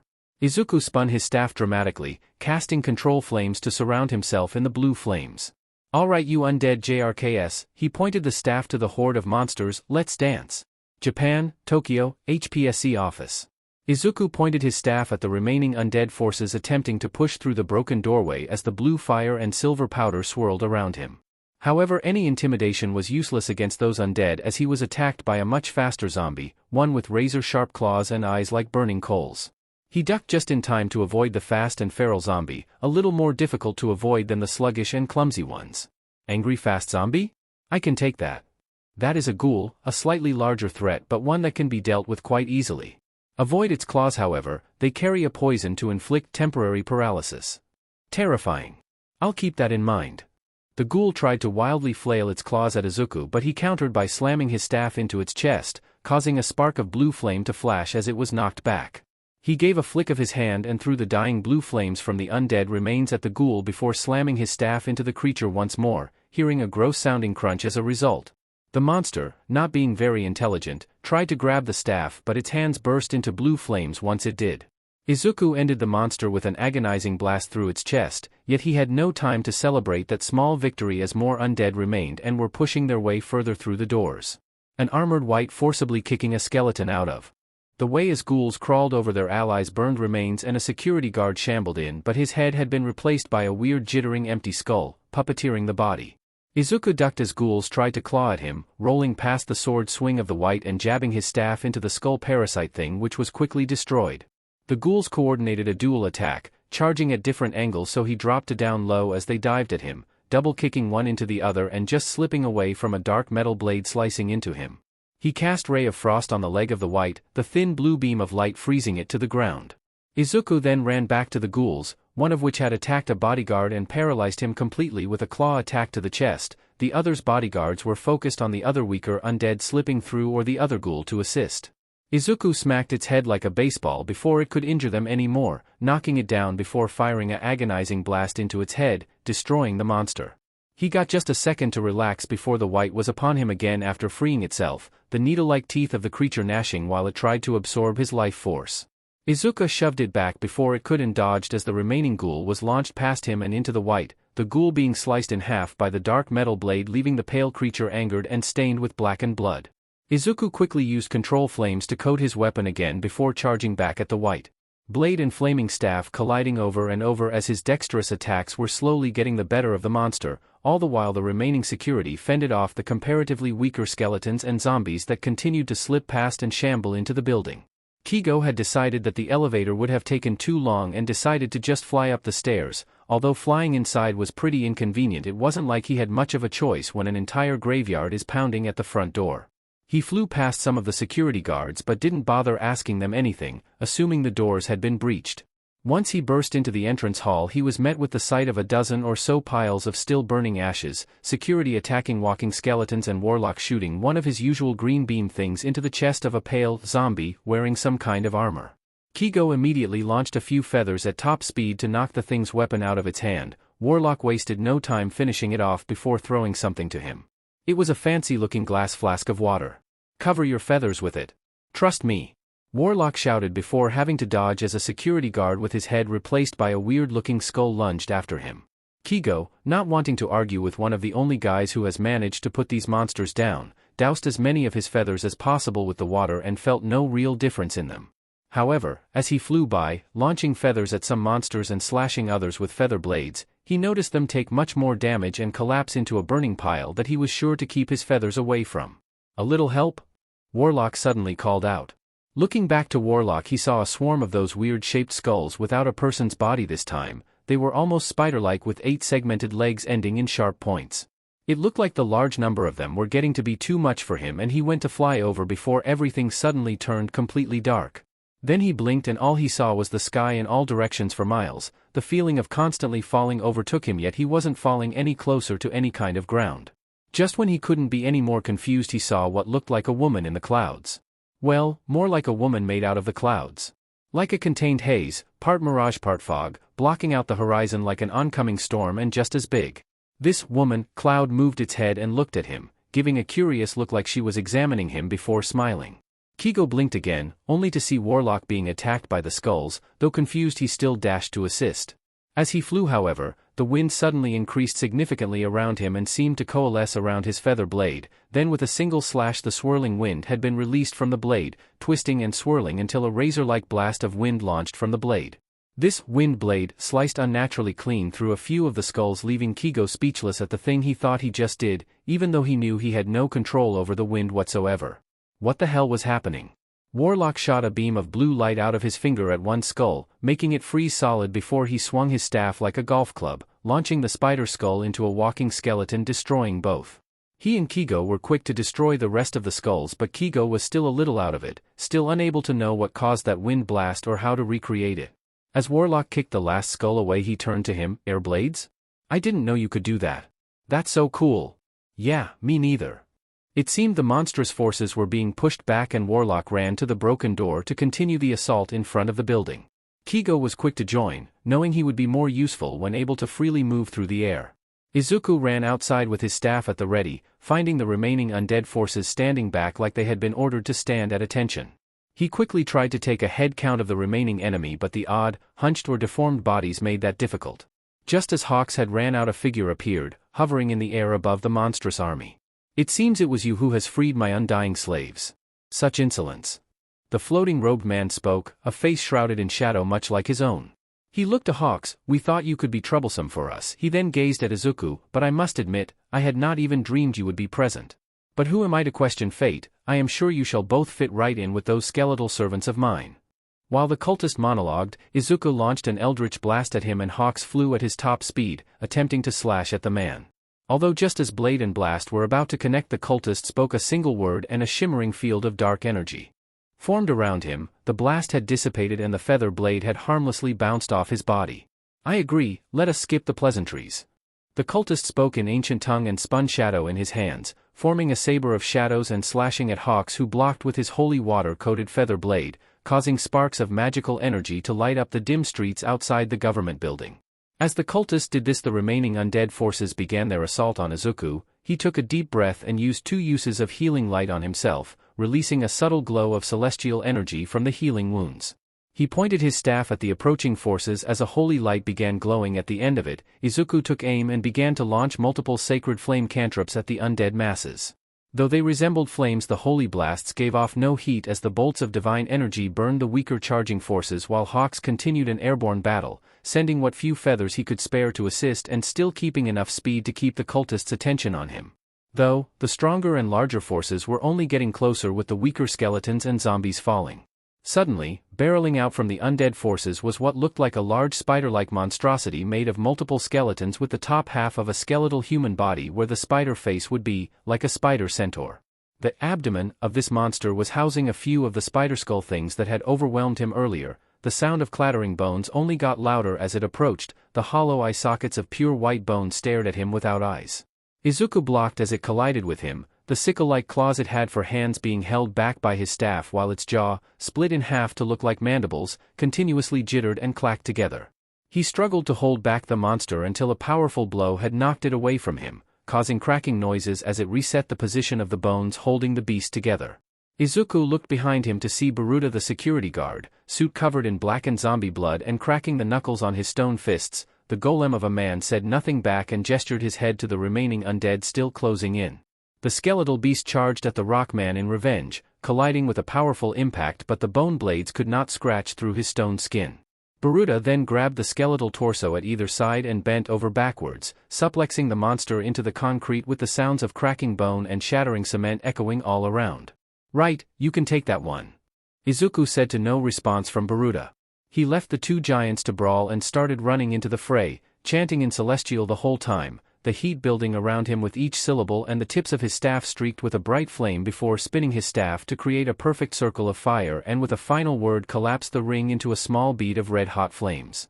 Flaming sphere. The bead expanded rapidly into a ball of raging inferno, charging faster than Izuku could run and colliding with the undead forces, causing ghouls, zombies and skeletons to burn rapidly, disintegrating into ash as the blue flames flickered through the careening sphere of scorching orange flames.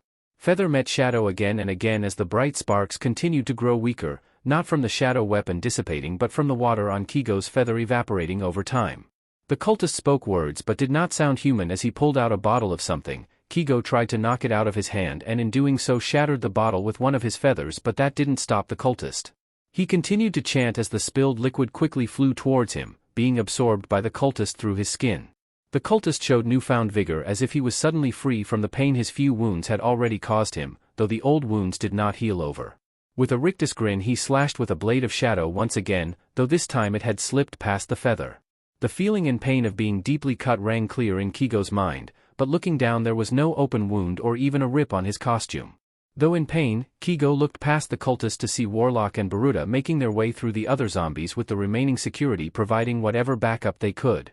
He gave a smirk to the cultist. "Look at that, looks like even an army like that can't help with an idiot like you in charge."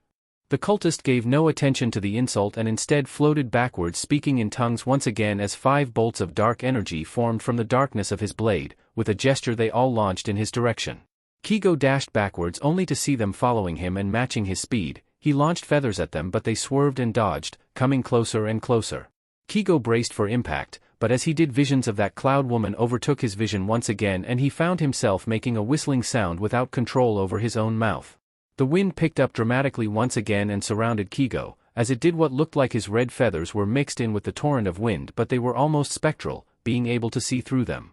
The black bolts of energy collided with the windshield, or whatever that was, and dissipated harmlessly. The wind continued and surrounded his feather blade once more. He looked at it with confusion but somehow knew that whatever was causing whatever was happening clearly wanted him to win. He swung at the cultist, who looked even more confused than he did. The wind warped once more and fired another wind blade, and did so again with the next slash, and the next one. The wind blasts and feather blade coated in swirling winds were growing to be more than the cultist was expecting. He was losing ground quickly as the newly powered-up blade collided with his own but would leave him open for the wind attack, slashing his body with razor-sharp wind. Impossible! The Undying King is the only one who can grant such powers. The cultist shouted in disbelief. How? How is this possible? I've got no idea. Kigo smirked. Looks like that god of yours isn't anything special. He continued to slash at the cultist, delivering more and more tiny cuts from either wing or wind. The cultist, however, grew agitated, spitting more of those inhuman words again and vanishing in a cloud of dark smoke. Kigo launched his feathers out to scan for him, but that wasn't necessary as he could be seen just above the monstrous army.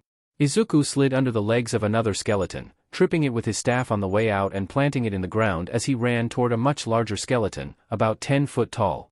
He jumped from his staff like a springboard and charged an agonizing blast in his hand before punching the jaw of the giant as hard as possible, releasing the raw magical energy at the same time. The large empty skull burst into bone fragments as the remaining bones collapsed into a pile, quickly igniting in blue flames. I've always wanted to do that. Izuku cheered, barely dodging the claws of another ghoul. He collected the flames from the burning bones and wrapped his hands in the blue fire. He dealt a burning uppercut to the feral undead and blocked another claw strike with his coat before shooting the fire in its face, running back to grab the staff and finish it off with another agonizing blast, removing the monster's head with a blast of red and green magic. It seems even a false prophet is able to withstand the king's strongest forces. You may have the bird fooled, but your false gift shall crumble under the undying king's almighty wrath. The cultist shouted in rage above the remaining undead, ravaged by numerous small cuts and slowly bleeding. What are you even talking about? Izuku questioned, genuinely confused about what he was rambling about. Enough chicanery. The cultist threw his shadow blade. Izuku tried to block with his staff, but the blade made of magic energy simply shifted its form to strike anyway, the blade passing completely through him and giving the feeling like he had been deeply stabbed in the chest with no real wound. What even was that? Psychic damage? You are correct. I was kidding. Why is that a thing? As Izuku continued to rant in his head, Hawks arrived and slashed at the cultist once more, but he threw up another shimmering shield of dark energy to bounce the blade off his body. With that distraction in play, Izuku had remembered the flaming sphere was still active. He quickly dragged it over through the undead with his thoughts before pointing to it with his staff, swinging it like a baseball bat and launching the ball of raging inferno into the air using control flames. Hawks! Dodge! He shouted, which Hawks very quickly did upon noticing the attack as the last few seconds of the spell were used up and the ball of scorching flames exploded on contact with the cultist, leaving him heavily injured and lightly on fire. That is it. You have truly infuriated me. The cultist shouted, speaking that in human language once more and laughing maniacally as a shimmering field of multicolored magic coated him. He pulled out a scroll and cackled, I'll destroy you both with this. This shall be the end for you, false prophet. Izuku pointed his staff at the cultist before disappearing from his sight in a puff of smoke. The cultist's eyes went wide as he looked around, only to see Izuku at the last second right above him. The air seemed to cool around him and his mouth steamed with every word of the spell. He waved his staff and launched a blue beam of light at the cultist's mouth, covering it in a layer of ice from a ray of frost. He continued to fall as he landed on the cultist, grabbing hold of his robe as he tried and failed to shake Izuku off, desperately clawing at the ice around his mouth to speak the words on the scroll. You know, I was wondering when you'd finally stop talking. Izuku said before the air chilled again, only much more so than before. It felt as if the icy air was about to freeze his lips shut as the celestial words came from his mouth, mist clouding around his face like he was speaking in a snowstorm. Transmuted thunderwave, ice. With an ear-popping explosion, the freezing blast encompassed the cultist, freezing all but his head in a block of magical ice and causing him to fall from the sky with Izuku still holding on. The block of ice landed and Hawks flew down next to him. Izuku quickly used detect magic and could see that, although the man was wreathed in magical energy, he was not undead. With the cultist unconscious, the undead around them had stopped moving. They were seemingly idle and awaiting commands. Izuku breathed a sigh of relief until he saw Hawks raising his sword. Wait! Wait! Wait! He's not undead, you can't kill him! Izuku shouted, holding his staff in the way of the sword. Just before Hawks could say something, a thin blast of green energy shot past the both of them and directly into the frozen body of the cultist.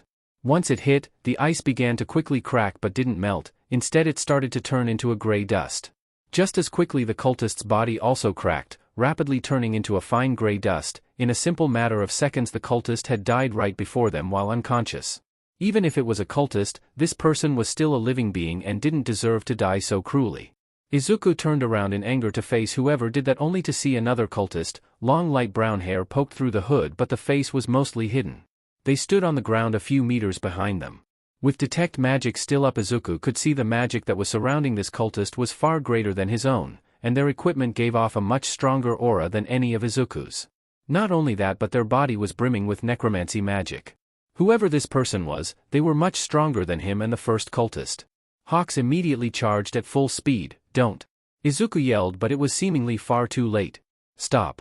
The cultist spoke calmly but with a fearsome echo. Hawks had been frozen in place completely, unable to move but completely aware of his surroundings. With detect magic, Izuku saw the bindings of enchantment magic holding him in place. They continued to walk over to Izuku, but he knew that if he tried to fight with both of his strong spells already spent while also injured, he would not survive. However, the cultist continued walking past Izuku and only stopped at the pile of equipment left by the dead cultist. They knelt down and picked up the dark robe, dusting the previous owner off of it and burning it to ash. Only fools dream to deny fate. They spoke normally while still facing away, a female voice that seemed devoid of life. You have no hope of stopping the future that has been arranged. What was wanted is ours, so you should consider this a warning, soon. mankind shall see its last dawn. No. Izuku spoke up, though he knew conflict would surely lead to death, the undying king will be stopped. The same goes for you and all his other minions too. We heroes will defeat you. Even when death smiled in his face, Izuku would remain determined. He would save the world no matter how powerful his enemy is. He made a deal and planned to keep his word. The cultist faced Izuku and stared at him, though her dark brown eyes were not full of hate or malice but pity and sadness. Her skin was a very pale white but not decaying, almost looking at peak health. Heroes, all you heroes are deceived if you believe you can face him. A pitiful sight. They continued to stare before turning and continuing to walk away, though, there is no point in speeding up the inevitable. I believe we shall meet another day, Warlock of Light. When those bitter dark winds howl about you once more. They faced away from him and with a few unknown words of ancient tongue the space around her warped and rippled as she vanished without a trace, leaving the space she stood to ripple like water. Izuku took this brief moment of respite to pray for those that died here, praying for those lost of both sides of the fight. Kigo continued to struggle, unable to move his body or even his feathers until the effect stopped suddenly, dropping him to the floor unexpectedly. He quickly turned to face the new cultist but they had since vanished and Warlock sighed in relief. He rushed to the vigilante's side, looking down to the dust-covered equipment left behind by the first cultist post-disintegration. What happened? Where did they go? He asked Warlock. The trench-coat-wearing man simply looked to the space in front of him where the air seemed to ripple like water. We are so underprepared. He said looking down. He looked focused like he was deep in thought. Someone that strong, how do we even prepare to face that, let alone the Lich? His look of anxiety quickly washed away. You're right, we couldn't have known, but now we do. We need to work overtime to even stand a chance. Was he talking to himself? Warlock. Kigo said louder to get the man's attention. What? Sorry, I was thinking about something. Yes, the other one left. Gone. Poofed on out of space right over there. He explained, snapping out of his daze. Kigo was confused. Wasn't half of that cult's whole mission about killing Warlock? They just left? Yep, she cryptically told me we would meet again and burn the first guy's cloak. Actually, wait a second. Warlock explained before his eyes turned white and he stared at a pair of boots and a dagger left in the pile of dust, next to a paper scroll that was apparently going to be used to kill the both of them. Amazing. I wonder what they can do. Care to explain? Kigo asked, genuinely confused as to what he was doing looking at a dead man's shoes. Warlock turned around to explain but his expression of excitement shifted to one of curiosity again as he stared at Kigo's chest. That wasn't there before, he mumbled. Excuse me, he asked, more concerned now. Were you cut with that guy's shadow blade? Warlock suddenly asked, continuing to examine his body. Yes, what does that have to do with Dash? Warlock pulled something from his coat, a small glass vial the size of a shot glass. Drink this, I'll have to explain everything in a minute with the president and Nizu. We think that's the best idea. He said, cutting off Kigo before devolving into incoherent mumbles and picking up the dead cultist stuff. Though skeptical, Kigo drank the red liquid from the glass, the taste of a sweet fruity medicine quickly spreading over his tongue before he swallowed it. A warmth slowly spread over his body and the feeling of a deep stab wound faded away alongside any cut sealing up like a week's worth of healing occurred in seconds. In his ever-present confusion Kigo flew back next to Warlock who was approaching the HPSC building. Suddenly exiting the building however was the president herself alongside Nizu and several bodyguards. She looked around the battlefield of idle monsters before locking eyes with Warlock. I would like an explanation as to what happened here and why a graveyard worth of corpses broke down my doors and killed 2 of my guards. She spoke with anger hidden under a calm forged by years of her work. Don't look at me. Apparently they didn't even know I was here. Warlock casually explained, entirely different to his earlier politeness and mystery, no longer paying attention and dumping the equipment on the floor unceremoniously. Nobody bother me for about 3 minutes. Hawks will explain everything. He said rummaging in his pockets. The president gave Kigo a look that could kill, wordlessly demanding an explanation. Izuku pulled the Book of Shadows out of his own shadow and opened to a random page to find the instructions to cast Identify through a ritual. He grabbed a stick of chalk out of his pocket and began to draw a circle around the items left by the cultist. They had some latent magic energy in them so he was too eager to find out what they were. He began to draw more and more details around this circle, wheels of runes, celestial script and symbols of divination magic. The circle grew larger as he continued to add to it, becoming a few meters wide while constantly muttering celestial, reading directly from his shadow book. After the final line was drawn the chalk began to transform into a white light outward from that final point. Slowly the chalk was consumed and transformed into a pulsing, glowing white circle of runic inscriptions, some wheels of symbols slowly rotating like a conveyor belt. With a few more words the white light grew from being pretty unstable to a smooth and steady energy. Izuku kept his attention on the circle to keep it from vanishing while looking over to Hawks with detect magic and saw he still had that small lingering pure magic smudge in his body. Hawks, I need you to stand in the middle of this circle. Hawks turned around, noticing the circle for the first time. The president also turned and looked with curiosity. You know what, sure. Why not? Enough weird things have happened today already. He walked into the circle and stood next to the boots, dagger, and scroll. Now what? Stay there and don't move for let's say 7 minutes. The president spoke up. I hope there is a reason for all of this. Oh please, let him continue. I find this all too entertaining. Nizu spoke up, taking a drink of tea before handing the cup to one of the bodyguards. Izuku smiled at that, continuing the chanting of Celestial as different rings of runes floated up and spun around Hawks. The symbols continued to float and spin as Izuku's eyes changed to a pale white, continuing to chant in Celestial, a sight which was slightly uncomforting to everyone. Everyone except Nizu, who was watching with great interest and amusement. After exactly 7 minutes of this the circles of white light all shattered and flew directly into Izuku's body. He shook his head as his eyes returned to normal. The information on these items filling his mind alongside confirmation that there was a tiny bit of pure magic in Hawk's soul. Oh, that felt so weird. He stood up and the president approached. Now then, I would appreciate being told exactly what that was. She said, irritation very clearly growing in her voice. In due time all things shall be revealed, Madam President, he answered before picking up the boots and approaching Nizu. Mr. Nizu, I understand that you are the smartest person here. I would not argue against that. He agreed cheerfully. Please put these boots on and tap the heels together. Izuku instructed, if you do that then I can tell every one of you everything in full honesty. Nizu looked at him like he was skeptical but gave in. All right, I see no reason not to. Nizu slipped off the brightly colored sneakers he was wearing and put on the boots that were much too large for him. However, as he did the boots shifted in size and shape to accommodate, becoming a perfect fit. The president, Hawks and Nizu all watched with varying degrees of confusion and skepticism. Nizu clicked the boots together. They watched as the boots released a slight hum and dull glow before it faded, then Nizu began to ever so slowly drift upwards. Nizu, despite having no quirk to do so, had begun to levitate. It seemed he quickly began to understand the fundamentals of what was happening as he stopped himself a few feet off the ground, unexplainably floating in midair. Izuku walked over and waved his hand above and below Nizu like a magician mid-performance, no strings attached above. Nothing lifting up from below. Now Mr. Nizu, how would you explain what is happening right now? Without any outside influence, how would you say you are floating right now?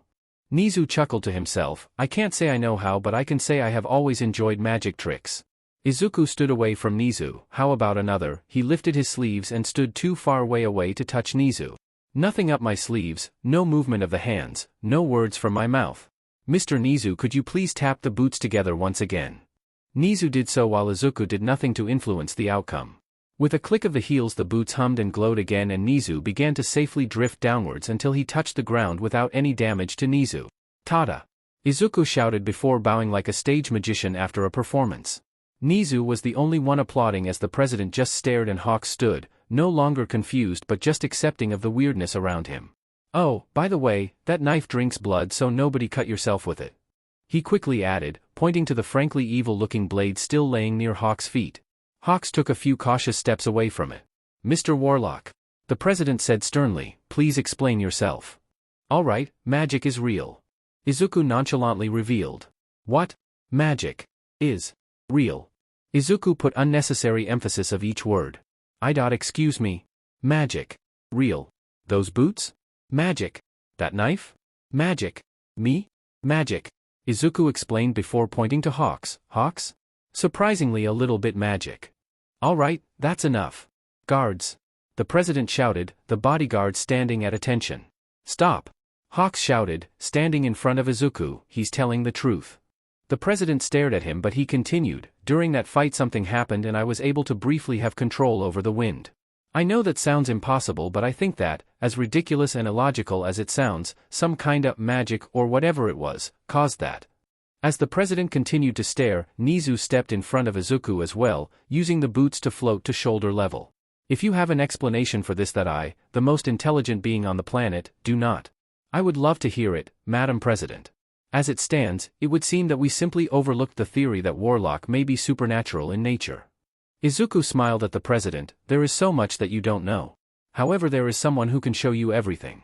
Nizu and Hawks turned to face him. We do need a ride there though. I don't know how to drive. The president sighed deeply, holding the bridge of her nose and looking down for a moment too long before looking to one of the bodyguards. Get the limo. That one bodyguard ran off as the president looked around at the idle standing undead. How do I get these things off of my property? Well, nobody is controlling them, so I guess just. Izuku walked up to an idle skeleton and poked its skull with his staff, it immediately collapsing and turning to dust. He gave a brief prayer to the souls of those turned undead before turning back to the others. Do that. The president ordered her bodyguards to destroy the remaining idle undead, with Baruta doing the most work as a black limo pulled up on the street, followed by several armored black cars. She looked to Izuku, who used Mask of Many Faces to change his suit to one of the bodyguard suits, mostly doing so prolong his appearance as Warlock and not a teenager. Very well, Warlock. Where is this person who will explain everything? Tokyo, Kodadama District. This is a library. The president said, looking at the place the limo had stopped in front of. Very observant, we're going inside. Izuku replied, jumping from the limo and changing his appearance to his regular Warlock outfit. Hawks exited with Nizu, the principal, floating next to and holding on to his shoulder, getting good use out of those magic levitation boots. Hawks simply looked exhausted, reasonably so, as it was incredibly late in the night, but also because he was having to take in all the magic stuff for the first time. Nizu was actually taking it surprisingly well for someone so intelligent. Maybe he was just excited to learn new things. The president exited while still circled by bodyguards and still giving Izuku a look of seriousness and skepticism, probably because Izuku had since given up trying to seem more mysterious than he really was. Being mysterious and hard to understand was Quaddle's job. Izuku tested the door and it was locked. He knocked a few times and waited awkwardly for a few moments. After what felt like far too long, the door had opened by itself and Izuku walked in, seeing Silver at his desk simply reading from a book. The elf wearing his librarian outfit, the formal gray suit and sunset tie. Izuku turned around to face the rest. Come on in, don't be shy. Take a seat and pick out anything you wish, just as long as you have a library card. Hawks, Nizu and the president walked in cautiously, but the door immediately slammed shut after her, leaving the bodyguards outside. All right, Warlock, why have you come so late? Or perhaps I should say so early, considering the time. Silver spoke, purposefully not using Izuku's name to conceal his identity. Izuku ran up to the desk. I told them all magic was real, and he pointed to the president. She doesn't believe me. He pointed to Hawks. He needs examining because I have no idea what's up with him. Then he pointed to Nizu, and he I'm not sure actually. I think he's just tagging along. Izuku rummaged in his pocket and pulled out the scroll. Also, I have a gift, a scroll that I have identified as Fireball but can't read at all. Silver looked to the guests, then to the scroll, standing up and waving his hands, muttering a spell before throwing a small wooden chest on the floor, which rapidly grew to a decent-sized chest. He walked to and opened it, placing the scroll inside before the chest shrunk back into the small version. Silver then spoke a few words and tapped Izuku on the head with his cane, teleporting the both of them with a ripple in space to directly in front of the president. Izuku shivered. Teleporting always feels weird. The president stood with importance and power even without her bodyguards. My men can and will break down that door if you do not explain yourself this instant. Silver chuckled, tapping his staff on the floor. What door? The president turned to see the door missing from where it once was. Now, young lady, I know who you are and you should know this.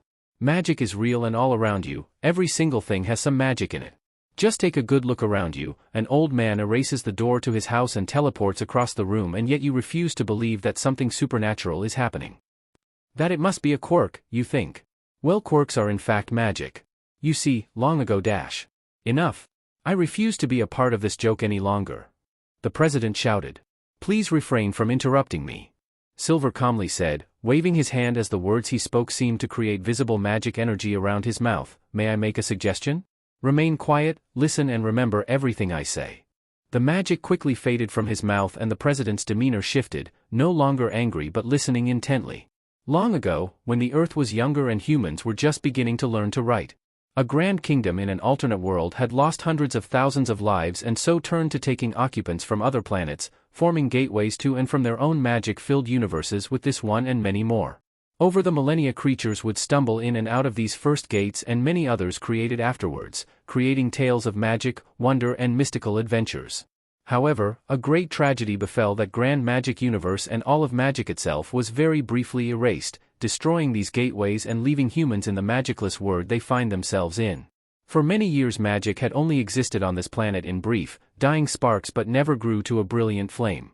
But 200 years ago a rift in space caused a wave of powerful pure magic to flow over the universe, leaving remnants of magic to cause the first glowing child. This magic would create a new subspecies of human that had innate magic abilities built into their very DNA, a quirk. The president snapped out of her daze and looked down in a mixture of emotions, completely silent. Silver tapped his staff on the floor and the doors appeared once more. If you wish to leave, you may. But remember that this war against evil goes far deeper than heroes and villains. Far, far deeper than you can imagine. The president said nothing, and walked out, the doors closing behind her. Whoa! You broke her brain. I didn't even get to ask my favor. Izuku said, pulling the vampire knife from his coat. By the way, we got this evil blood-sucking knife from a cultist who I think was also a wizard. Silver looked at it before shrugging. Well, I don't have any use for it. You can keep it. He turned to face Hawks and Nizu. Now then, something was wrong with you? What is it, a curse? A disease? Hawks began explaining everything that happened to him during his fight with the undead and the cultist, how he had visions of a place of infinite sky and a woman made of clouds. How he was absolutely performing some kind of magic somehow without realizing it, being unable to recreate it on command. Do you have any ideas about this? Izuku asked Quaddle. The location he has described resembles that of the elemental plane of air. Though, despite the name, the plane is not entirely air. Fragments of elemental fire, earth, and water oft combine within and scatter throughout the plane. It is thought that an expanse of naught but sky is uncommon at the very least, but is understood as the likeliest location. So could this cloud lady be a goddess or something?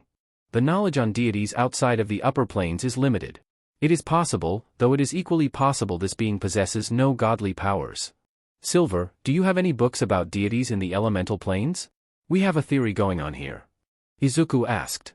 In response, Silver tapped on the floor with his cane and a row of books close by began to move like a conveyor belt until it stopped and a silvery spectral hand grabbed a single book bound in a high-quality leather and runic language on the cover. Silver's mage hand placed the book on a table that had morphed itself out of the floor. It is not that specific, but this encyclopedia of deities in general should work for you. Silver called out before turning his attention back to Hawks. Kigo was still not entirely sure about what was happening, but had long since given up on attempting to make sense of it. As illogical and childish as it sounded, he was speaking to a wizard in a magical library. He watched as Warlock obtained a book from moving wooden shelves and was reading at a table that built itself out of the floor. Nizu was sitting next to him like everything that was happening was completely normal. So, young man, this being, be it a deity or another creature of high magical prowess, has chosen to imbue you with a spark of magic within your soul. It seems your affinity for flight caught the attention of a powerful being of the skies and wished to assist you. This wizard, Silver he think he heard Warlock say, explained.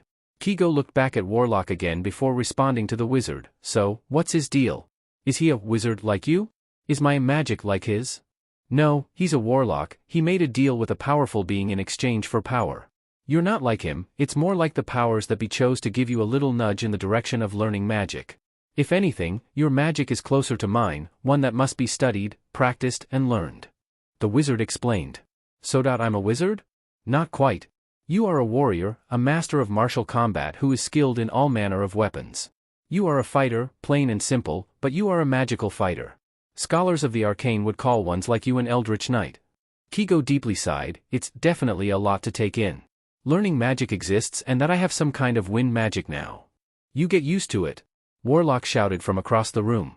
Silver hummed in thought for a moment before tapping his staff on the floor once again, waving his hands and creating a staircase out of the floorboards and bookshelves that extended outward into a portion of the building that was physically impossible for it to exist.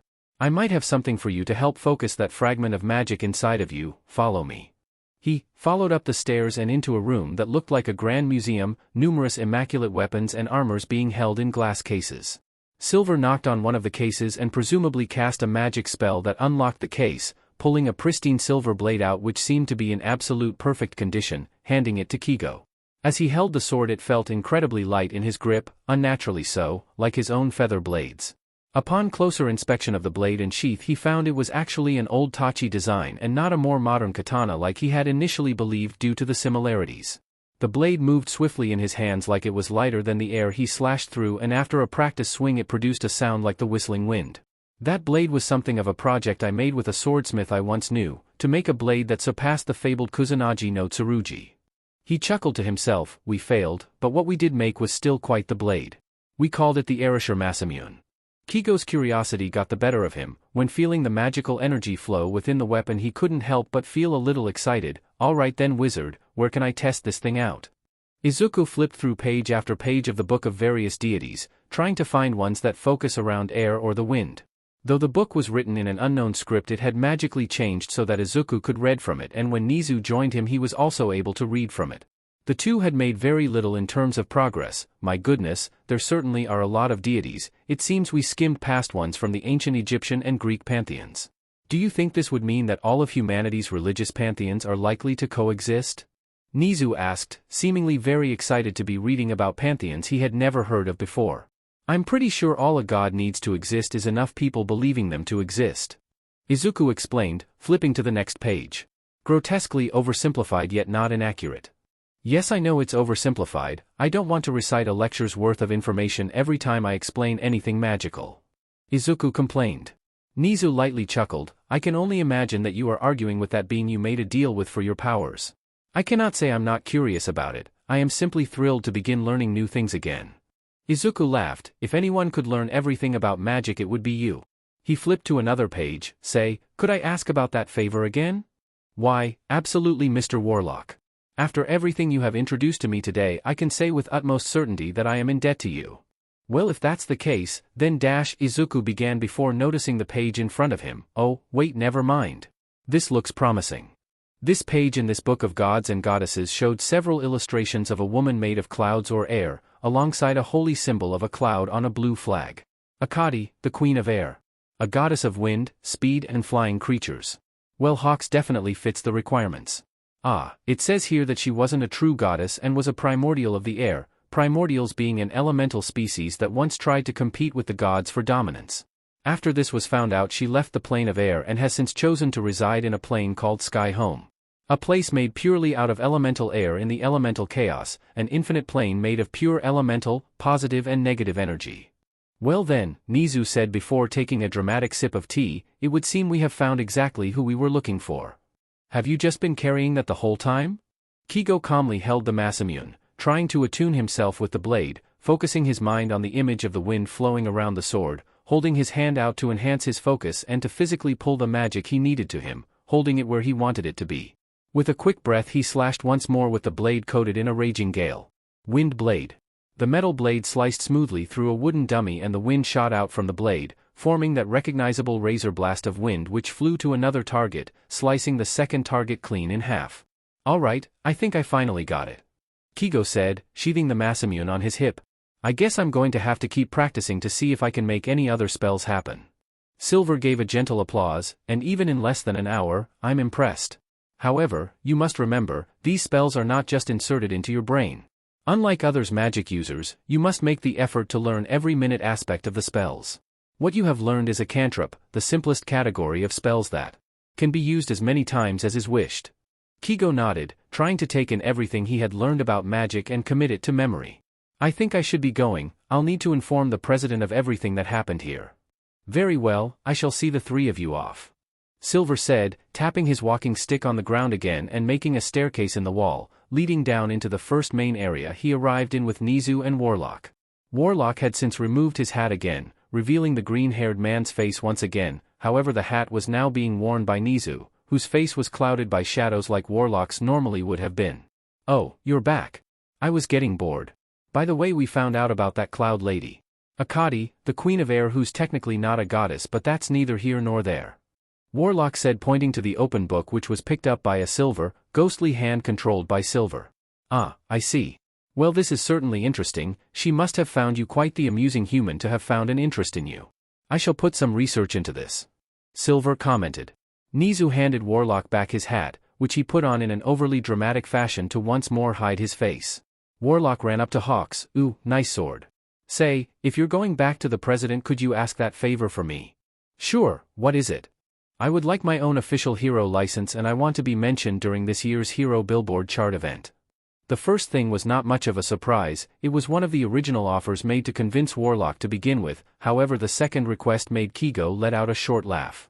Seeing as Warlock was able to make the people of Japan and even heroes feel much safer from the UKF, he personally would have given him a spot in the top. Sure thing, I'll see what I can do. I shall put forward an appeal for this, I must admit I find it quite amusing. Nizu added. Kigo gave a quick goodbye before flying at full speed back to the HPSC building. What he was expecting was some solemn faces due to the deaths of a few guards. What he was not expecting was people frantically running back and forth and shouting orders around. He quickly located the president who, already previously looking stressed, looked to be in a state of pure distress. "Madam President. What's going on?" he asked, thinking something terrible had happened. "Vital information has gone completely missing from both physical records and digital records," she revealed. "What information?" Depending on the information, a leak could prove to be very bad for the HPSC. The president took a deep breath and attempted to calm herself. "Have you ever heard the name, All for One?" Izuku adjusted his coat after Hawks vanished from the scene. "Well, I should get going too. Still gotta sleep even with all this magic in me." Silver held up his hand to stop him. "Not so fast, you aren't the only one with presence." He placed a tiny chest on the floor that was different to the one from earlier. With a few words and hand movements it grew to the size of a regular chest. He opened it and pulled out a pair of gloves that were identical to Izuku's current gloves. "These are gloves of sparking, snap your fingers and you create sparks to form fires using control flames." Izuku put them on and gave a few snaps, creating brief sparks like a broken lighter. "I mean, it's cool, but Hawk's got a whole freaking sword. Keep giving me sass like that and I'll start charging you for these." Silver joked before reaching back into the chest for the next item, removing a similarly ornate staff to Izuku's own, however it was made out of a lighter colored wood with sun-shaped engravings. "I call this Daybreak, a staff that can either damage your target with a regular bludgeoning hit or a flash of radiant magic. If you want to make a light in the dark then just lift it and say, 'Light,'" as he said that the tip of the staff lit up like a torch. If it were dark it would probably illuminate around him pretty well. "Oh, and there is one more thing this staff can do. If you point at your target," he used his walking stick to clear the area and make a little wooden dummy in the center. "Then simply say the command phrase, Carpe Diem." A tiny mote of light shot from the staff and stuck to the dummy before rapidly expanding and exploding into a pillar of bright light, searing the surroundings with holy radiant light. Though this is only single use. It will recharge upon a new dawn rising, when day breaks so to speak. He chuckled to himself. Izuku took the staff and twirled it around, the ends lighting up with a shimmer of radiant energy before he pointed it upwards and dropped it into his sleeve, storing it in his magic coat. "I would like to apologize. Please keep making me cool stuff." Izuku feigned seriousness before giggling like a child, sliding the staff out of his other sleeve and spinning it again. "Seriously though, this is very cool. Thank you." Silver smiled as Izuku continued to mess with the new staff. "Well, I am glad you like it. Maybe this will teach you not to sass a wizard." "No promises," Izuku said, throwing the staff into the air and catching it in his pocket, making it disappear once again. Nizu, who was still completely enthralled by all the magic happening around him, tapped Izuku on the shoulder, floating in the air to be at eye level. "Well, I believe we should discuss that favor now. Wouldn't you agree?" "Oh right, I knew I was forgetting something," Izuku said, gently smacking his forehead. "Well, Mr. Nizu, as the owner and principal of the greatest hero school in Japan and probably the world, I would like to request a position in your school." Nizu hummed in agreement. "Very well. However, like all students, you will have to take an exam." Izuku was about to cheer but stopped himself upon noticing exactly what Nizu said. "Wait, student. How did you dash?" "Ah, I mean, surely you're joking, Mr. Nizu." Nizu simply laughed to himself. "No matter how well you hide your appearance, Mr. Warlock, I am an educator who has watched thousands of young men and women become proud heroes. Every single one had something in common, that burning flame of youth that would one day light up all of Japan with hope. It is hard not to see that in you," he explained before taking a dramatic sip of tea. "Now, despite this, I do have something of an offer for you." Izuku grew rightfully curious. "What did you have in mind? How would you like a temporary job at UA?" Nizu asked calmly with a kind smile, as if he had not just dropped a metaphorical bombshell onto Izuku. "What?" Somewhere in Japan. Deep, deep down, far below a lively society lay a labyrinth of cold steel tunnels, an unseen base that housed not only the most gruesome of human experiments but the greatest of evils the world had ever known. Lurking deeper still in this wretched headquarters wreathed in evil was the one that for well over a century had terrorized not only Japan but the whole world and still is the cause of horror stories to this day. Tall and imposing, the very aura exuded by All for One would be enough to terrify most into groveling before him. Though injured from his last battle years ago, his respirator mask would hide these scars from the one who had chosen to intrude upon his humble abode. Even with every security system armed and activated, the single intruder had arrived right before him, without an ounce of fear in his being. This man shuffled the deck of cards in his hands, though he could not see it perfectly due to his missing eyes, he could still tell that the cards were being shuffled expertly, cutting cards like a magician. He placed them onto his shoulder, sliding them down his robe into his hand. Well, All for One, I believe this is quite the opportunity for you. He shot the cards in an arc from one hand to the other. The Undying King has the power to restore your body to its prime. By his divine word, our organization would like to propose a partnership with you. The prospect of his regained youth was a promising way to get his attention, and, what shall you wish for in return? All for One's voice being warped and booming from his mask. The robed man chuckled, well, I can't say it was hard to miss those little experiments you sent to attack me when I so rudely intruded. We would like to suggest a trade of sorts. The knowledge and means to create these creatures in exchange for a body truly fit for the Demon Lord. All for One could tell there was no lie being told by this cultist, and a body in his own prime was quite tempting. Though with a new body he would not have a need for this cult in his perfect world. Yes, destroying them afterwards would be the best course of action. Very well. I accept these terms of our partnership. The Undying King welcomes you with open arms. The man said before throwing the cards all around him, vanishing completely alongside the cards. Beneath his intimidating, dark mask, All for One smiled. 4.5 months until the UA entrance exam. Somewhere in Japan. Martialist had grown quite used to the bindings of Tartarus, though waiting to leave had gotten quite tedious. He wished the brothers and sisters of his faith could break him out sooner rather than later. Finding the whole ordeal to be quite boring, he decided to sleep, expecting a visitor to extract him in late evening. He awoke to find himself no longer in the brightly lit padded cell he had come to know, and instead inside of a dark, ice-cold room strapped to a steel table. His arms and legs bound so tight he couldn't even struggle to free himself. He was also quick to notice the GG placed in his mouth, preventing him from making any noise, never mind call out for someone. Ah, good, you're awake. An elderly male voice spoke. The light hanging above didn't illuminate much of his face, but it did certainly light up the thick round glasses and a metal card of what could be described as medical tools but looked closer to weapons of torture. Then we can begin this new experiment. The elderly man moved closer to reveal a lab coat stained with blood and other unknown substances. Also stepping into the light was a man he did not recognize but wore the same cloak and symbol of his clergy. With his hood down, Martialist saw the long white hair draping elegantly around his shoulders and his eyes of gray with white pupils. Though this man was in the same chilled room, his breaths did not fog like his or the doctor's. Doctor, I am hoping this demonstration won't be taking very long. I do have other businesses the Undying King would have me tend to. You can't rush when making a masterpiece, and with all these new tools to work with, why waste a single second of experimentation? Leave that body there, I'll be using it in just a moment. The doctor said, grabbing a thick syringe and moving to the side of him. He tried to struggle but all attempts were in vain, as was any attempt to scream. The long-haired man stood judgingly, dumping a body unceremoniously onto the floor. You have failed twice, my brother, in death. You were the closest any of us had gotten, and you squandered your chance to kill that pest, and for what? To deny your birthright, your quirk, the gift the Undying King had given onto you before you even knew of his existence. You bring shame to us, but don't fret, brother, your body will be reconstituted. You will be allowed to please our Dark Lord once more. That was the last thing Martialist heard before everything turned dark and would never grow bright again. Japan, Muzutafu, UA High School.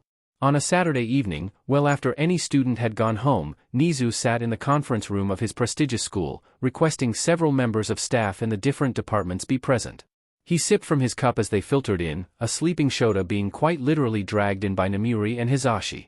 The other faculty members entering shortly after one another. Once the staff had taken their seats, he began the meeting. Thank you all for coming. I'm sure you are all curious about why I have called you here.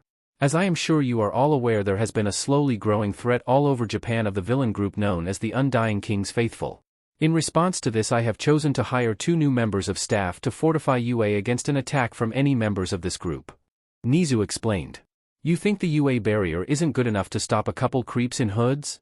Higuri questioned, a rightful question from the one who built the security system. I do. I have come to understand that they possess a method of medium-range teleportation that can completely negate the barrier's use, as well as many of our other defenses.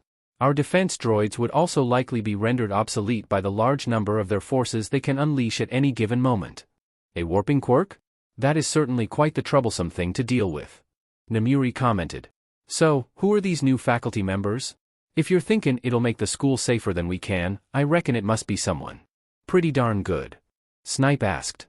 Well, I believe some of you will be quite familiar with one of them. Nizu said, turning to the door leading inside. You may come in now. He called out.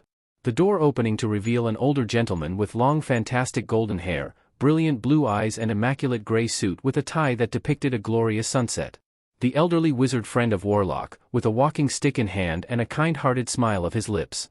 He entered alone, giving a formal bow to the other faculty. Good evening, my name is Veritane High Silver. I am pleased to meet you all.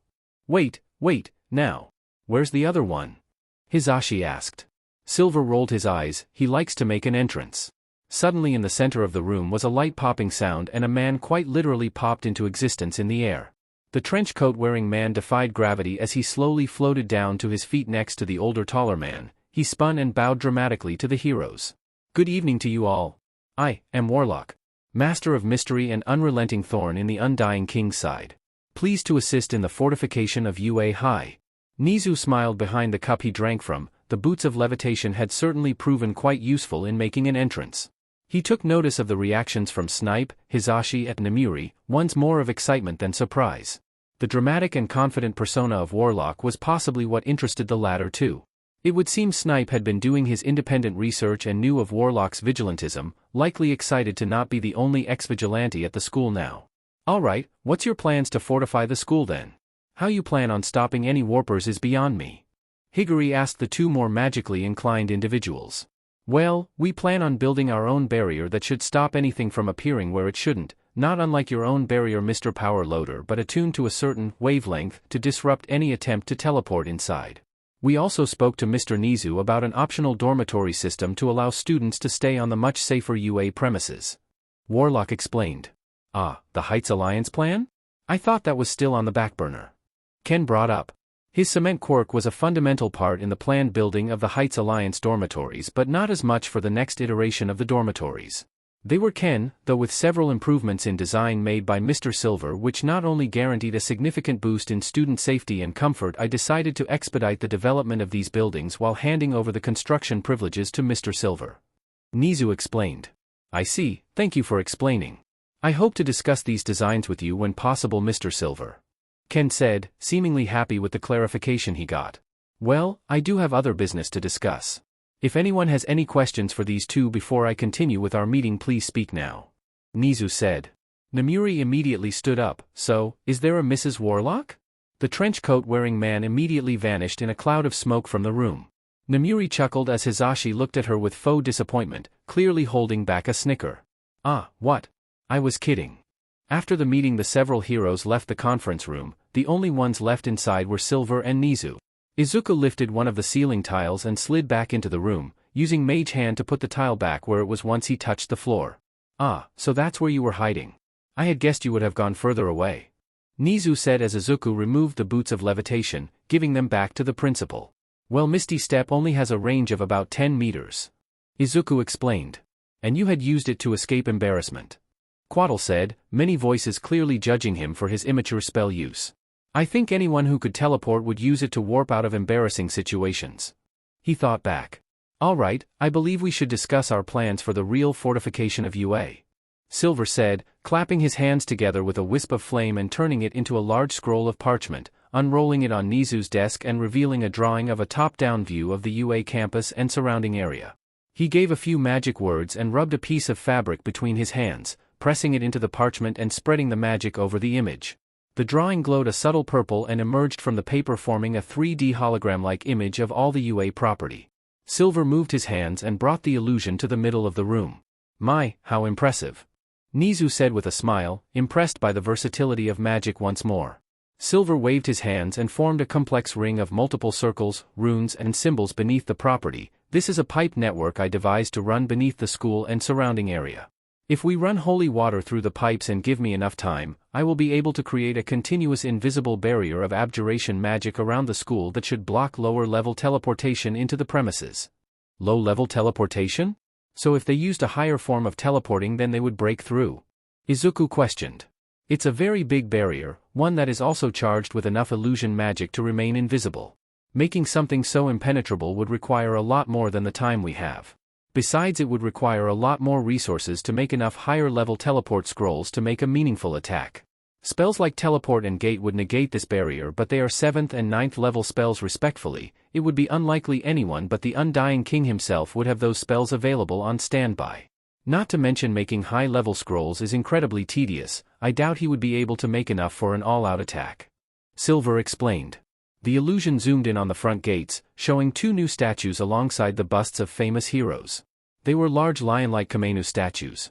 I was going to go with a more Western gargoyle design, but I figured that these guardians would fit in better if they looked like this. Of course I could have hired actual gargoyles, but I have a bad history with fiends and they may have eaten one of the students, so golems would work better overall. Silver continued, moving the illusion to several other locations on the map with other new statues that were also golems. I will also need to create a doorway into my extraplanar home on the premises. Since it is located in its own demi-plane, it would be the optimal place for a sort of panic room in case of an evacuation. Silver explained, clapping his hands together and making the 3D model vanish in a light puff of purple smoke. That is all I believe I will be able to do on my own in just a few months. Alongside the plans for the improved dormitories, with enough funding and manpower this should get done around the time the next school year begins. Nizu nodded, seemingly quite impressed with the sales pitch for the new security systems. Well, aside from the troubling thought of gargoyles, I believe there is nothing to worry about in these defense systems. I will be making some changes to our current defenses as well, some new security cameras, motion sensors, defense droids, and the like. Izuku raised a hand like a student in a classroom. Just a quick question, Silver. Are you sure you can get all of this done in just a couple months? I mean, it just seems like a lot of magic that needs to be used, and not only that but the physical cost to make that many gallons of holy water just seems way too high. Silver chuckled. Young man, you think overmuch. If you believe I thought of these methods without the tools to do it, you are sorely mistaken. Besides that, I now have a budget provided by Mr. Nizu here, probably enough to buy a small country. Well, it has put a sizable dent in my personal funds, Mr. Silver. I do hope you will be spending it wisely. Nizu said with a smile before turning to Izuku. By the way, Mr. Warlock, I will have to put a name down for your profile on the school records, one other than Warlock. If you could give me a name, I would be grateful. Can it be a fake name? He asked immediately. Nizu simply chuckled. I never said it had to be yours, just a name. Izuku paused for a moment. He had quickly realized he was still very bad at lying. Jack. For some reason this was the first fake name that came to his mind. Jack? Nizu asked for clarification. Yes? Jack Midoriya. Izuku said in a rushed panic, almost immediately realizing his mistake the very second the words left his lips. Nizu paused. I see, Midori meaning green, like your hair and eyes in this form. Very clever, he chuckled. Yep. Izuku was all he was able to choke out, breathing such a heavy internal sigh of relief it was like he exhaled his soul. Your luck continues to know no bounds, Izuku. As does your inability to speak untruth. Frankly, it is found almost comical. It's not funny, I'm dying out here. 'Twas a figure of speech. Silver tapped him on the head with his walking stick, knocking him out of his stupor. Well then, Midoriya, I'm sure you are quite busy. Run along now, I will be conversing with Nizu for a while on our plans for UA's defenses. He intentionally put emphasis on Midoriya, as if it were an inside joke. Right. You got it. Izuku said, leaving the conference room at top speed. Veritane sat for a moment as Midoriya left the room in a visible panic. So, I don't suppose this means you'll continue your search for his true identity, he asked Nizu, the principal sitting with an amused look on his face. Ah yes, the true identity of Warlock. It truly is a mystery, is it not? The world may never know. He said jokingly, chuckling to himself before sipping from his tea. Veritane gave a sly grin. You already knew, didn't you? A few days after his blood was tested for a quirk, I ran through a database of every quirkless person in Muzurifu, knowing this was his preferred territory and likely his home. I quickly classified any file on the Midoriya family immediately after deducing and confirming his identity to protect them. Nizu explained. I'm guessing you didn't tell the president about any of this. Veritane said, pouring himself a cup of tea with a conjured mage hand. Upon learning what little I could about him, I knew that eventually the HPSC's ideals would surely clash with Midoriya's. Truth be told, I've already set up a plan to ensure the safety of the Midoriya family. He took another sip of tea, seemingly for dramatic effect. Besides, I wouldn't want to miss out on all the entertainment, he laughed. Izuku wandered the halls in UA, still in his warlock appearance, taking in the scenery as the light of the setting sun filtered in through the large glass windows. It felt a little surreal to be standing inside the school he had always dreamed of being in. The large empty halls giving a slightly ominous feeling, like a usually bustling city street being devoid of people or a schoolyard at night, just a feeling he was somewhere he wasn't supposed to be. What a weird feeling, he thought to himself. Canopsia. Quaddle suddenly said. What? The forlorn atmosphere of this place once bustling with life, now abandoned. The word you are searching for is canopsia. Now that I have a word for it, it kinda feels less fantastical, he thought. He continued to walk around the halls for a few more moments before looking out of one of the windows at the sunset. He began to think about the other day where the undead attacked the HPSC office, how there was a much more powerful cultist who didn't kill him. From magical aura alone he could tell she was much more powerful than him or any other cultist he had met. Hey Quaddle, why do you think she didn't kill me? She was an undead with the cultists, wasn't she? It is unknown to one, though it is known that some undead possess varying degrees of free will. Liches, vampires, ghosts. If it possesses a higher cognitive ability, it is believed one might retain the ability to act upon one's own accord. Perhaps they simply did not desire to kill you. What I don't understand is why. He thought, leaning on a handrail still staring at the sunset. If she killed the other cultist, then that implies that she has a vendetta against them, unless it was to make sure he didn't talk. But then why burn the cloak if that was the only reason? If she was rebelling against the Lich, then why would she keep working for and worshipping him? Izuku planted his head on the handrail. Ugh, too many questions. I ain't interruptin' anything, am I? He heard a voice say next to him, seeing Snipe, the ranger hero, standing next to him also staring at the sun. Oh. No. Nope, just looking at the sunset. Thinking about stuff. Izuku said. Stuff, huh? Well, can't say I ain't guilty of doin' the same. Always gets me thinkin' about the past, what I coulda done different. He said, letting out a small sigh from behind his mask. Well, I'll be leavin' you to your stuff now. Just know it's nice not bein' the only ex-vigilante in the faculty. Whoa, wait. You were a vigilante? Izuku blurted out. Guess it ain't really common knowledge. Back then I would have called myself a wandering bounty hunter. Lookin' back I was more like a homeless vigilante. Nizu found me back then, still ain't even sure what he was doin' in America at the time, but he saw something in me. Next thing I know I'm learnin' Japanese, getting a license and teachin' kids. Snipe explained. Strange how life turns out. I always assumed you were from America.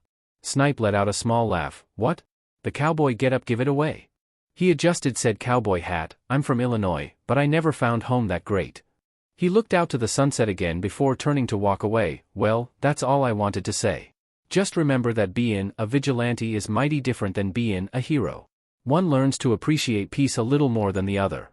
He started to walk away. Hey, Snipe. Izuku called out, causing the gun-toting hero to turn his head. Can I get an autograph? He let out a short chuckle. Sure thing. Izuku's dream. That night Izuku decided he was feeling confident, wanting to increase his training difficulty.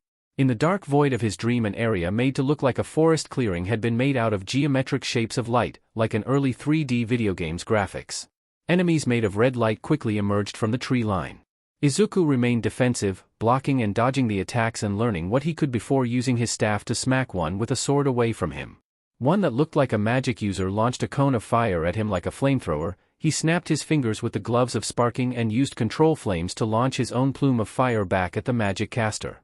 He barely dodged as a much taller, more armored-looking enemy jumped out from the flames, swinging with a large two-handed sword. The enemy tried to swing again, but its swings were telegraphed heavily from the slow swing of a heavy blade. He jumped over a low swing and smacked the enemy on the top of his helmet, running up his body while bludgeoning anything he could with the staff. He jumped down from the taller enemy down to the magic user, attacking as he landed and knocking them down. The three enemies shattered into red particles as they were defeated, then they all fused into a much more imposing figure. The red light flaking off of it to reveal what looked like a three-headed lion, but one head was that of an evil-looking goat and another was a dragon-like head with blue scales. The beast also had a dragon's wings and tail, also with blue scales. What the hell is that? Izuku shouted before the beast roared in a cacophony of the three screaming animal heads. The beast charging him with ferocious lion claws which he barely dodged. He did not dodge the angry headbutt of the goat head though, as the horns bludgeoned his body with enough force to crack ribs.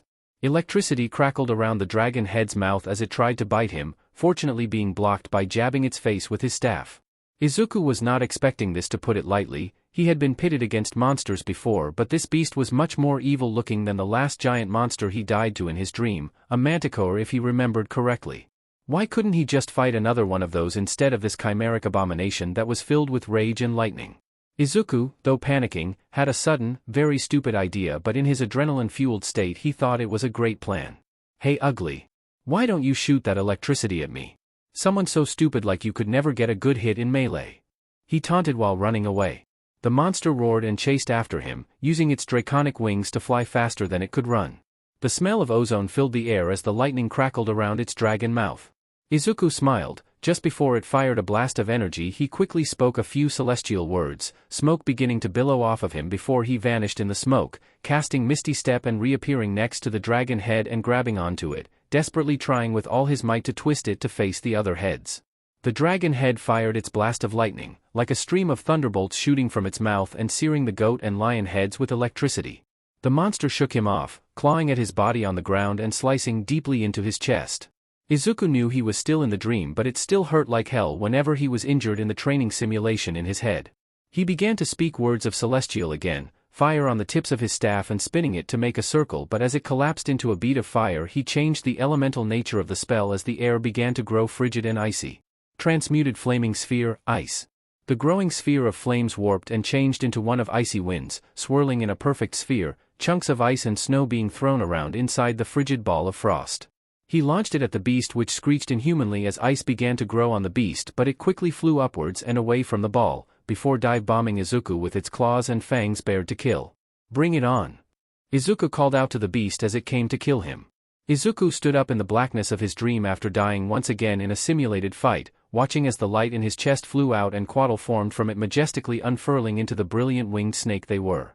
You know, when I said I wanted something more difficult, I was expecting something like, "Oh, these ones can only be hurt by magic and these ones are immune to magic," or something. I didn't mean eviscerate me with a three-headed murder machine. Izuku complained. You performed well under the unfair circumstances. One could be impressed with your creativity in the face of overwhelming power. Quaddle praised, their voices echoing all around with their mouth still remaining still. I'd be grateful if I didn't have to learn how it feels like to be eaten by an evil goat, he said sarcastically as he shivered before collapsing on the floor in exhaustion.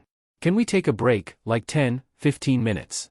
Quaddle began to gently circle around Izuku from above, gliding elegantly while moving effortlessly. Very well. You may rest. Woo! Izuku cheered, raising his arms in the air while still laying on the floor. A comfortable sofa forming underneath him and lifting him up while he still laid down.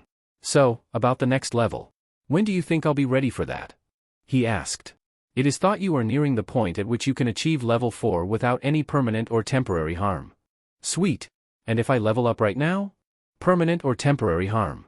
Oh, it's not like a percentage chance thing? It is not. Well, what new things do I get from it? A new spell? Or do I get another invocation thingy, like Agonizing Blast? One new cantrip and one new spell. Quaddle stopped circling and instead chose to float effortlessly next to him, though one and others have come to a conclusion that you should be knowledgeable of the abilities you receive before the level increase to prevent confusion.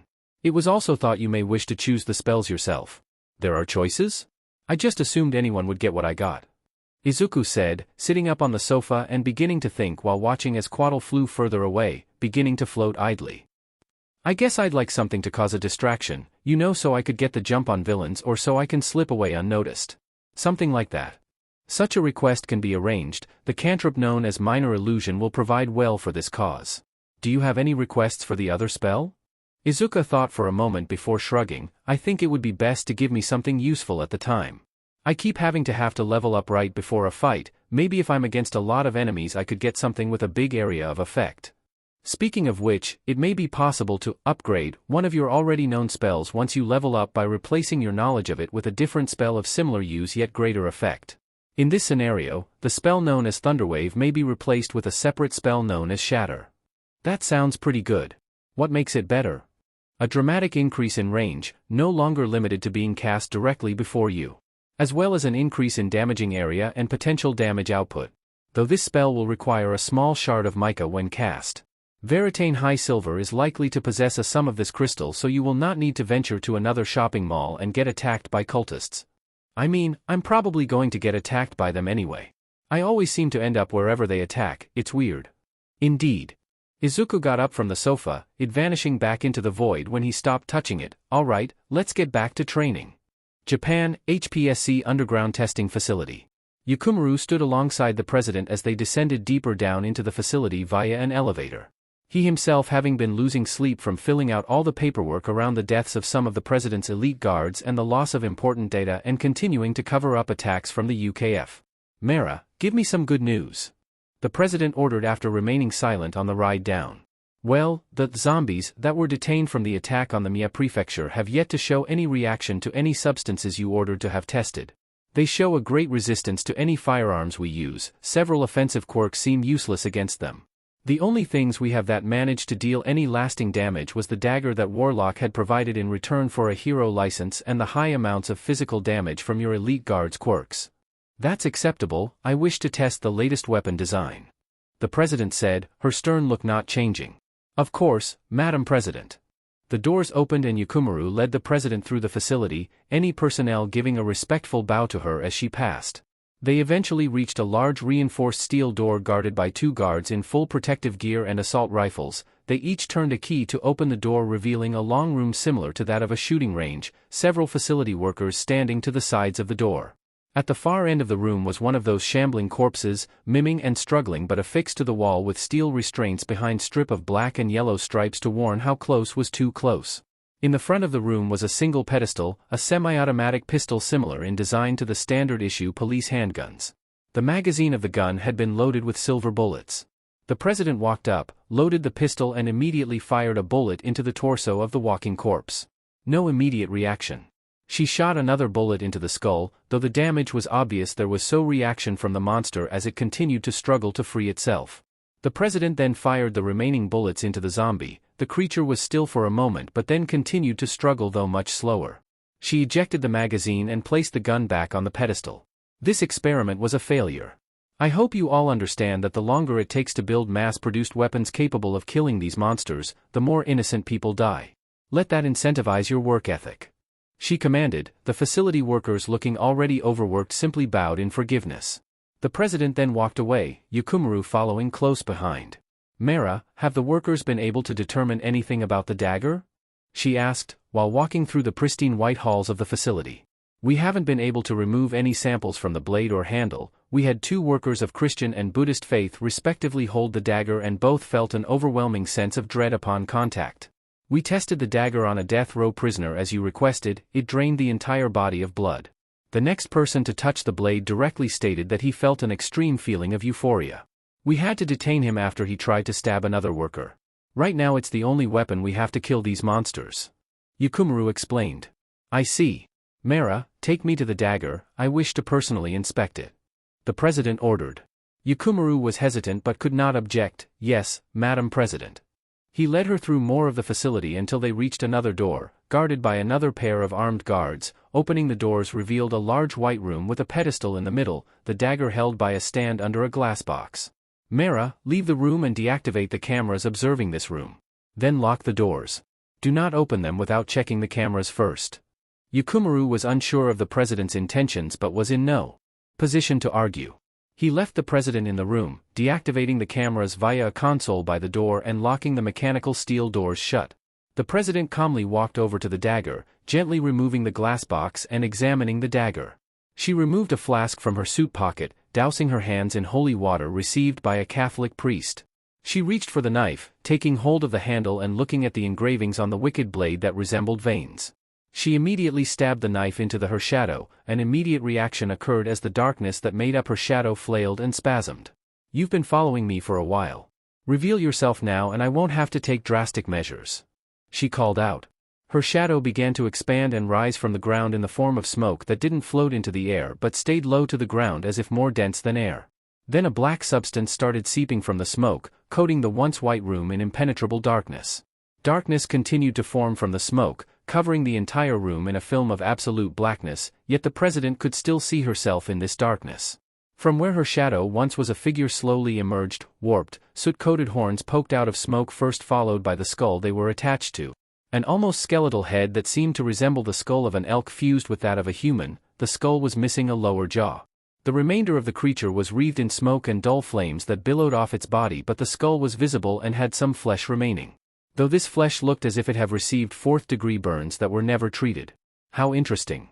Humans cannot see me when I harbor within a shadow, yet this one did. The creature spoke in an unnervingly almost normal voice that was too human to be its own, speaking without any lower jaw or tongue. The blood-skinned dagger remained in the creature's chest until a three-fingered hand ending in bone-like claws also covered in soot and burnt flesh emerged from the ever-burning smoke of the creature and pried it free. Are all such humans prone to violence? 'Tis a strange place. I didn't notice at first, but you have been following me ever since I left the house of the wizard. If you wanted to kill me you would have done so already. You were watching. Tell me who you are and why you are watching me, and I may consider letting you live. The president ordered, feeling no fear toward this creature. Ah, the Golden One's abode. 'Tis a nexus of magic, many creatures end up there, very few intentionally. This human was my method of leaving and I thank this one for that. Though it was not coincidence that lead me to this one, we both have something the other wants, do we not? Does it not wish for a way to destroy those who still live beyond death? Tell me who you are, she calmly demanded. To say who I am? 'Tis foolish, give me a name as it pleases this one. What would I have that you don't? She asked. This one's position of power is unique. I have not seen it in realms prior. I wish to see more of this world and its people. Its greed. Its corruption. Its lust and gluttony for power. I wish to watch from this one's eyes, who watches over the goods and evils of this region. In exchange I can lend knowledge, power, whatever it is that pleases this one. If I were to refuse your offer, what then? She spoke, continuing to not show any sign of weakness as the burning smoke danced around her like a predator toying with its prey. This one cannot call for help. It chose to lock itself within here with me. 'Tis an unfortunate outcome, to decline an offer as plentiful as mine. This room will not be opened until I wish it to. You cannot leave this room if you kill me. It is also airtight and has sprinklers loaded with holy water that can be activated from outside. Right now you are at my mercy. I can and will decline anything I don't find acceptable. Though it was impossible to tell, it seemed the charred jawless skull of the monster smiled. I think I am liking this one. From the smoke emerged a piece of paper that seemed immune to the low fires that liked at it and a quill that scribbled unintelligible script. I am the scribe of this contract, yet it requires a signature. Pray tell what this one wishes to refer to me as for our business. If we are to form a contract, I wish to alter any conditions. I will not be giving up anything of high importance for something as trivial as information. The president lied. She would sacrifice much if it came down to it, if it was necessary to rid the world of the undying king's evil. This one need not worry, negotiations can be worked upon. Now give me the name we shall do business under. The president looked at the creature, the dark gunpowder-like smoke that billowed around it and the dull fires that seemed to be blocked by impenetrable darkness. For the means of our contact, I shall refer to you as Kayaku. Kayaku. Kayaku. Ka. Yeah. Ku. Yes, I like this name. Very well, and what would the name of this one be? Are you not the one who chooses? My name holds power where this one's does not. Speak thy name and we shall begin the negotiation of our contract. The president took a deep breath, staring into the empty eye sockets of the charred skull of this devilish creature. My name is Sayaka. Sayaka Fuhai. Sayaka. Sayaka. Let us discuss our business together, Sayaka. Our partnership. Yukumaru waited patiently by the door for an hour until a knocking could be heard from inside. He used the console to view the cameras as was requested before opening the door to reveal the president. She had blood leaking down the left side of her face that had already stained most of her suit. Madam President. Is everything all right? What happened? Mara, who is developing the weapons for use against the undead monsters? The president asked, completely ignoring his question and unburdened by the blood. The team I chose is made up of several facility staff who specialize in designing military arms and a few with quirks useful for manufacturing unconventional arms. Yukumaru explained. The president pulled a sealed envelope with an unknown wax seal out of her suit pocket and handed it to him. Give that to your team and have them build it by tomorrow. Why yes, Madam President. Yukumaru said, a feeling of dread creeping over him as he held the letter. The next day Yukumaru had led the president down into the facility again and into the same weapon testing room once again. Attached to the far end of the wall were now 6 zombies, all in steel restraints and behind the warning line as they normally were. The pedestal now held a new firearm, a large handgun somewhat similar in design to the M1911, one that seemed much too unwieldy to use. According to the report of the weapon Yukumaru received, the gun was 33.5 centimeters in length and weighed 4 kilograms. The gun was designed to shoot explosive .454 Casal rounds, the blessed steel bullets bearing a core made from a melted silver Christian cross from a popular Japanese cathedral. Due to the design of the weapon, it could only hold 6 bullets in the magazine. The lead design engineer stated that the weapon would need to be wielded by someone with great physical strength or at least a strength quirk to actually use it and not get damaged from the recoil. The president calmly picked up the weapon in a single hand. Much to the shock of everyone in the test chamber, she loaded the gun and aimed at the zombies. She released a shot into the torso of the far left zombie, it completely eviscerating the torso and leaving the body to burn away in blue flames.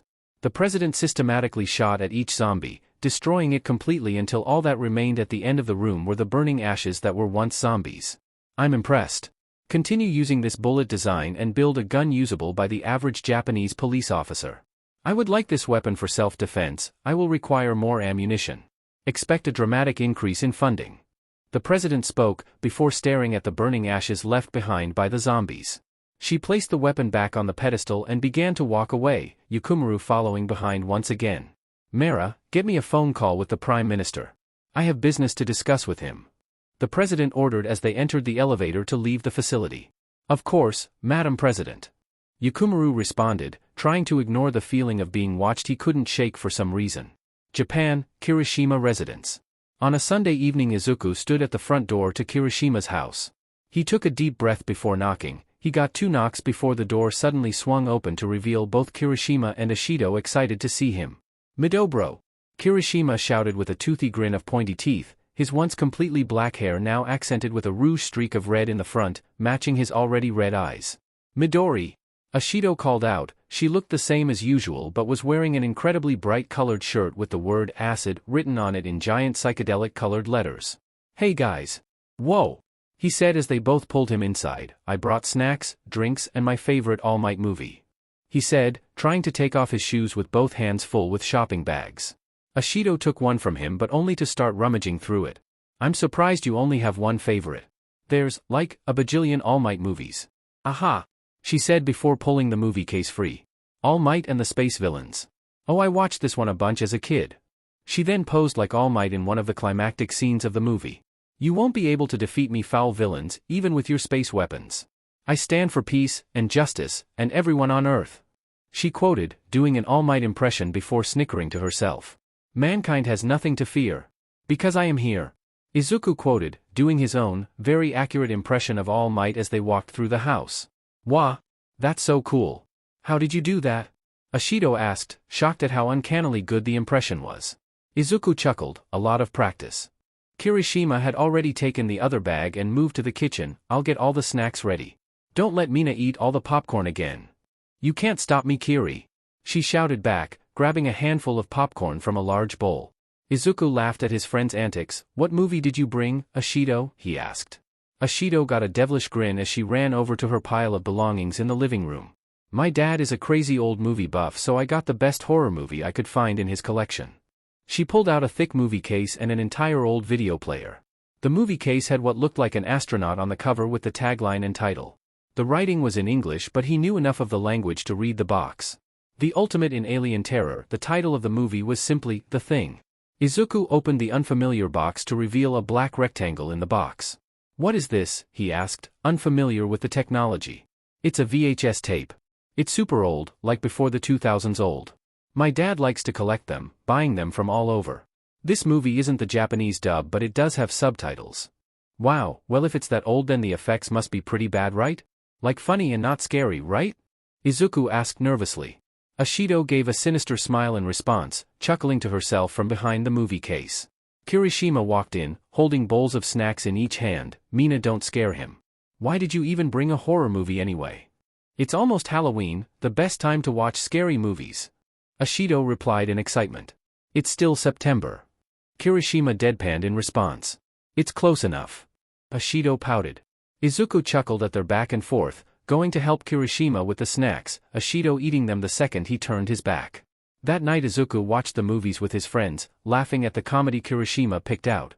cheering at his own All Might movie and making fun of the cheesy dialogue. And being terrified of the movie Ishido picked out, thinking how practical effects from the late 1900s could still be so scary after so much time. Ishido clearly had the most fun during that movie, watching her friends' scared reactions more than the movie itself. Quaddle, Izuku thought to the celestial snake, who had remained silent throughout the sleepover as per Izuku's request, "Can I not do any training tonight? I shall allow it. Thank you. Sleep well, Izuku." For the first time in a long time, Izuku slept a normal sleep, dreaming a normal dream. On a futon in a room with his friends who cared for him. Izuku's dream that night was not one of horror movie monsters or vicious training but of another fun day out with his friends. A pleasant calm day without villains, and without cultists, surrounded by his caring friends. For months until the UA entrance exam. Japan, Muzutafu, Midoriya. Residence. Izuku sat in the kitchen as he ate breakfast, absent-mindedly making notes of heroes in his notebook while a spectral green hand floated between the bowl of rice and his mouth, occasionally feeding him using chopsticks. He continued to make small talk with his mother while writing. Both of them paid some attention to the news broadcast but not fully listening. "You know, they said on the news the other day that the price of silver has shot up again. That woman at the hair salon I told you about was saying she was planning on buying a fancy silver watch for her anniversary before the prices skyrocketed," his mom said.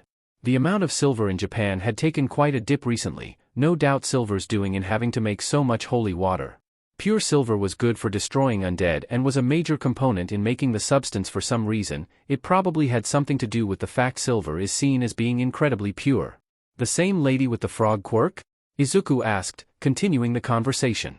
"Oh no, she wasn't there that day. She had lighter hair. I think she was also complaining about her job. Customer service, so I don't blame her," his mom corrected.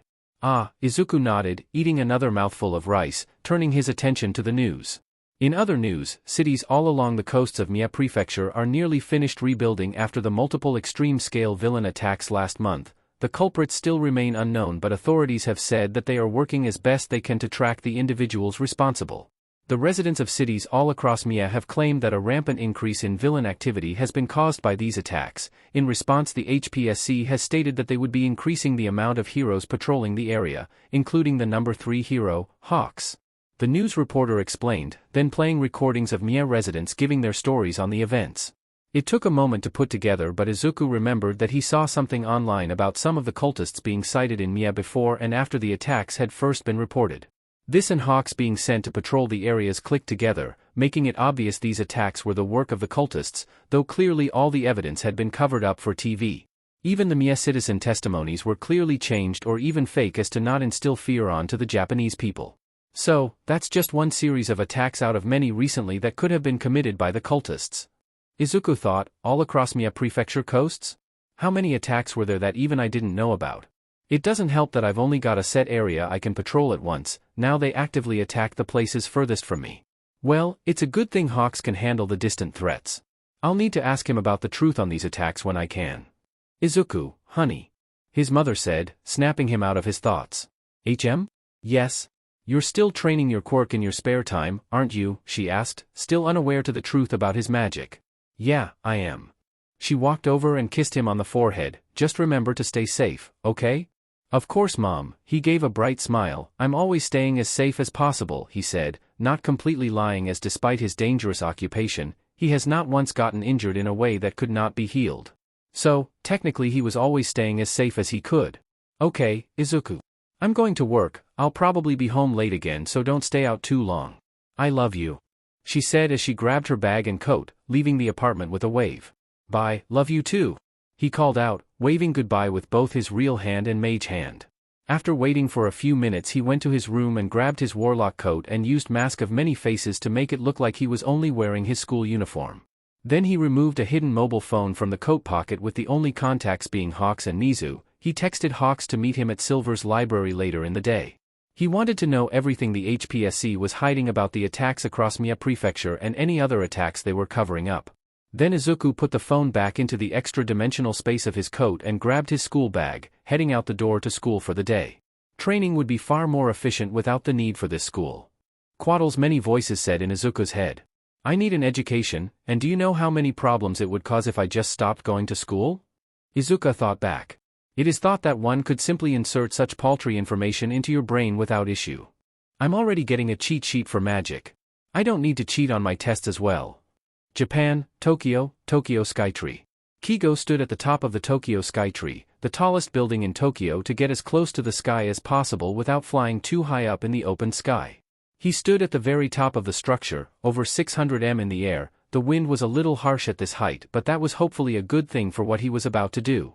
He held the Masamune in his hand. The blade was sheathed, but the magic energy that flowed through it could be felt coursing into his hand. Alright, so, right off the bat, I'm not really the praying type. If I'm supposed to do this some other way, sorry I guess. He said out loud. He focused on the wind around him as it changed from simply blowing past him to starting to circle around him. It kind of felt like the wind was curious about him, looking over him from all around. Okay, I'm going to take that as a good sign. So, you are aware of this Undying King guy, right? He asked aloud. The wind that passed felt a little warmer than before. I'm going to assume that meant yes and keep going. Do you think that Warlock, the wizard, me and all the other top-ranked heroes could beat him? The wind had slowed down after Kigo asked that, almost coming to a complete halt as if stopping to think.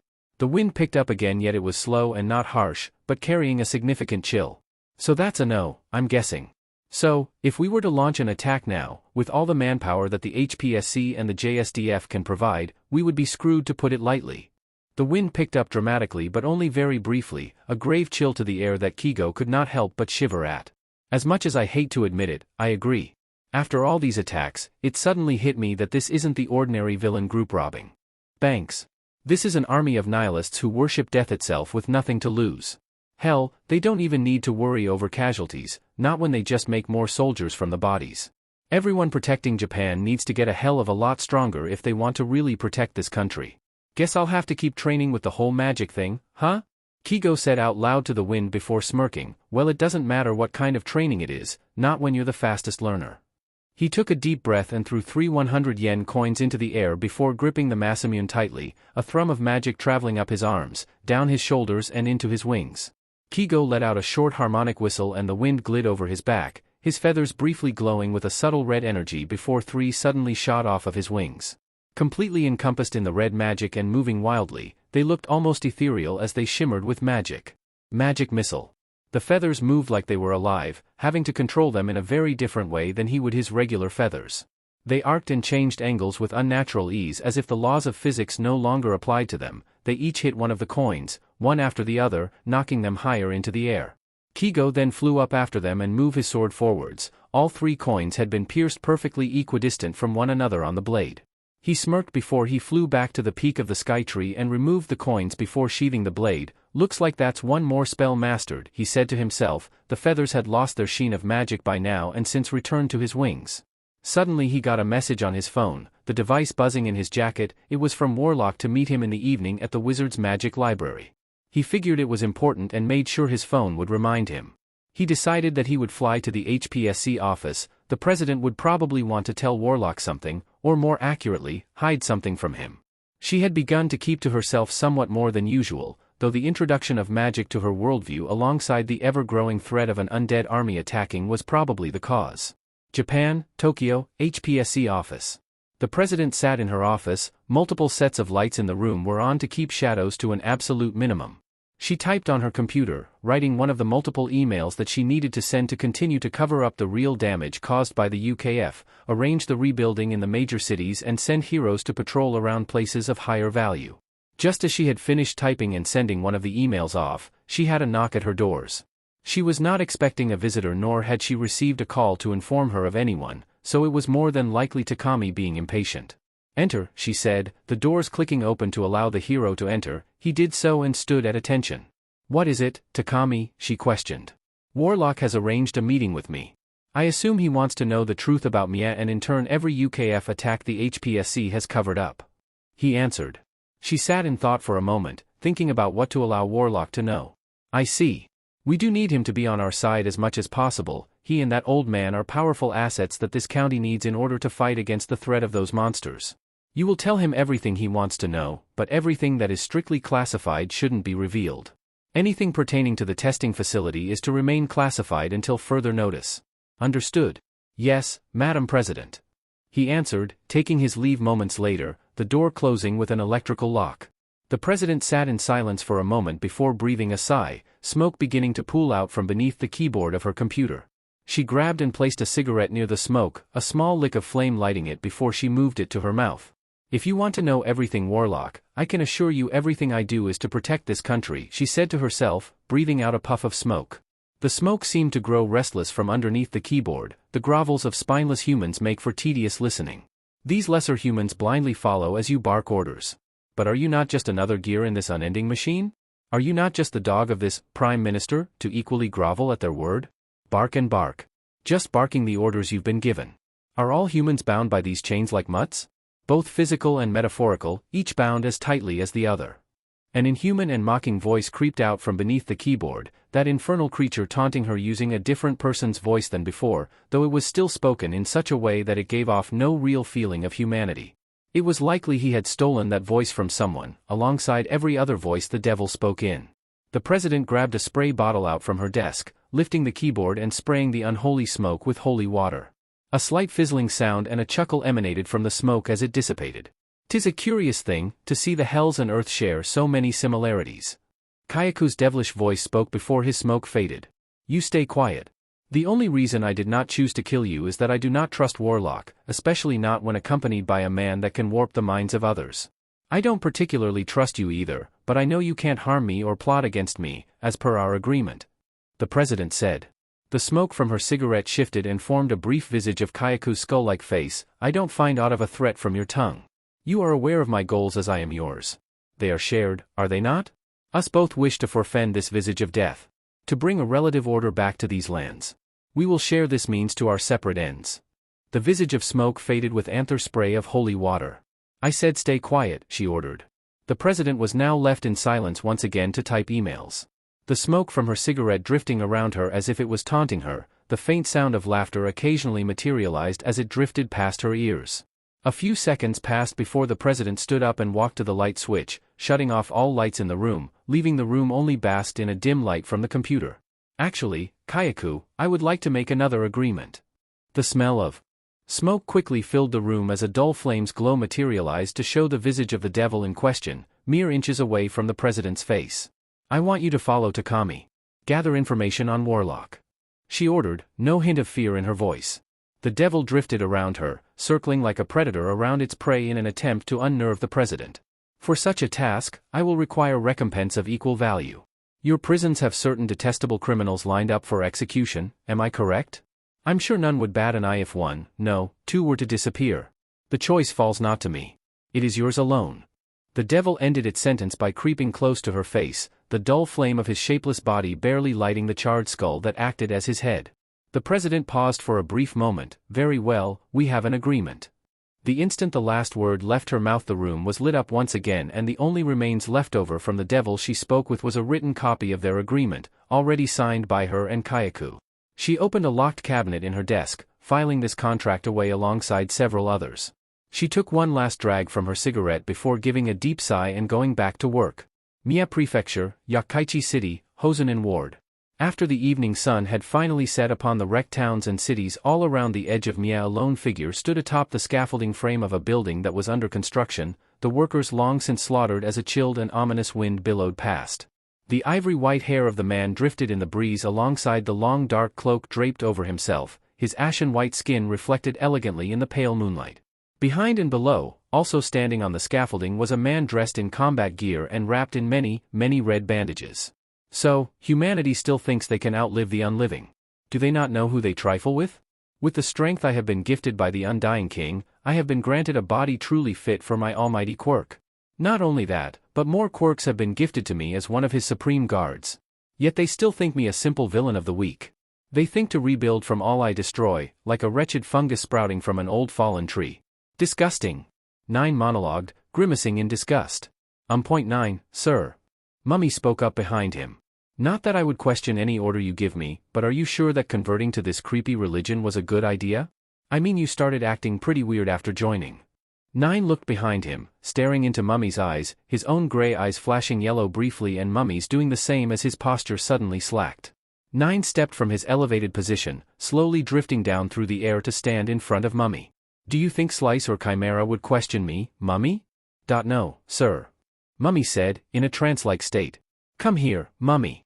Any who dare to stand against me should die, shouldn't they? Yes, sir. They should.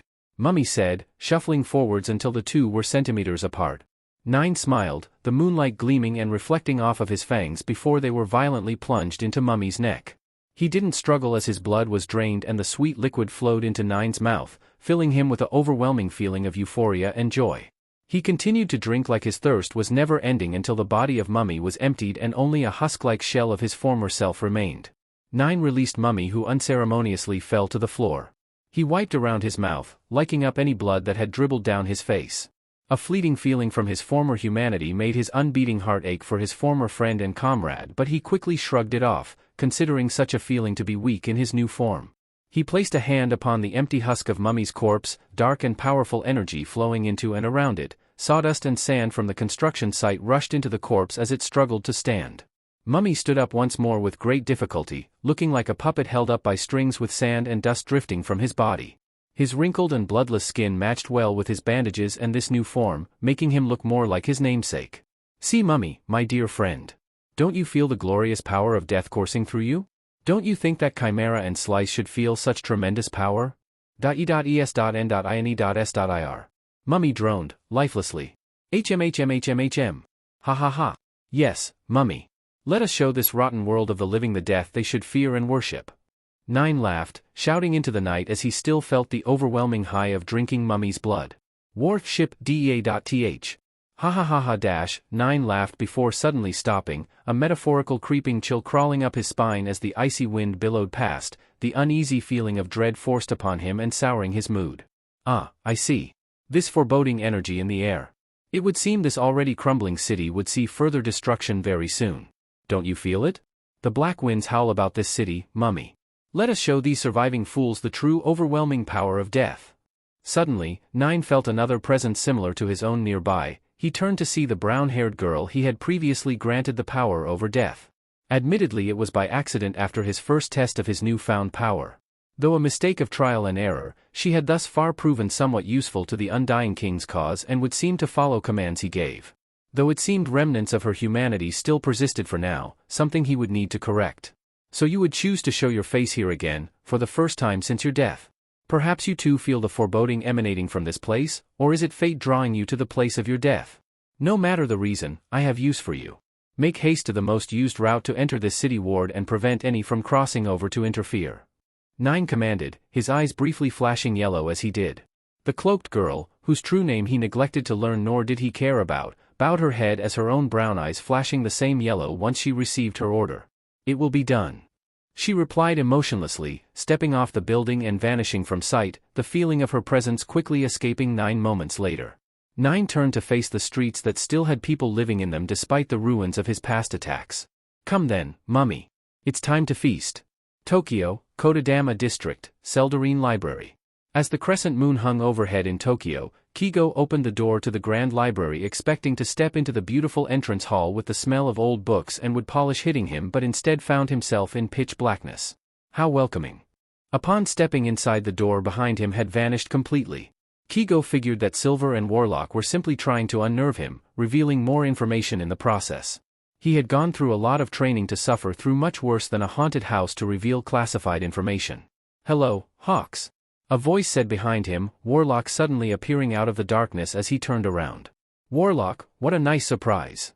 Kigo said, attempting to lighten the mood. What happened in Mia, Hawks? What really happened? He asked, ignoring his attempts at humor. He began to pace around Kigo in a circle. I know the Undying King's forces are behind it, Hawks.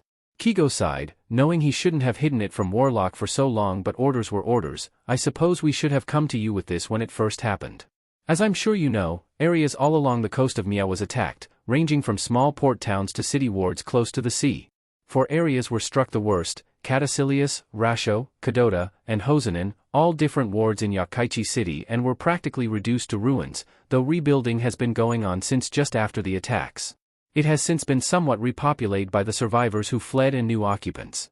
Kigo explained. How many people died? Warlock asked hesitantly, as if afraid of the answer he would be given. We don't know exactly, but we estimate at least 25,000 more deaths than were reported from across all of Mia.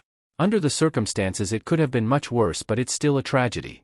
One that the public don't need to know about, unless you want national panic, which is exactly what those monsters want. Kigo explained. He watched as Warlock seemed to stop in thought, though his face was near impossible to see in this darkness. It was clear his teeth were grit in anger. He remained silent, simply staring into space as his hidden expression continued to change, as if arguing with himself in his head. The room lit up suddenly, revealing the entrance hall of the library and the wizard standing not too far away. I see, how dreadful. If I were to hazard a guess, this attack was more of a display of power. Likely to show that they finally meant business, or maybe to test for the best place to invade from first. What happened to the attackers in question? Silver asked. Kigo looked around briefly, taking in the weirdness of magic. Most were caught by us heroes. Eventually. Though the zombies gave them trouble, they were dealt with. Some of those freaks escaped though. I can only guess back to their island base. Shame we can't bring the attack to them, he explained. It's possible they exposed their power so more people go to worship the undying king and then gain the very powers they displayed here in turn, or perhaps ensure their protection from the undead? Did all of them throw away their humanity when they joined that cult? Warlock spoke up, very obviously irritated upon learning the truth. Warlock being truly mad was something Kigo had yet to see, and frankly he did not want to be nearby if his magic powers grew more powerful when it happened. If that's all, Warlock, I do actually have other work to be doing tonight. Kigo said before his phone suddenly rang, the president being the caller. He didn't even get a chance to say hello before she shouted through the device. Takami. Hosenan Ward is under attack again by cultists and monsters. Get there immediately. I am sending over whatever reinforcements I can as we speak. The phone hung up immediately. What was that about? Warlock asked. Kigo steeled his expression. They're attacking Hosenan again. I have to hurry. If I travel as fast as I can get there in a few minutes. He shouted as he flew for the exit before he slammed into what were once the doors, but were now in fact just another part of the wall. Not so fast, young man. Silver said, clapping his hands together, creating an ornate scroll from a small wisp of flame. I can get all of us there much faster. He unrolled the scroll. The magic energy that flowed from it was so powerful Kigo could almost see it. He looked off to the side with glowing white eyes and moved his hands before seeming satisfied. Ah, good, yes, that place will do nicely. All right, everyone stand close by. Kigo flew over, somewhat cautious of more unfamiliar magic, while Warlock ran over, overflowing with determination. Silver read aloud from the scroll and spoke in a completely unfamiliar language that perplexed Kigo the more he listened to it. As he continued to chant, a small mote of gold light appeared between all of them on the wooden flooring and erratically darted around them, splitting apart multiple times, leaving lines of magic in its path. In a matter of seconds the motes created an intricate magic circle of this light, making smaller circles of runic symbols around each person. Once the light stopped moving it suddenly grew brighter and brighter, until a powerful flash burst from the circle. After being briefly blinded, the feeling of complete nothingness surrounded Kigo for a brief yet uncomfortably long time until he felt himself being pulled by an unknown force at immense speeds. This mysterious experience lasted only a few seconds until a second blinding flash of bright light shone over him. As he rubbed his eyes from the flash he quickly realized he was now outside and in the dark and rain, standing in the middle of a city street. An odd hazy feeling similar to paresthesia spread across his body as he adjusted to the sudden change. He now realized that he had been warped to Hosenan in a matter of seconds. Kigo had no time to gawk at the magic though, as he heard people screaming in fear almost immediately. He flew up to the sky and scanned the area, seeing a dozen bolts of lightning fall from the skies, the screaming coming from that direction. He looked down to the others. Follow me, he ordered before flying at top speed toward the villains. Mia Prefecture, Yokkaichi City, Hosenan Ward. The streets that were so recently repaired from a war-torn appearance were again filled with screams, civilians running as billowing fires flared in. The buildings that were so recently rebuilt and torrents of harsh icy rain fell from dark clouds in the night sky. The heroes stationed here had already been effortlessly defeated, lying face down in the rubble, struggling to even breathe after seeing just a glimpse of the power of the villain who confidently stood among the carnage. Among the destruction was a single sidekick of one of the heroes, the reality of the situation seeping in as the man he worked under, Gunhead, lay in a puddle of his own blood. On his hands and knees, breathing heavily in the rain, he looked up to see the villain staring down at him. There is no reason to resist. Your saviors are no more.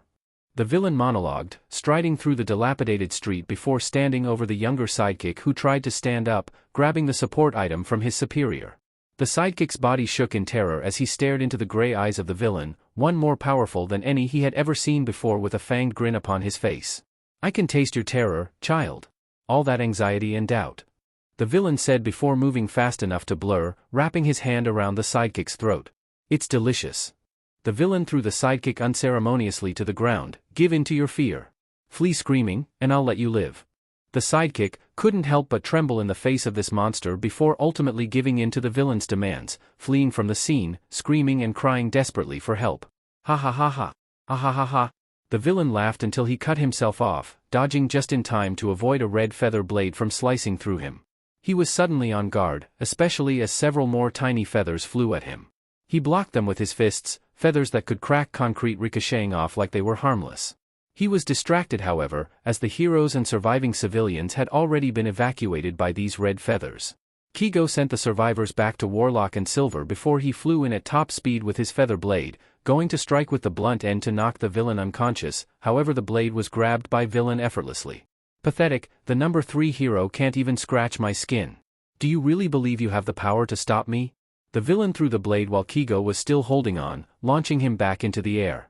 He controlled all the idle feathers he used to move survivors away to attack from all angles, which as expected were blocked, but then he threw his 2 largest feather blades, arcing through the air and impaling the shoulders of the villain. Kigo breathed deep, the wind howling around him in the storm and traveling up his arm and past his outstretched hand as from the very air itself, the masamune formed in his hand.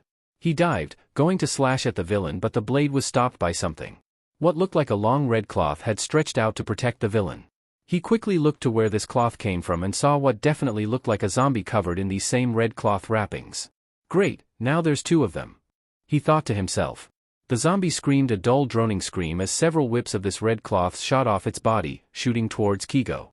He flew back, trying to slash through them with the masamune, but they clearly weren't normal bandages. Some kind of magic made it so they resisted the blade's edge, refusing to easily cut. He switched to blocking as whip-like wrappings attacked from all angles, effortlessly carving through buildings, cement and streetlights as they attacked. The villain laughed, pulling the feathers out of his shoulders, the slashes on his body and cloak closing up almost immediately. "If you can't even beat Mummy, you should give up any hope of challenging me," he shouted before a beam of green and red energy struck his chest and caught him off guard, Warlock showing up late to the fight. So another fool would wish to confront death incarnate. "Hawks. They're both undead, don't hold back." "Whoa!" Warlock shouted, barely dodging a red bandage that came too close and carved through the pavement centimeters away from him. "Good to know." Kigo gripped the masamune, feeling the magic course into his body and releasing wind blades with each slash of his sword, cutting the bandages to ribbons. However, they were soon replaced by even more, seemingly regenerating from the zombie's body. The attacks continued, getting more and more frantic as Kigo flew across the air, slashing any attack launched by the motionless mummy. "Mummy, separate this winged nuisance from his friend. I wish to fight this one alone," the villain ordered. This mummy immediately flinging itself at full force with its bandages, looking as if the bandages were more in control than the zombie using them. Kigo followed, still trying to get close but being stopped by a barrage of magical cloth each time. Izuku ran into the fray, cautiously approaching the white-haired cultist. "You would face me then, Warlock? A foolish choice, false prophet. But better a fool than craven. If you wish to make such foolhardy actions, then I shall humor you, child. I shall allow you one strike upon my divine form, free of consequence. If you fail to injure me, however, I shall drain your pitiful body of all of your blood." He monologued with a fanged smile and his arms outstretched, goading an attack. "It has been observed that this opponent is far more powerful than you. Plan accordingly for an encounter of overwhelming power. Assistance shall be attempted when possible. Fight smart and don't be an idiot. Got it?" Izuku was not in the mood to produce a witty comeback or taunt for the zealot. He was understandably furious that this cultist would attack this place again after already killing so many people, furthering the mindless bloodshed in the process. He pointed his staff, daybreak, at the undead as light began to build up on the end of it. "Carpe diem," he said seriously, his words laced with malice and a potent divine magic as he watched the mote of light shoot out and stick itself to the cultist's chest. "Ha ha ha ha. You call that an attack? How pathetic!" The monologue was cut short, as a grand beacon of divine light engulfed the villain and disintegrated several severed bandages on the floor. The pillar of bright, holy light burned all that it touched with positive energy and divine fire. The column of light dissipated moments later, leaving the villain with a myriad of burns of their once clear pale skin. and pitch-black cloak. I see, so this is your strength. I may have to put forth some effort into this fight. The villain said, calmly pointing to the sky and calling down several devastating lightning bolts all around, striking buildings, streets and almost striking Izuku himself. However, he had just managed to avoid the attack as he ran at the villain, striking his face with his staff, releasing a spark of holy light with the impact. The villain hissed in response and punched Izuku in the stomach in retaliation. An incredible and inhuman strength launched him into a nearby building, crashing through the wall. Your quirks may be plentiful, but your body is just that of a mere human. I, 9, have ascended beyond humanity. He shouted. Deep purple wounds that had appeared over his face quickly closed and healed over, leaving him with only the damage provided by the holy magic. The undead villain began to ascend into the air surrounded by swirling winds, pulling a completely black, perfect sphere the size of a baseball that absorbed all light around him from his cloak and held it aloft. I call upon your power, undying king. With these sacrifices made in your name and this artifact forged by your divine might, dark orb of Shinabudo. Raise the dead to do my bidding. He shouted, the orb shattering into many tiny threads of darkness, flying into crumbed and burning buildings, and seconds later countless zombies and skeletons crawled from the ruins. Minions of death, search out anything that lives and destroy it. Obey the will of 9, and bring forth death. Dozens of undead monsters were summoned in that instant, creeping through the streets as surviving civilians ran in terror. After being punched through at least one wall, Izuku could feel that he had definitely broken something, pulling his last healing potion from his coat and drinking it to bring him close enough to a normal state. Perhaps it would be best to produce a strategy that does not rely on placing yourself at risk of instantaneous death. If you can think of anything, I'm open to suggestions. Izuku thought before he quickly started to take notice of his surroundings and started to think up a plan. He just noticed that wherever he had ended up was some kind of bar with a lot of drinks, some with a noticeably higher alcohol content. I think I can work with this. After Midoriya had run away, Veritane was left with the remaining civilians and heroes in the middle of a street to patch them up with potions. He opened another tiny bottle containing a lesser heath potion, standing over another hero and pouring the magic liquid over their body, it being absorbed through the skin and stitching closed any open wounds on the hero's body. For a moment the hero's body remained still as the rain drifted off over him. The hero then sat up in an instant, wearing some kind of white mask with 4 holes and with gauntlets that resembled the chamber of a revolver. He very quickly became dazed from his injuries and took notice of the worried civilians and the other heroes around him also partially injured. What happened? He asked, his voice muffled by the mask he wore. Another hero, or perhaps a sidekick, ran up to him and helped him up. Gunhead. Thank goodness you're okay. That villain was way tougher than we thought. The hero, Gunhead, changed his posture immediately to go on the offensive. Wait, the villain. Where is he? There are still civilians here, we need to dash. He cut himself short as he clutched a wound that hadn't fully healed yet. Relax, Gunhead, we're a safe distance away thanks to Hawks, and our injuries are taken care of for the most part. You can thank this kind gentleman for that. The sidekick said, pointing over at Veritane. Veritane smiled kindly, his unimposing old man appearance making him seem like one of the civilians. No need for thanks, I'm just doing what little I can to help. Though, I do believe we should get going now. I'm sure nobody appreciates staying in the rain with the danger of a villain so close by. Would one of you heroes be kind enough to lead us to a safer area? Gunhead nodded. You're right, sir. He faced the civilians and began to explain how he and the other present heroes would lead them to a safe area to treat any wounds and protect them until further help arrived, while Hawks would deal with the danger. However, it was not long after when a woman among the civilians screamed out, pointing ahead of the group.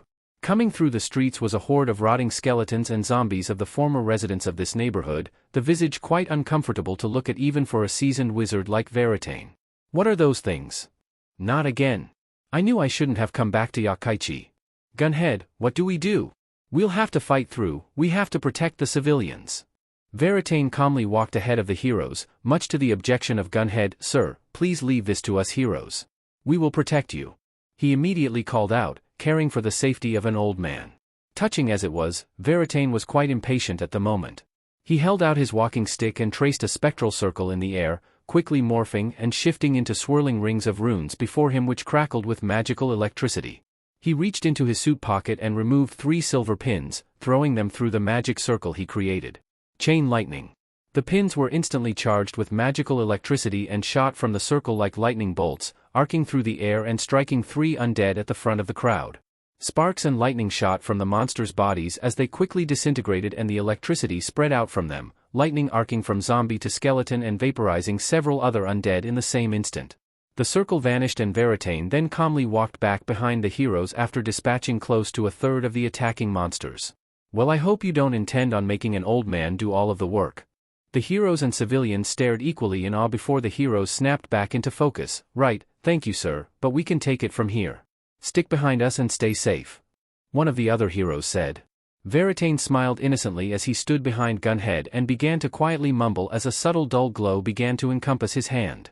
He then quickly poked one of the gauntlets that the hero wore, the subtle dull glow quickly spreading over one and then doing the same to the other gauntlet. Magic weapon. He then stood back and watched as the heroes began to dispose of the undead menaces, Gunhead's punches and suppressive fire doing major damage to the monsters for reasons unknown to the other heroes. After a short wait, the heroes returned to the group of civilians and Veritane to once again lead them to safety. He figured it would be best to stay with the group for now to ensure that the survivors did not get overrun by monsters. At least until the threat of the weaker undead was taken care of. Kigo continued to chase the zombie mummy as it wildly flung itself through the streets and over buildings. The bandages that would carve through rubble moved erratically in wild contrast to the sluggish main body that barely moved and just hummed as if in pain. As the two flew through the city ward, Kigo's feathers would be launched out to evacuate anyone from the immediate area before continuing his assault. Mummy eventually stopped fleeing and began to go on the offensive again, trying to slice him up with the magical wrappings that were tougher than metal. Kigo was definitely fast, but these attacks were not only as fast as bullets but so numerous and with such tremendous strength that he was forced to be on the defensive. Only occasionally able to slice the bandages with a wind blade, but they would quickly be replaced. The wind suddenly picked up as he swung the Masamune and a thrum of magic emanated from the weapon as if trying to communicate with him. Not much I can do on the ropes like this. If you have a plan, I'm all ears. He said out loud, hoping that Wind Goddess was listening, plucking a few feathers from his wings to try and arc through the barrage of bandages, but they were quickly swiped away once they got too close to the main body. Kigo suddenly felt the sheath to the Masamune that was firmly attached to his belt also pulse with energy. This feels like a stupid plan. But I guess when it comes to this kind of thing, having faith is kind of important. He quickly dashed back and sheathed his blade. The wind brushed past him and made a distinct whistling sound past his face. He quite literally couldn't help but repeat this whistle himself. Zephyr strike. The bandages approached once again, but the winds around Kigo grew harsher than the storm around him.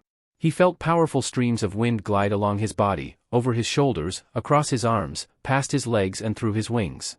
It took a few seconds to realize that these streams of wind had seemingly stuck themselves to Kigo's body. No, that wasn't quite right. It was more that he himself had fused with the gale around him. The wind was now emanating from his very body. Whatever this magic was, it wasn't something Kigo knew. What is this magic? Did it come from the Masamune? He thought to himself as he felt the wind billow from and around his body. He drew the Masamune as he dashed forwards, the wind behind him pushing him harder and faster than his wings did alone. The winds of the storm no longer battering him around as he flew, instead guiding him between the attacks and guiding the blade as it carved through part of the zombie's body, slicing through several bandages in the process. He flew out of the zombie's range as the wind boosted him away at incredible speed from the counterattacks. Kigo gripped his weapon confidently as the zombie groaned, clutching the wound he gave it as sand and dust began to pour from it instead of blood. He suddenly shrieked an inhuman wail as many of his bandages all extended outward, stabbing into buildings and rubble and then flailing wildly in all directions like a desperate barrage of attacks to his everything in range. He carved cleanly through the surrounding buildings, the roads and anything unfortunate enough to get caught in the whirlwind of razor-sharp bandages. After the attack though, some of the red bandages began to wrap around clusters of debris and rubble, forming humanoid shapes. A small army of mummies, each with a single glowing eye but wildly different proportions, all gathered around Mummy himself, guarding him but tethered to the main body all the same. It's just one thing after another with these crazy zealots, he thought to himself, wishing he could just go back to catching the simpler criminals instead of fighting monsters and rampaging cult fanatics. Kigo prepared to attack as another barrage of whip-like bandages carved through air and concrete alike, though now the streets below and the main body were guarded by surprisingly agile puppets. The wind blared once more as he dared to charge in and strike the main body again. 9 entered the ruined building he had flung the foolish warlock into, once an izakaya or similar establishment. Upon entering he quickly saw the warlock leaning against a wall behind the bar and clutching his chest, clearly too wounded to even put up a fight. What a shameful display. I don't even want to put an end to you with my own hands anymore, to spare sullying them with a weakling's blood. Instead I shall simply kill you with one of the new quirks I have been gifted by Japan's own demon lord. He proudly announced, the building creating a fitting echo for his dominating form. Demon lord? Warlock questioned, gasping as he clutched his chest, the building echoing his voice all around 9. I see no reason to explain such a thing to someone who is about to die. Martialist's failure was toying with his gift, he relished the ease of ending a life with a pathetic gun instead of using the quirk the Undying King ensured him. But my philosophy is different. I shall relish destroying everything with the godlike powers that I have been gifted. I shall not show you the mercy that he did. 9 shouted. His eyes began to glow a bright red as he felt energy being gathered there. Face the quirk the demon lord of villains has gifted me, Warlock. Feel the terror of my laser eyes, false prophet. The 2 beams of burning red energy shot directly into Warlock's forehead and neck, a shot so clean and precise he could see outside from the holes he had just made. 9 closed his eyes and laughed confidently at his victory. That was hardly a challenge, for now I'll drink your blood to heal the wounds you gave me, then I shall have to finish by plucking the feathers from that flying nuisance. Well, that will be as easy as plucking the wings from a fly. Is that what you were going to say? Warlock's voice suddenly echoed around once more. 9 opened his eyes in shock to see Warlock still standing, with a hole clean through both his head and throat, yet he was smirking confidently. What? How can this mere human live with a hole in his head? Warlock laughed back at him. How about you take a closer look? He said, pointing upwards. 9's eyes followed to where he pointed, only to see a clock. It took a moment, but he soon realized the numbers were backwards. Backwards? What? Wait a DMN minute. A mirror? 9 shouted in disbelief. He looked behind himself just in time to see Warlock as he shoved a glass bottle into 9's mouth as he was shouting and uppercut him with a fist glowing with bright holy flame, shattering the bottle. A horrible, acidic burning feeling came over his mouth as the glass shattered, filling his mouth with the acidic substance and glass shards. WWRRYYYYYY, he hissed, running over to the bottles of alcohol and rapidly pouring anything and everything he could onto the burning in a desperate attempt to lessen the pain. Holy water. Against an unholy vampire like you it must be hurting like hell. I thought you might have been one the second you mentioned drinking my blood. There actually aren't many undead that can really eat or drink aside from vampires. You not seeing your reflection in that mirror just proved my hunch right, though it's weird your clothes were also invisible. Well, that doesn't matter, now I know exactly how to beat you. Warlock announced, breaking off a leg from a wooden chair. All I need to do is stake you in the heart. 9 threw one of the half-empty bottles to the ground. You insolent wretch. I will flay your skull with my bare hands. He shouted, turning around to face his enemy. Warlock was already next to the exit, mumbling something incomprehensible. You think you can run from me, you craven? Suddenly the air got hotter and hotter as Warlock was clearly holding something back. You should really pay attention to what you drink, vampire. All those bottles were filled with some very alcoholic drinks, and now that alcohol is all over yourself and this bar. Looks like you weren't smart enough to see the trap of a mere human. Why don't you chase all that alcohol down with a fire-transmuted thunderwave? Warlock shouted as he released whatever he was holding back. Suddenly, an incredibly loud explosion sound almost burst 9's vampiric eardrums, then the blaze came and ignited all the alcohol 9 had spilled everywhere. He screamed as Warlock jumped from the building. The building itself was quickly engulfed with an inferno with 9 still inside. Izuku fell to the ground just as the building had erupted into a fire. He was immediately met with an angry horde of skeletons and zombies when he jumped out. He put his hand behind him, using control flames to drag some fire from the building into his hands before throwing his hand out, shooting a blast of fire out similar to a flamethrower but much smaller in scale. It was closer to a bottle of hairspray and a lighter than a flamethrower. He attempted to clear some of the undead to make a path to escape, but as he converted another zombie to ashes he heard someone clear their throat behind him. He turned back to see the building he had just set on fire, only to see the vampire atop said building. His cloak had burned away, revealing some kind of black metal, almost plate armor with dull glowing purple accents he had worn underneath. Did you truly believe you had stopped me, you cowardly fool?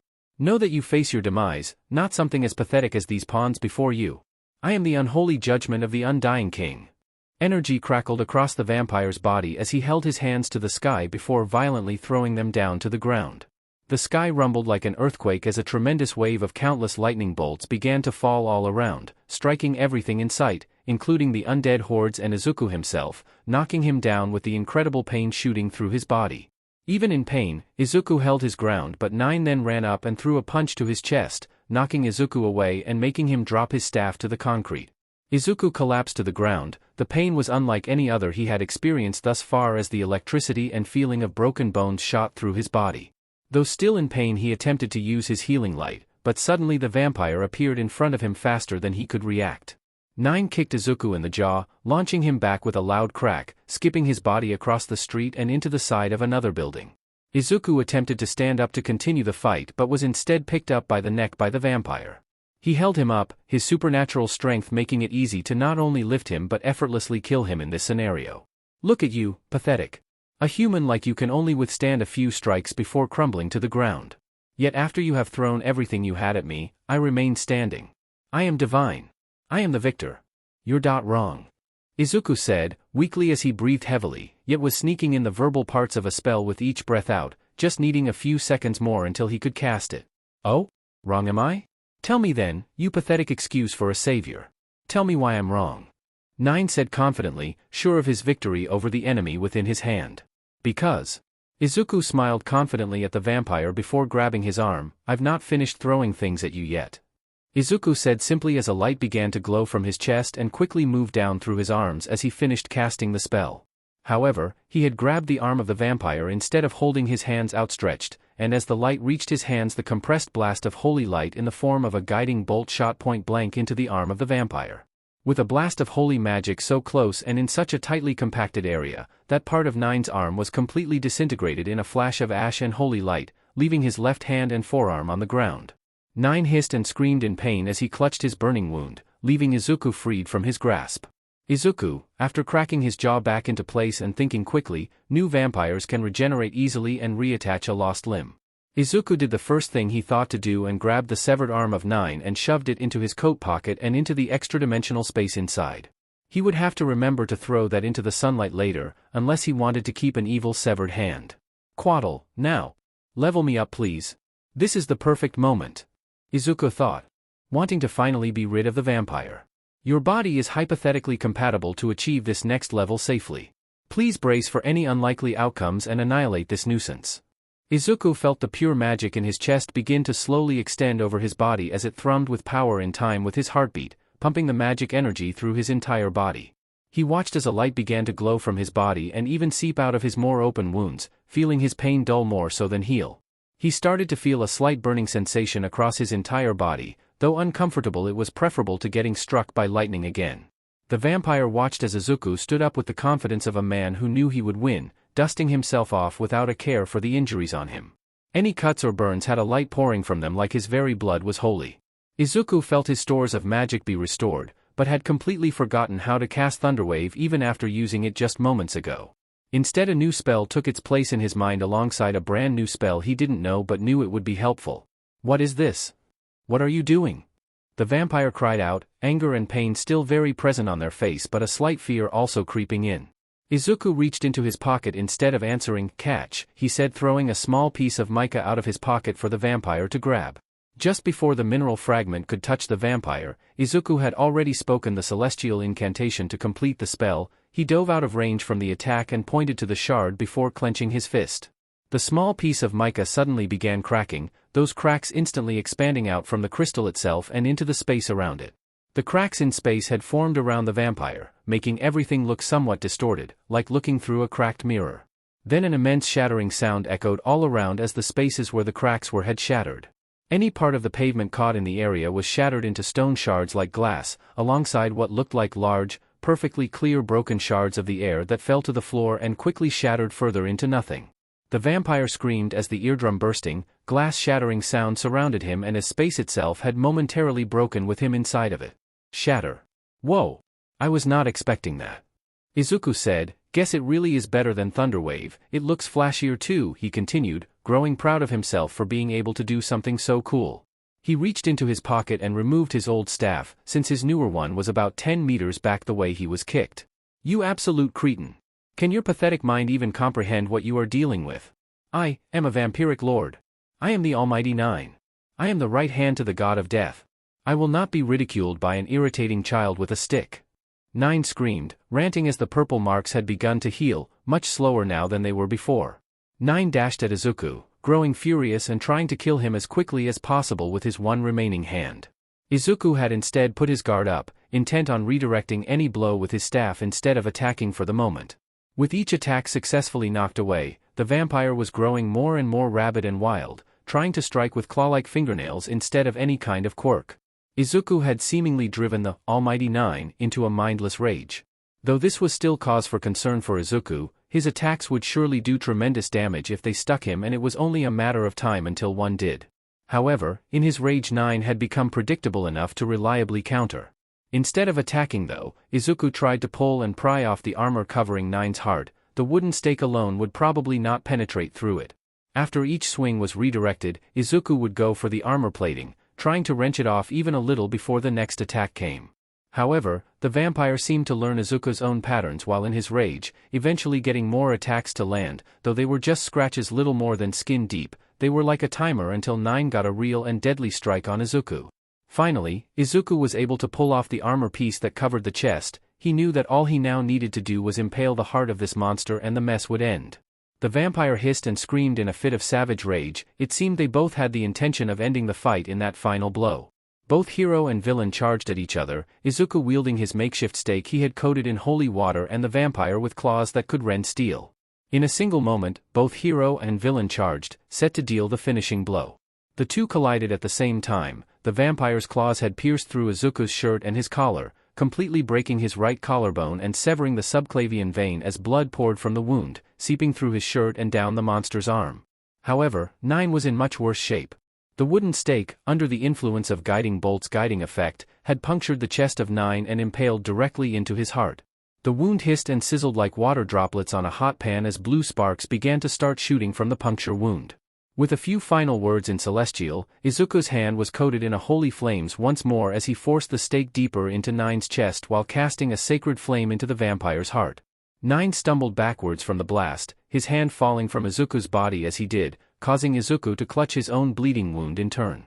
Nine tried to grab the stake from his chest, but it was quickly overtaken by a burst of blue fire, bright flames exploding from his body and erupting from the wound.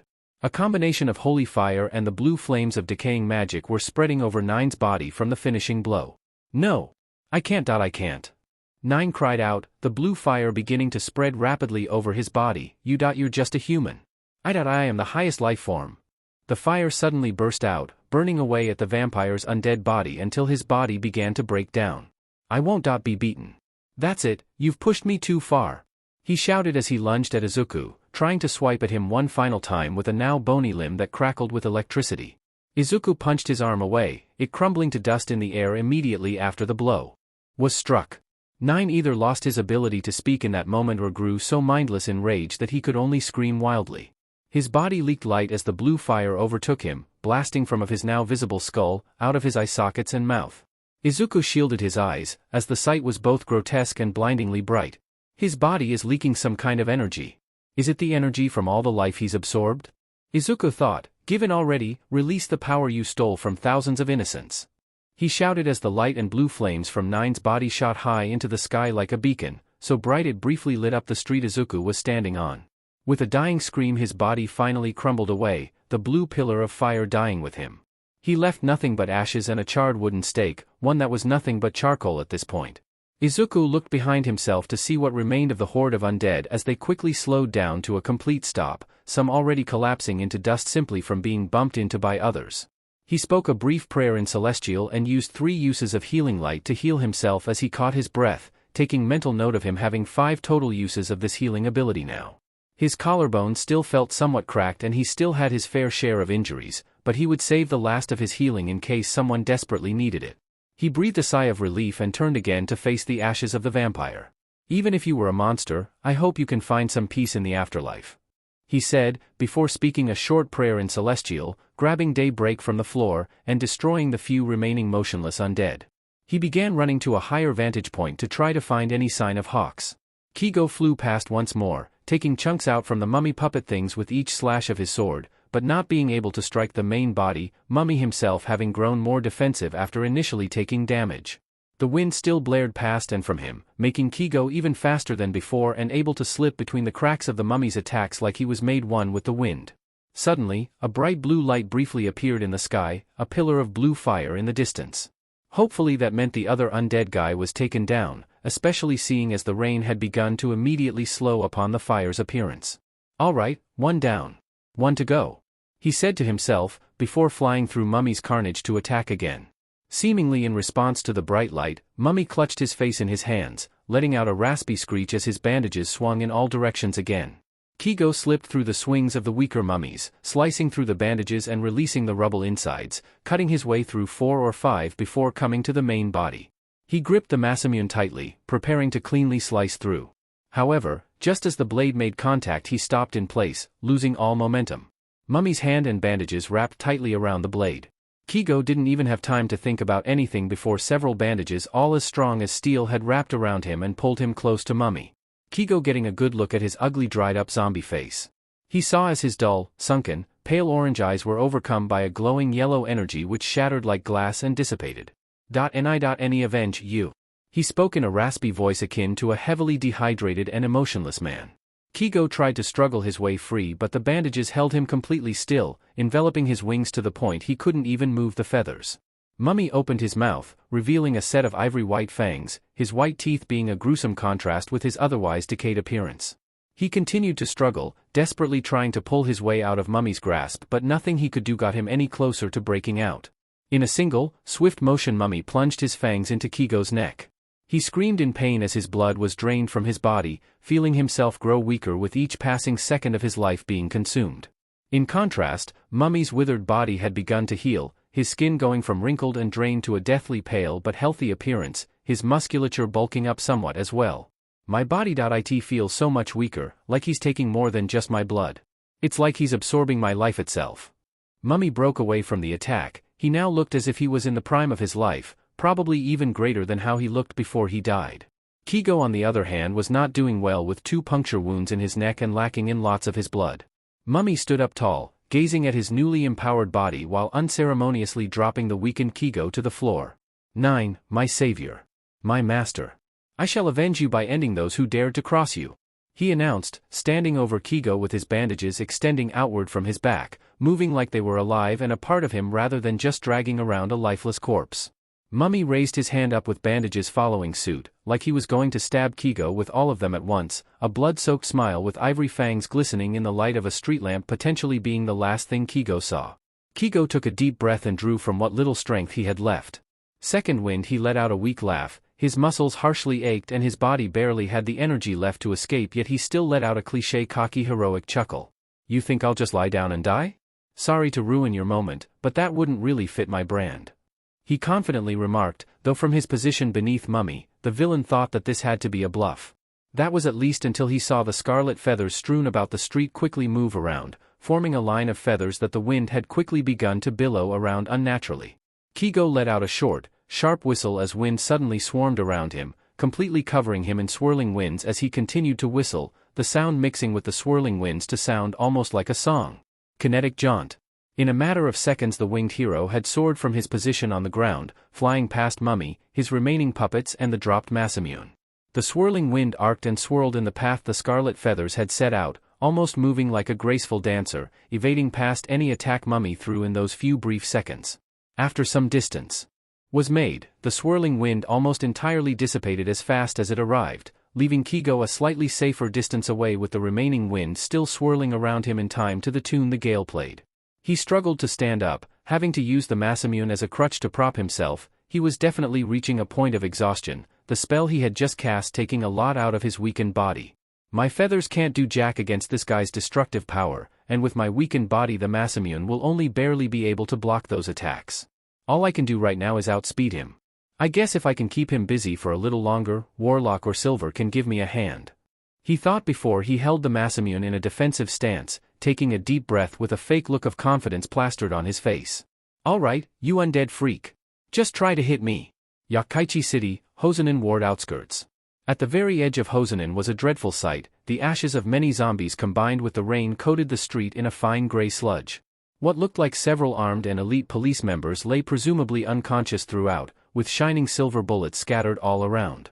Out of the whole emergency group sent to immediately assist in Hosenan, only one hero still stood. Slugger, the baseball hero, one of very few that had fought these monsters before and lived, though he had Warlock to thank for that. He stood with his left arm badly damaged, staring down the monster that had taken down the team of 30 armed police and 4 other heroes. A monster in the shape of a female human, with long brown hair and eyes, skin paler than snow and not speaking a single word to anyone as they silently demolished the team. Villain, no, whatever you are. If you do not back down, I will be forced to attack with my strongest technique. I don't know if you will survive, so give up now or face justice. He shouted, the monster coldly staring in response. Suddenly, the monster spoke in a cold, dead, female voice. For some reason Slugger was hoping it couldn't speak, thinking that something so inhuman wouldn't be able to. All who have tried before you have died. Time and time again. Cities crumble, shadows rise, the black winds howl. Do you truly believe you will be the one to break the cycle? She asked, though not in a threatening manner, but as if simply stating a fact in a dry and emotionless voice devoid of interest in Slugger. Slugger tightened his grip on the reinforced baseball in his one good arm, looking around at his teammates he didn't know all that well but still fought side by side with. He changed his stance, even if his body shook and his mind screamed at him to run, his heart guided his actions the same way it always had on his path to being a hero. He stood his ground as he activated his quirk. Energy fed into the ball, increasing in power and speed as the ball began to spin in his hand. He shouted as he prepared to throw the ball, "It doesn't matter what you think of us. A good hero never gives up in the face of adversity. And neither will I." He threw the baseball with all his might, using as much of his quirk as he possibly could to unleash his strongest possible attack. Perfect pitch, gyroball. The ball soared through the air like a missile, a burning trail following behind the ball as it spun at incredible speed toward its target, attacking the monster woman to stop her terror right here and now. The ball connected to the monster's head, completely eviscerating the entire lower left quarter of her head. A boost of confidence to Slugger was completely shattered as the monster didn't seem to care at all about the injury. Then, a dark smoke poured out from the wound and replaced the part of her face and jaw that was destroyed. Pale skin and red muscle grew over the smoke until it looked like no damage was ever done to the monster. Slugger fell to his knees, wallowing in his fear and despair, until a bright light overtook the streets. It was like the sun had suddenly rose in the night, however this light was a bright blue, coming from a pillar of burning blue flames that shot up from the middle of the ward. The sight seemed to enrapture the cloaked monster woman for a brief moment before the light vanished as quickly as it arrived. The monster looked like she was in pain, clutching her face as her eyes burned with a bright yellow light. For a brief moment the fallen bullets, empty casings, loose rubble and even the nearby bodies began to float upwards around the monster, though as quickly as it happened they all fell relatively harmlessly back down in an instant. She stood up straight and looked down at her hands, looking over them as if she had never seen them before clenching her fists and staring out to where that burst of blue fire had come from. She turned away from Slugger, ignoring his presence completely as she walked toward the city ward. Slugger picked up a nearby rock but a sharp, immobilizing pain had shot through his arm the second he tried to throw it, caused by using his quirk so much already. He watched helplessly as the monster made its way to the city, until it had stopped and turned around. The monster's eyes looked different now, more human in a way Slugger couldn't explain after returning once again to that brown color. A dark wind howls once more for this place. If it is fate you wish to change the fate of those who would sooner perish. She said before turning away once more and vanishing before his very eyes, seeming to fade into a cloud of dark mist that drifted into the city ward. A powerless Slugger was left to dwell on the events that had just occurred, choosing to call for reinforcements. He then thought about those words the monster said before looking over all the unconscious bodies around him, prioritizing their medical treatment before he would pursue. Mia Prefecture, Yokkaichi City, Hosenan Ward. The shrill sound of steel scraping against steel filled the air as Kigo desperately blocked every attack launched by Mummy, the wind still howling from the storm before and Kigo's magic after. His feathers shot out in straight line, guiding him as he flew backwards, surrounding him with rhythmic gale as he used the dance-like movements of kinetic jaunt to dodge the string of whipping attacks launched his way. Kigo stood his ground after making some distance, the wind still swirling around him. He knew that if he diverted all his attention to fleeing, he would be struck down in an instant. Despite his initial advantage in speed, the strength and speed of Mummy had increased dramatically after he had drank most of Kigo's blood. He continued to hold his sword defensively, having no way of dealing damage or calling for backup without leaving himself exposed, and in his already weakened state that was basically a death sentence. Mummy seemed to grow frustrated, letting out a hissing noise before sprinting at Kigo. However, instead of attacking like usual, he used his bandages to lift himself into the air above the hero and send a barrage of whip-like strikes down at him. Pitiable winged hero. Die like the pest you are. It took all of Kigo's concentration to avoid getting skewered, barely blocking the onslaught as Mummy's thunderous attack struck down from above like a rain of heavy spears. Mummy got annoyed once more, gathering the bandages he was whipping from all angles, wrapping and compressing them together, focusing his attack in a single area with full power. This attack was far more powerful as it slammed into the Masamune's edge but refused to cut. Kigo felt his muscles strain and bones begin to creak but knew that if he faltered it would mean certain death. Kigo suddenly noticed that while he struggled under the weight of the attack, Mummy had maneuvered behind him, aiming to strike Kigo from his blind spot. Mummy went to strike with his fist, but Kigo let out a short whistle as the wind blew behind him through his wings and imbued his feathers with magical energy once more. A group of his feathers quickly gathered together and formed a type of ghostly shield of swirling wind and ethereal feathers that blocked the attack, making Mummy falter for a moment. In this second of confusion, Kigo managed to shove the attack to the side of himself and flew past Mummy, further down the street as the wind sung out behind him, taking a slash at Mummy with the Masamune as he did so. The sword carved through Mummy's neck with surprising ease, though his body no longer leaked with dust and sand. His wounds were red with fresh blood yet he did not bleed, as if his veins were full but the flow of blood was halted entirely through unnatural means. He guessed that if he took the time to listen he wouldn't hear a heartbeat either. The wound immediately began to stitch itself closed as Mummy viewed it in amazement. He rubbed his hand along where the wound was as he laughed a sickening laugh, smiling with his fangs glistening in the gleam of the streetlights as he approached Kigo. No longer defending himself with his bandages, he now approached with his arms outstretched and bandages menacingly drifting behind him. I see, so this is what 9 meant. In death, I have become so much more. Kigo wasn't about to waste this moment, taking aim for Mummy's neck once more now that the monster chose to stop defending. The blade effortlessly carved through flesh once again and sliced between the vertebrae of the neck, Mummy's head falling backwards behind his shoulders as what little remained of his neck muscles held his head onto his body. However, in a disturbing display, a mockery of life and logic, Mummy continued to laugh with his almost fully detached head, grabbing his head and moving it back to where it should be, the wound sealing as soon as exposed muscle was reconnected. DMN it. Sheet. DMN it, I'm screwed. Kigo thought in a panic, figuring fleeing would be the best solution after all. However, the very second he tried to fly away, the bandages wrapped around his wings again, threatening to rip them from his body with a single movement as they held on with a crushing grip. It seems I underestimated this gift. You cannot harm me in a way that matters. But this feeling inside of me, this ceaseless, burning ache of hunger, it can be quenched by you, can't it? Quenched by your blood. Mummy monologued calmly, come, feed me and join me in death, hero. He cried, beginning to slowly pull Kigo back towards him, savoring every moment of fear and dread. Kigo quickly looked for anything he could do to escape, noticing a dark fog that had begun drifting through the street, one that neither Mummy nor he himself seemed to create, yet he was sure he felt a strong magic presence from. Drop. A somewhat familiar voice suddenly boomed around Kigo and Mummy, the bandages once tightly wrapped around him immediately going slack. Kigo wasted no time and dashed away into the air. Once far enough away he watched as a dark mist began to drift over the street, coating it like a blanket of darkness. The smog billowing and writhing like waves across the ocean, 2 or 3 feet deep and moving like it was alive and amorphous.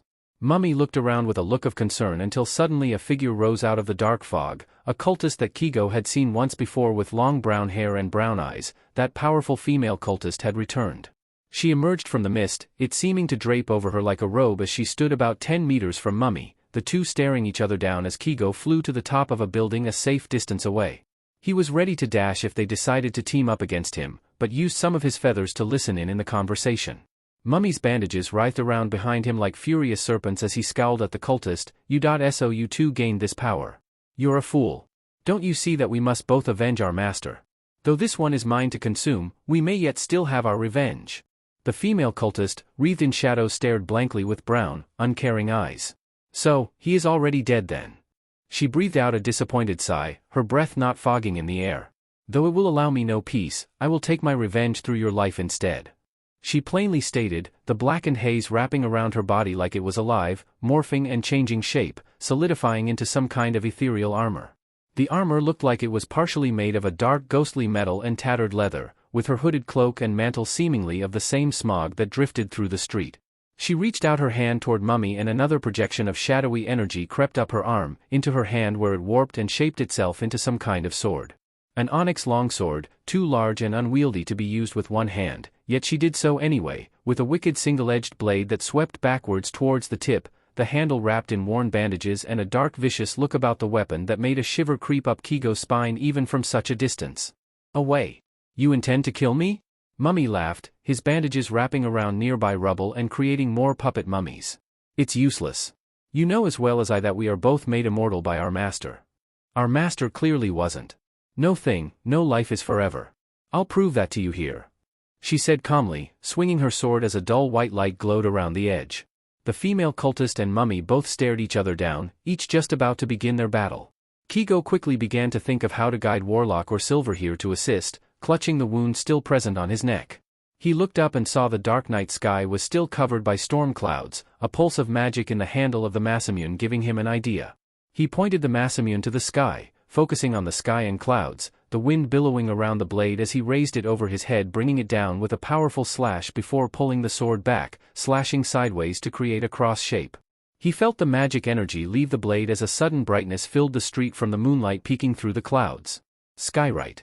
A large X shape appeared in the clouds directly above himself, separating them and shining the light of the moon down upon Hosenan. Kigo grinned before he felt his muscles give out in his legs, collapsing to his knees with the Masamune still in his grip. Come on, Warlock, he said to himself as his breath began to stagger, looking at his hand that clutched his neck wound, now thoroughly coated in blood. Sheet. I really didn't want to die yet. Izuku looked around from the rooftops, carefully jumping from building to building in his still battle-damaged body, looking for any sign of Hawks or Silver. The only things he could see were the lights of the city, lights from people fleeing in cars and the occasional fire. He was quick to extinguish any of those he saw.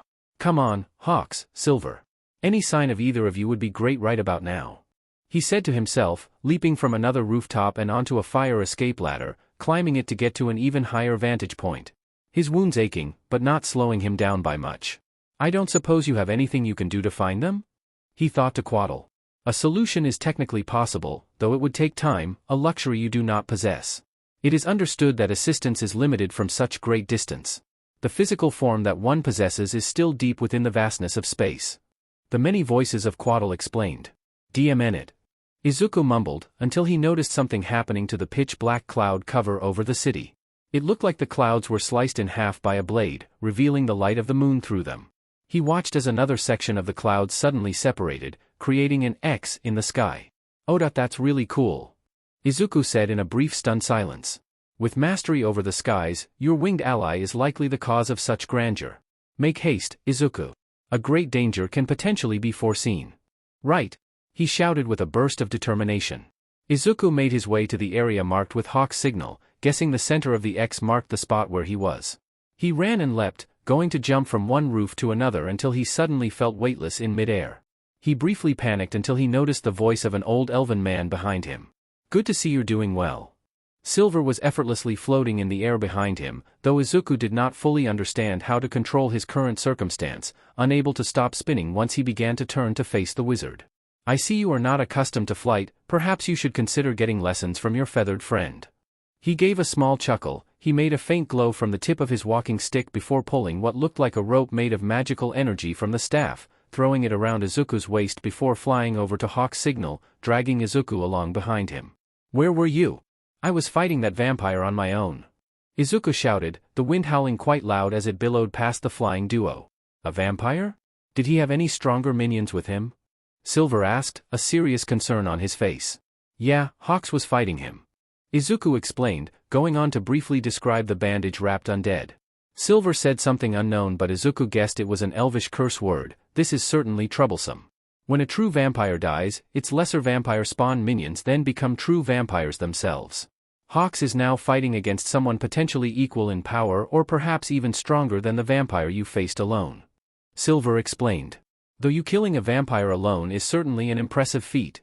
He was pretty cocky and overconfident, monologuing a lot and talking like he was all-powerful. It seems like he didn't even know his abilities as a vampire, or at least his weaknesses. Enough holy energy eventually put him down by cutting off his regeneration dot and his arm. Izuku explained, thankfully, overconfidence is something Quaddle taught me how to avoid having early on in our training. It is thought you require revision on this lesson with how often you rush into danger without forethought. Though a lecture can be postponed until relative safety is assured. Quaddle remarked. I'm trying my best over here. He thought back. It seems he didn't put effort into training his new body after becoming undead, a surprisingly common occurrence among those few sentient undead. Being immune to aging often makes people lazy, you see. Though if a vampire did train their body sufficiently, it would grow at a rate far greater than that of a normal human. You should be thankful such a man was crippled by his own hubris. Silver advised. They continued flying through the sky, over the buildings and streets that were uncomfortably empty of any people. Hawks had made it quite a distance away to fight against his now vampire enemy if the damage to the city was anything to go by. Izuku began thinking of potential battle strategies, thinking about everything that bandage quirk he briefly saw could possibly do, and what the best way to use his latest spells to combat the vampire would be. The female cultist dashed forwards, her accursed blade carving through the puppet mummies like they were made of paper. With each swing the fog would drift across the blade, casting a trail of darkness, though whenever the blade carved through the puppets it would be surrounded by a dull white glow that barely cut through the mist. She approached silently, relentlessly, and indifferent to Mummy's attacks as she slaughtered the minion mummies, giving a dead stare to Mummy as she did so. Each movement she made was blurred with the smog, the mummies would miss each strike before being cut down. Mummy tried to rearrange them but she allowed him no quarter, darting past and through them like a ferocious whirlwind of death. Mummy hissed in response to this display, drawing back his bandages and letting loose a barrage of attacks. His bandages swung like whips, carving through the concrete like it was air, similarly slicing through the cultist's armor and body, leaving bloodless wounds behind. They both quickly reformed, however, not unlike Mummy's own regeneration, a fact that greatly irritated the undead man. She pulled back her sword and spoke in an inhuman language, the smog coating her entire body before she vanished entirely. Misty Step Mummy looked around panicked, moving his bandages out and through the mist to hit something before he felt a searing pain in his torso, seeing the blade move through his body from behind. The cultist ripped the blade free, taking another slash and carving a chunk out of Mummy's arm. Mummy jumped back, pushing himself from the ground with his bandages, but another slash connected to his leg. Each wound caused by the blade burned with incredible searing pain and refused to heal properly, though the severity of the wound mattered not when Mummy was already one with the dead. His own bandages just wrapped around the wounds, holding them closed for the time being until they healed later. He attacked once again, his bandages focusing for the blade, wrapping around it as Mummy ripped a stop sign from the ground, lifting it with ease thanks to his empowered form. He yanked her weapon away, tossing it into the mist as he swung with the stop sign, his improvised weapon bending and snapping in half over her ethereal armor. She reached out and touched Mummy's chest with her whole hand, a dull pinkish shimmer cast over him before the female cultist reared back and threw a devastating punch into Mummy's face. A blinding white energy similar to some of Warlock's magic crackled up her arm from her fist as it connected with Mummy, causing a grand explosion of bright holy magic. Smite, third-level Mummy flew backwards into a building, his face sizzling and smoking with a great burn across his entire left side that crackled with dull blue flames. The female cultist was surrounded by smoke once again, however it was coming from the arm she punched with. Or rather the lack of arm. Everything below her right elbow had entirely exploded and the wound seemed to burn with the same dull glow of blue magical flames. She hissed slightly in response to the new stimuli, unfamiliar with the pain, though it did not bother her too much. The loss of a limb being a minor injury to one such as her. Mummy growled through heavy breaths, baring his fangs in rage which glistened in the moonlight as he clutched some of his wounds. The left side of his face was severely burned from holy magics, his left eye disintegrated in its socket from the devastating attack, leaving him with a ghoulish appearance once again. Undying King, master of my master before, I pray to you in my time of need. Grant me the strength I need to overcome this foe, in exchange I shall give unto you my everything. Heart, mind, body, and soul. Just let me kill them. He cried out, desperate in the moment. Mummy desperately prayed and looked to be in great pain until a sudden change physically overcame him. The cultist watched as Mummy's shouts of pain turned to laughs, prying himself free of the wall and standing on his feet. Though his wounds persisted, he seemed to be ignorant of them now or simply didn't care. A dark necrotic energy seeped from his own wounds as a glow of crackling ethereal magic began to form in his left eye socket. This power, ha ha ha, this searing pain. Let me share it with you. Mummy shouted through grit teeth, looking up at the cultist once more. Form of dread, a deranged expression with a wicked eldritch and ethereal eye had overtaken Mummy's face, a sickly, dark energy draped over his body like ornate robes. Mummy's left hand had also been overtaken by this eerie mystical energy, crackling with unreadable symbols and arcane magics. Mummy lifted his altered left hand and pointed it at her, magic seemed to arc across it like electricity and continued to build up until a strange wave of green light shot out of it. Mummy's arm shot backward from the attack, seemingly unprepared for the blast's reaction on his body. Repelling blast. The wave-like blast of magic was a familiar green in color, far too similar to the attacks of the Warlock. On contact with the cultist, the wave blasted her back with a powerful repelling force. She slid backwards, scraping ethereal armor into shattered concrete until she collided with the wall of an apartment building. Though the attack caused little damage, her head was racked with images of this visage of Mummy, a skull-like face that was staring with a permanent rictus and grim smile, due to the lack of facial muscles. Ceaseless screams and ravaging darkness clouded her mind, all visions showing Mummy to be the cause. However, she had been exposed to such imagery from the moment she gained this monstrous form. She managed to tear her way through the imagery forced upon her mind, just in time to see Mummy's next attack of bandages. The bandages moved forward with incredible speed, piercing through the wall of the building with almost no resistance. However, they did not hit the target. The cultist jumped up to avoid the attack yet did not fall back down. Mummy looked up to see her standing on the side of the building like gravity was now sideways for her, her body and ethereal steel and leather armors no longer blurred by the dark mist that blanketed the streets, though by now that mist had already started to fade away. She stared at Mummy once more, holding out the stump that was once her right arm towards him as a tendril of darkness emanated from the wound. The dark energy whipped around and shifted rapidly, changing shape to form an unnatural facsimile of an arm. Muscle and pale skin seemed to grow over the energy, forming a new arm entirely within a few seconds that was subsequently covered by her ethereal armor morphing over it. With her new hand she pointed at Mummy. "Command, grovel," she said in a stern voice that unnaturally boomed around her like. She screamed it at full force. The commanding voice that had affected Mummy once before shook his mind, making him almost fall to his knees before he powered through, snapping himself free of the mind control. He continued his macabre grin before holding his own hand out to the cultist, told the dead. The sudden and growing sound of echoing and dolorous church bells filled the air around the street, causing the cultist to clutch her ears as her current wounds festered and regenerated cuts began to reopen. After this, Mummy leapt up out of the mist using his bandages, swinging himself into the same wall his target stood. Though, while she somehow walked on the wall surface with ease, Mummy had instead embedded his bandages and feet into the wall in order to cling into it. It was at this moment that both undead heard a commotion at the top of the building, a voice they both recognized. The Warlock. Mummy knowing him as the false prophet and the cause of death for his previous master. The cultist remembering him from their previous encounter around a month ago. Mummy threw himself skyward using the full force of his bandages while the cultist ran up the wall, running up the wall as if gravity continued to pull her toward the building instead of the earth, teleporting upwards with another misty step to get the extra boost in distance over Mummy. After flying toward Hawk's signal in the clouds for less than a minute at top speed, Izuku and Silver spotted the hero on top of a tall building on his knees and clearly wounded. Once they reached the rooftop, the flying spell's effect ended quickly, as did the ethereal rope around Izuku.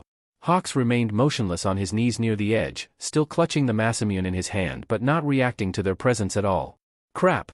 Crap! Crap! Izuku was quick to run up to Hawks. He was unconscious and had definitely lost a lot of blood. He started mumbling in Celestial as a dull glow appeared in his hands, overlapping and pressing them against Hawk's chest over his heart. Spare the dying. The magic shot out in a small pulse like a defibrillator, thankfully feeling a heartbeat in the chest after the cantrip had been cast. Silver, anything to heal would be great. He called out before clasping his hands together, speaking a brief prayer in Celestial as the bloody wound on Hawk's neck began to subtly glow and heal over, scarring like weeks of healing had passed in seconds. Healing Light X2. He used his last 2 uses of Healing Light on Hawks, leaving him without any more reliable healing that didn't use his stores of magic. Hawk stirred slightly, a good sign that he wasn't going to die. Izuku went to pull him away from the edge of the building, and just as he began to drag Hawk's unconscious body back, he heard what sounded like screaming coming from the street below. Before he could go to the edge to investigate, he saw someone suddenly jump up over the edge of the building and land on the rooftop with them. The same female undead cultist that didn't kill Izuku at the HPSC office crested the edge of the building, and shimmering ethereal armor covered her body as a dark fog drifted over her shoulders like a cloak. Again we meet, Warlock of Light. Perhaps this meeting too was fated to happen. Unfortunate then, that there is no time for conversation. What are you? Izuku started to say but was quickly interrupted by another person coming over the edge of the building. The red bandages wrapping around and writhing behind him were all that remained to be recognized of the now vampire. His face burned and scarred seemingly by holy magic, with his left hand and eye socket overflowing and crackling with pure magic. You who killed my master. I will rend you apart. I'll kill you. WWWRRRYY. He shouted, the visage of a decaying skeletal grimace over his face and darkness flowing over him like robes. He moved his bandages out, intent on impaling Izuku with them. The female undead held out her hand toward Izuku as a shimmering field of dark magic appeared in front of him, the attack scrapping against the shield of magic and causing a shower of sparks as the attack glid across it. Silver waved his hand as an ethereal silver mage hand began to drag back Hawks further away from all the conflict. Alright, enough of that. Get back down there. He said before casting another spell, a translucent wave of silvery magic shooting from the wizard's walking stick. The magic remained as an aura of shimmering sliver magic mist that surrounded Mummy, then the wizard clasped his hands together and the ethereal silvery magic suddenly collapsed in on itself, rapidly shaping and solidifying into a solid hollow sphere of the same magic. Mummy screamed and clawed at the sphere, attacking it constantly from the inside with his bandages but did not even scratch it, only able to push against the inside like a giant hamster ball. The female cultist walked over and kicked the ball off the building with little effort. That only lasts a minute, so make the most of that prep time. My magic is better for support than battle, I'll take Hawk somewhere safer to treat him. He then began to cast another spell, an glowing arcane clock of runic symbols and clockwork gears appearing in the air as he turned his hand and increased the speed of the clock hands. The spell looked to be complete but he held it back, compressing all the magical energy in his hands into a small gray bead, handing the object to Izuku. Take this and break it in your hand when the sphere breaks. Be warned, its effect will likely last less than a minute and will have a drawback when it ends. Izuku took the bead with a determined nod. It felt like a glass marble and was about the same size. Silver looked suspiciously at the female undead. Not often the dark wages war against itself. Do not harm the warlock and I shan't confront you. He threatened, before holding onto Hawk's shoulder and vanished from space, the air rippling like water where they were. Izuku looked to the undead, who touched his shoulder, removing a scroll from somewhere beneath the ghostly, dark armor. I have no ill will toward you that was not forced upon my mind, Warlock of Light. Even with my mass. With 9's death under your belt, you are still far too weak to dethrone the king. Consider this brief partnership a test. She said before reading the incomprehensible words from the scroll. The magic from the scroll flowed over the undead and Izuku as it burned in blue flame, a feeling of weightlessness overtaking him as he briefly felt nothing around him before feeling pulled downwards at an angle and stopping abruptly.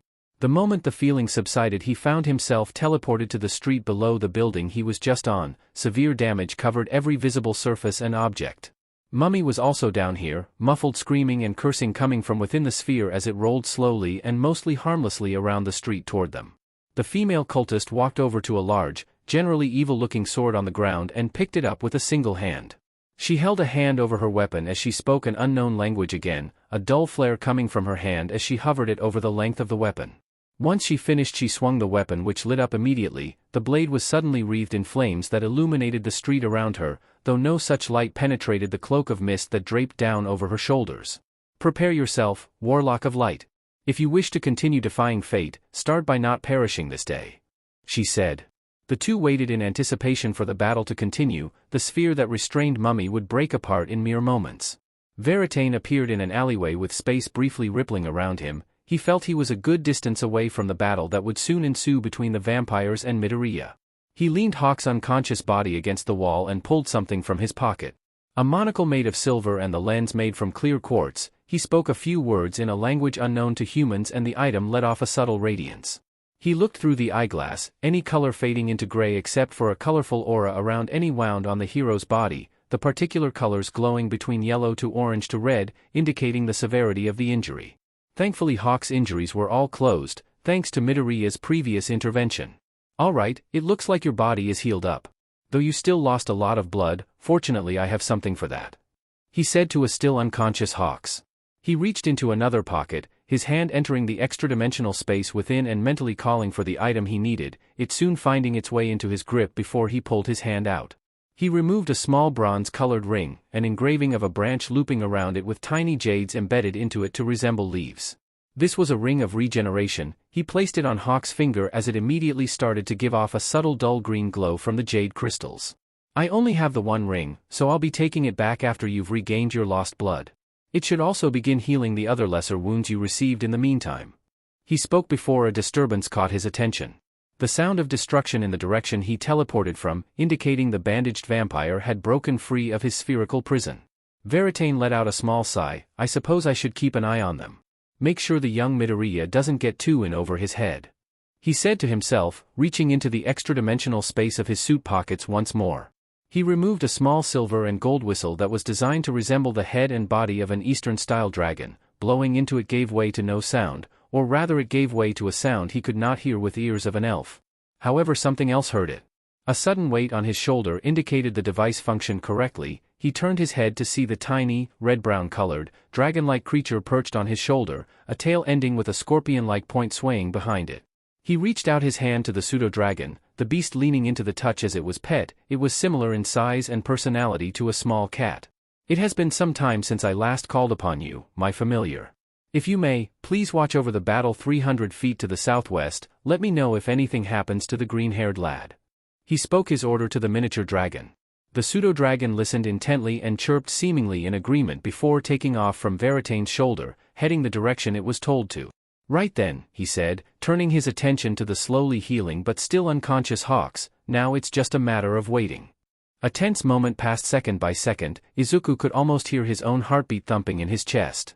He held out his staff ready to attack or defend, holding the tiny mote of magic in his other, ready to break it at a moment's notice. For another few seconds the street was eerily quiet, all except the flames crackling across the undead girl's blade. Even Mummy was silent in apprehension, seeming to understand that the spherical prison that held him would soon shatter. In that second, a tiny crack formed on the sphere of magic, and just as it did 1,000 more cracks formed and the sphere evaporated back into a mist of magic. Mummy was quick to strike, launching whip-like bandages at Izuku. However, the other vampire was faster, her body blurring with the smoke of her cloak as she dashed and swung her blade overhead, severing the bandages but just missing Mummy's body, a thunderous metallic clang echoing out from her blade when it struck the ground. He hissed and glared at Izuku with his glowing spectral left eye, holding out his magically overcharged hand with his sickening smile on his face. It was then that a thunderous sound of church bells rung inside his head, a wave of negative energy shooting through his body as his barely healed wounds ached and burned.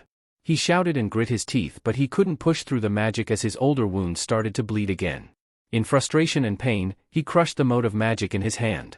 Haste! A sudden burst of Silver's magic flowed over him as he heard a distant sound of a clock's ticking decreasing in speed.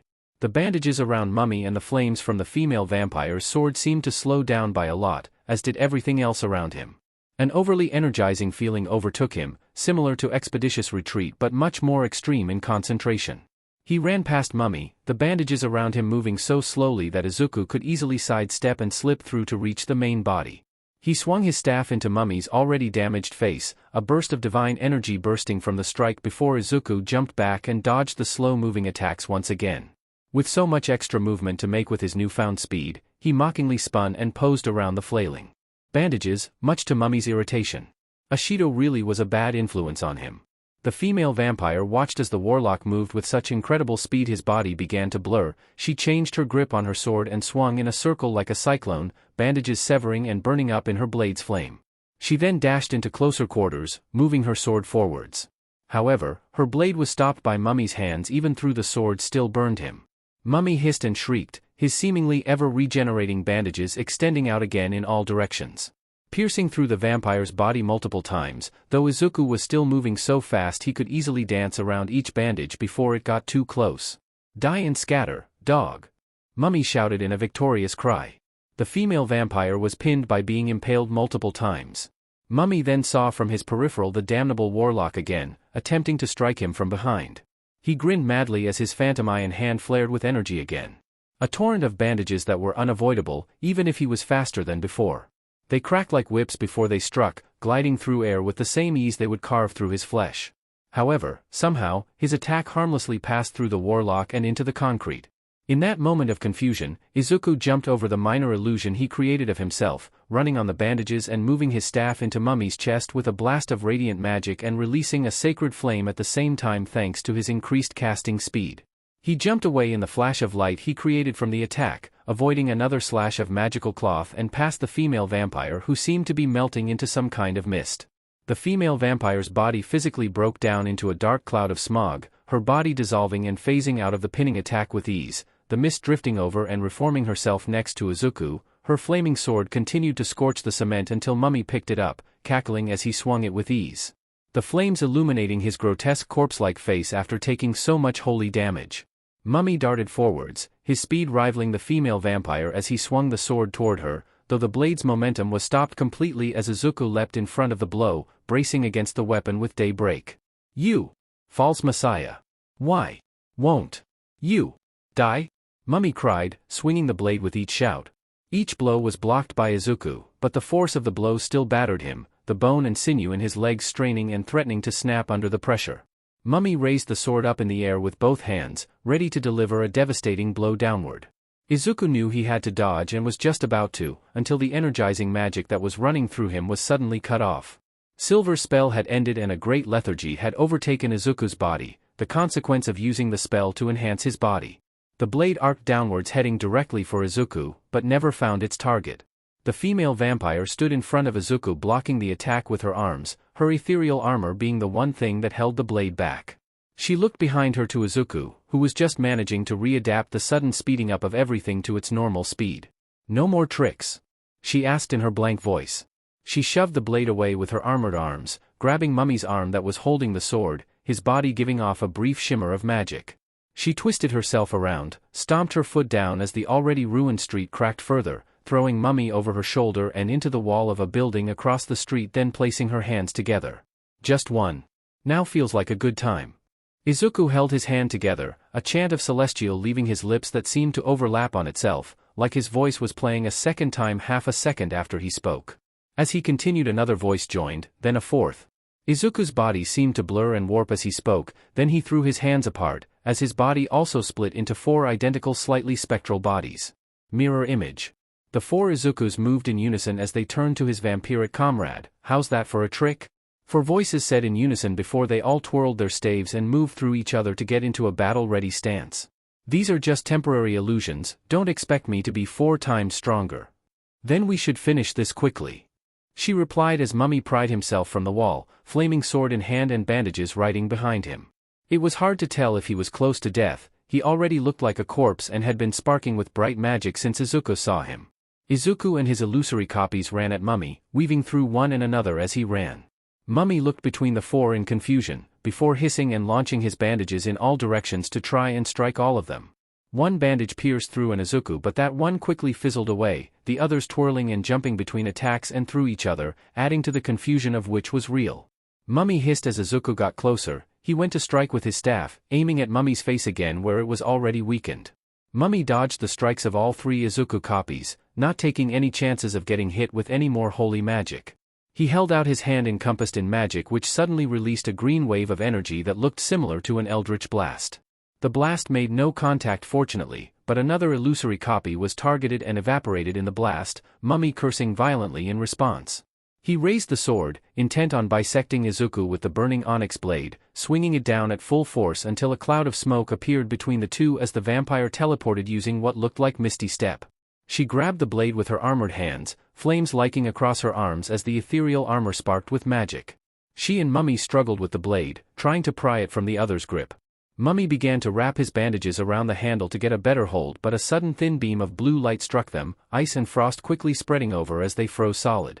Mummy glared at where the beam came from, seeing Izuku and his illusory duplicate back to back and both pointing a finger gun at him with frost smoke drifting from their index finger. The 2 illusory Izukus then blew the smoke away the finger guns to mock Mummy. With a final stronger pull, the bandages shattered and the female vampire pulled the sword free, flipping it in her hand to hold onto the grip. She moved the sword forward, going to piece through Mummy's chest. However, the blade was stopped by more bandages wrapping around Mummy's torso several times over like layers of armor. Before she could push any harder, Mummy raised both hands, planning to slam down onto the vampire. Before he could, however, Izuku used control flames, the fire from the sword suddenly brightening and bursting out over Mummy's body, the bandages catching quickly being so bundled up. You! Both of you! Kill! Kill! I'll kill you! He shouted, the bandages moving out, piercing through the vampire and going to wrap around Izuku. Half of the bandages grabbed the illusory double, it evaporating instantly. The other half wrapped around the real Izuku, tightening their grip to a bone-crushing level, twisting his limbs to lengths they shouldn't and wrapping around his neck audibly and uncomfortably cracking as his vertebrae were pushed to their limit before they would snap. The vampire stared at Mummy in the eye as he continued to grin through the struggle, briefly glancing behind her to Izuku then to her sword. She thought about her options for a moment and grimaced, hissing in frustration before spinning around and slicing through the bandages that were holding Izuku, cloth burning as it was sliced and going slack immediately afterwards. She tried to turn back and slash at Mummy again, but he jumped away from the blade, making a tactical retreat. Izuku and the vampire watched as Mummy began to flee, throwing himself as fast as he could through the street, moving faster than either of them.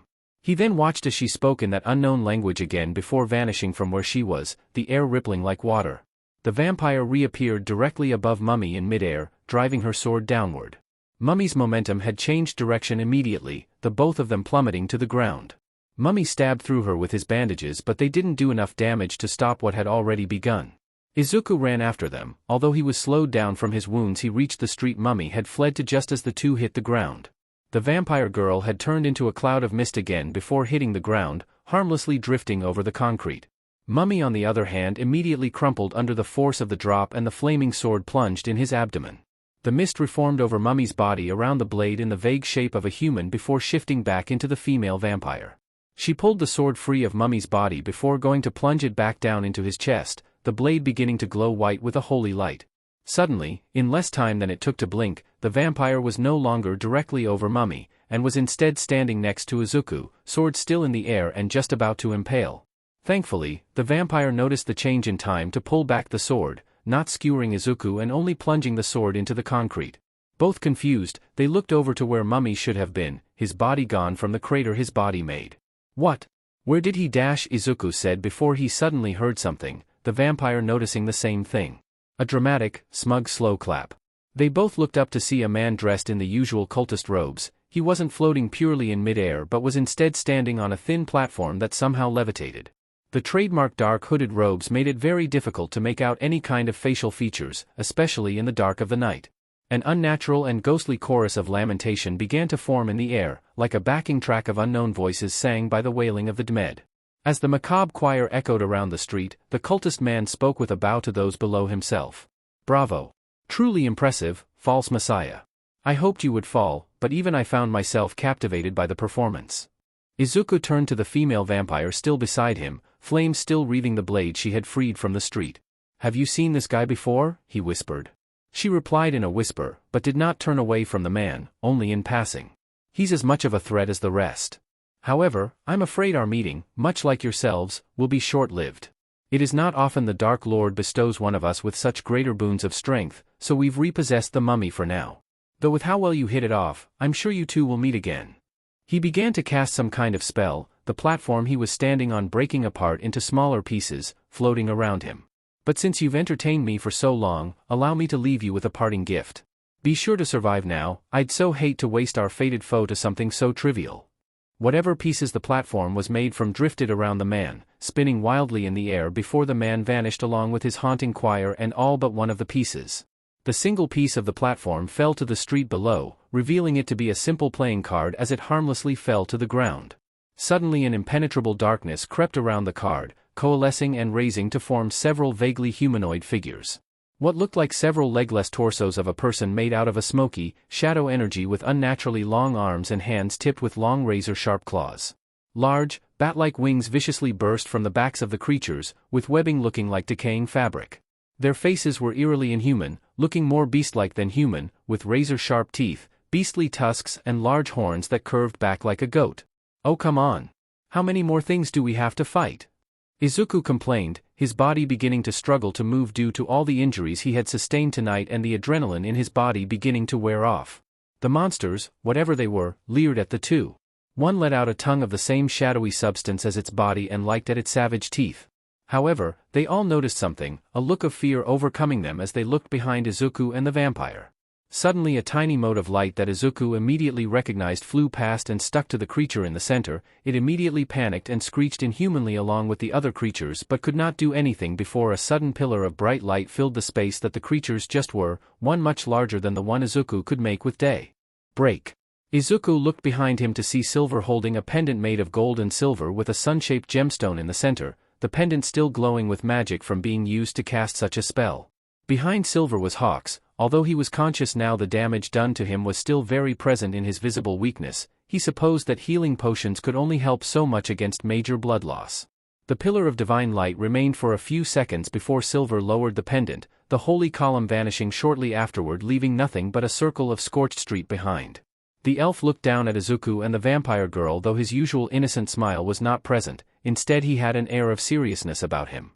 "You two, did anything more strange happen just a few moments ago? Things moving in an instant as if teleporting but showing no sign of such magics?" Izuku stepped forward to talk, seeing as the vampire girl stood back in silence. "There was something. We had almost beat Mummy, but suddenly she appeared directly in front of me, Mummy vanished and another cultist arrived.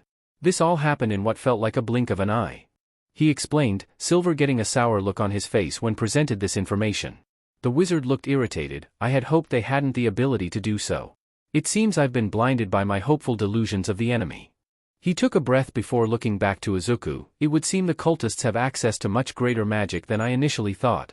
While I firmly believe it was a scroll created by the Lich that caused the effect, I believe they have the means to briefly stop the flow of time." Izuku looked down in thought and worry, feeling a sense of dread at the thought of the Lich's forces having such a power, stopping time? Is that even possible?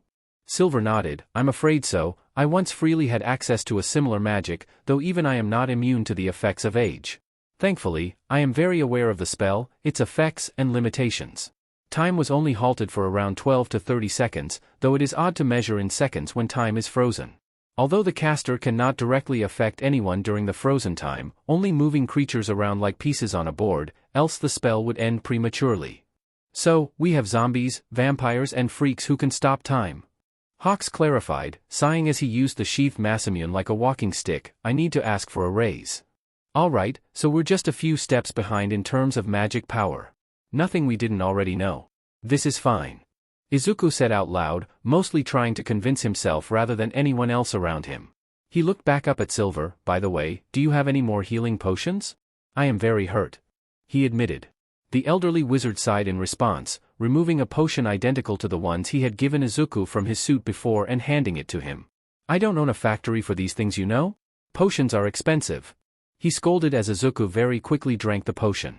Most of his wounds closed and scarred over as his bones and joints felt a lot less strained. Not really close to fully healed, but it was better than nothing. The vampire placed a hand on Izuku's shoulder, a dull holy radiance around her hand as Izuku felt his wounds heal up slightly more. Her own hand seemed to smoke a little when she did this. Izuku smiled at her and thanked her in response, though she just gave a blank stare in return, forcing him to wallow in an awkward standstill.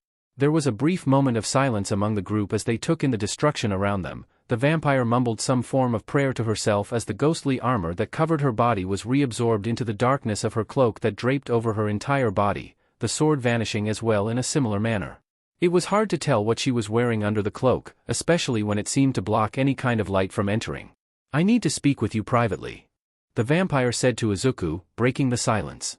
Suddenly she reached out to Izuku's shoulder again and spoke the same words she spoke earlier, another scroll burning in her hand as he felt his body suddenly vanish from the material plane and felt himself be dragged somewhere else upwards and much further away. When he felt the world around him again, he saw he was on top of another building quite a bit further away from the street they just were. It was too dark to see much from up here, so Izuku held up his staff light. The tip of daybreak letting out a bright enough light to see the rooftop he stood on. He turned to face the vampire who stood at the edge of the building. Interestingly, she didn't cast a shadow, but that was the least of Izuku's concerns. More importantly was what the vampire wanted to say to him so urgently. She was silent for a moment but eventually spoke up as she continued to look almost longingly over the city below them, some portions still wrecked. "Behold, all of it lays in ruin once again. Gone is the original Hosenan, and all the dreams and ambitions of its people," she said, staring out to the city before turning to face Izuku. "I lived there once. But I was another person then. 1 month ago. In the dead of night came a storm unlike any other. Torrents of icy rain fell on fleeing civilians as hundreds of bolts of lightning fell from a pitch-black sky that rumbled like an earthquake. Buildings crumbled and the streets were ravaged. Fires spread, encompassing entire roads as heroes and emergency services tried desperately to stop them. Then came the monsters. The humans brought back from the dead, attacking anything living. Relentless savages, killing for no reason and hunting for the next victim. Zombies and skeletons picking off the slow and weak, the sick, elderly, and children. Ghouls chasing down fleeing crowds, ripping them apart with their claws. Whites attacking in groups, cornering survivors, slaughtering heroes. Monsters born from death that craved nothing but destruction. The army of death came that night, and butchered everything with a pulse, paving the streets with blood. One girl, a teenager, helpless to save anyone, running away with her family. A dreadful nausea overwhelming her from using her quirk too much already, being carried by her father as they fled in terror. Just as they thought they had made their escape, a pale man with long ivory white hair descended and murdered the girl's father, punching a hole straight through his chest. The girl collapsed to the ground with her father. The mother tried to help, but the white-haired man approached her, restrained her, and bit down into her neck. What was left after the few seconds no longer resembled the girl's mother in any way. Just a withered, empty husk. That girl, in a fit of rage, despair, loss and grief, threw a punch to the man. The man caught it effortlessly and smiled at the girl, his bloody fangs in her face as she cursed and shouted in a blind madness. That girl stared into that man's eyes until he drank of her as well, the blood leaving that girl and all the life she had within her. From the inner depths of that girl's heart lay a revenge so great it lived on even in death, a thirst that would only be quenched by the slaughter of that man who took everything from her. From the corpse of that girl, I was born. The vampire paused after recounting that story, looking back over the city again. Izuku listened intently, unsure on how to comfort the girl or if she would even accept it. You are still that girl, don't you want to be with your family now? The man who took your life has been slain, your life and the lives of your family have been avenged. She sighed, her breath not fogging up in the cold night air. I've existed only for the thought of slaughtering that man. Ever since his strange magic bound me to his whim, training ceaselessly since my death to slaughter him. And just as it was the last we spoke, the binds around my mind were weakened by your presence. To think he would perish by your hand as well, and even in the same place I myself had died. Fate is truly poetic, isn't it? Izuku walked next to her. Do you want to be free of this? I don't know much about being undead, but I can't imagine it feels particularly good. I do not feel much now. I hold no attachment to that girl who came before me, nor those loved ones she remembers. I have no attachment to her dreams and memories. I am just the remnant of a grudge with an aim ever singular. Though, I wonder, if I am truly that girl? Or am I just piloting her reanimated remains? Even this body differs from hers, as if I hold no relation to her. She looked over to Izuku. Still, it is better that I remain in this world for the time being. Another time, I may take you up on that offer, but for now there is work to be done. Here, you should take this. She rummaged beneath her cloak of impenetrable dark mist before her arm creeped out of the shadow inside. She handed Izuku a pendant of a small skeletal left hand seemingly made of gold. A pearl decorated to look like an eyeball was nestled in the center of the palm. What is this? He asked. A symbol which the zealots of the undying king use for worship. I won't be needing it, so you might as well take it. I have found other things to praise in my freedom. However, Warlock of Light, know that you are not yet strong enough to face the king. Before him, all are as leaves cast to the bitter winds that howl about death's black wings. Stay this course if you wish, but know your fate will be the same as all the fools who tried before. She warned, as if on cue a chilling wind blew past them. Izuku shivered while she remained uncannily motionless. I know, I'm working on it. Izuku said in defense, knowing increasing the power of his body and mind was an irritatingly slow process. Then you should work faster. Those were no empty threats when last we met. Someday soon, humanity will witness the final dawn of this world as they know it. While your actions may slow the process, the inevitable is the waterfall at the end of the river that is fate. While you are certainly determined to push against it, you are but a shadow cast upon its surface. You provide no resistance against destiny's ceaseless current. You should see that you are prepared when that last day comes. Izuku was silent for a moment before he looked back up at her. The light that rises in my soul and flows through my veins tells me to be brave, and gives me the strength to stop these otherworldly threats. I made a promise. I will save the world from that monster. Nothing, not even fate is going to stop that. I will stop the Lich and I will be the hero that the world needs. A determined look on his face, one that gave no illusion to the cause he fought for. The vampire gave him a stoic look. HMHMHM, she chuckled lightly, you and that girl. In another life, you would have been friends, I'm sure. She said almost wistfully. She stared out at the city for a brief moment. With the threat of their demise gone, the survivors will rebuild again. Those bitter black winds have now drifted away from the city. Those who fuel my vengeance have left, so too should take my leave. I will find nothing here but longing for my mortal days. She walked away from the edge and towards the middle of the rooftop. Izuku walked beside her. What is your name? Or I guess, what was the name of that girl? If everything was taken from her, and nobody will remember her, then I can at least do her the honor of carrying her memory. The girl paused for a moment, looking as if she really had to think about the name. It was Achiko. Achiko Uraraka was her name. Izuku placed his hand on his heart. My name is Izuku Midoriya. I swear, Uraraka, to remember and honor your name. And when the time comes you want to rest, I will grant you that everlasting peace. Uraraka gazed for a moment at Izuku before looking away once more. Very well, Midoriya. I have a morbid feeling those bitter black winds will call me to you again in the future. Farewell, hero of light. She said before what little of her that was not coated in darkness, was suddenly eclipsed in inky blackness. Her body quickly shifting and morphing until it deformed and broke apart into many shreds of shadow that formed into a flock of bats that flew over Izuku's head and into the night sky. Izuku watched her fly away in the form of several bats, wondering how exactly that worked before looking around the building he was on and realizing he didn't know where he was. Upon catching sight of the large X still in the sky a little ways away, he started heading back to the other two. Was it really smart to let that vampire leave if they are such a problem? Kigo asked the wizard, having been given a small lecture about vampires since Warlock left with one. Silver was currently petting a small dragon creature on his shoulder as they had the conversation. I have a feeling it's nothing to be fearful of at the moment. Bigger problems lie in the Undying King and his minions, problems that this unlikely ally of ours seems content to assist in. And the fact they are undead doesn't unnerve you at all? You don't think they could just betray us when it suits them? Forgive my skepticism, but I'm not exactly thrilled to trust a vampire. Kigo asked, gesturing to the bite scar on his neck. By the way, I'm not going to turn into a monster or anything, right? The wizard rubbed his chin in thought. You do have a point, but the same argument can be said of anyone. From what we know, which is very little, that girl seems to be on our side. Now about that vampirism, open your mouth. He explained, pulling what Kigo assumed was a magic magnifying glass out of his suit.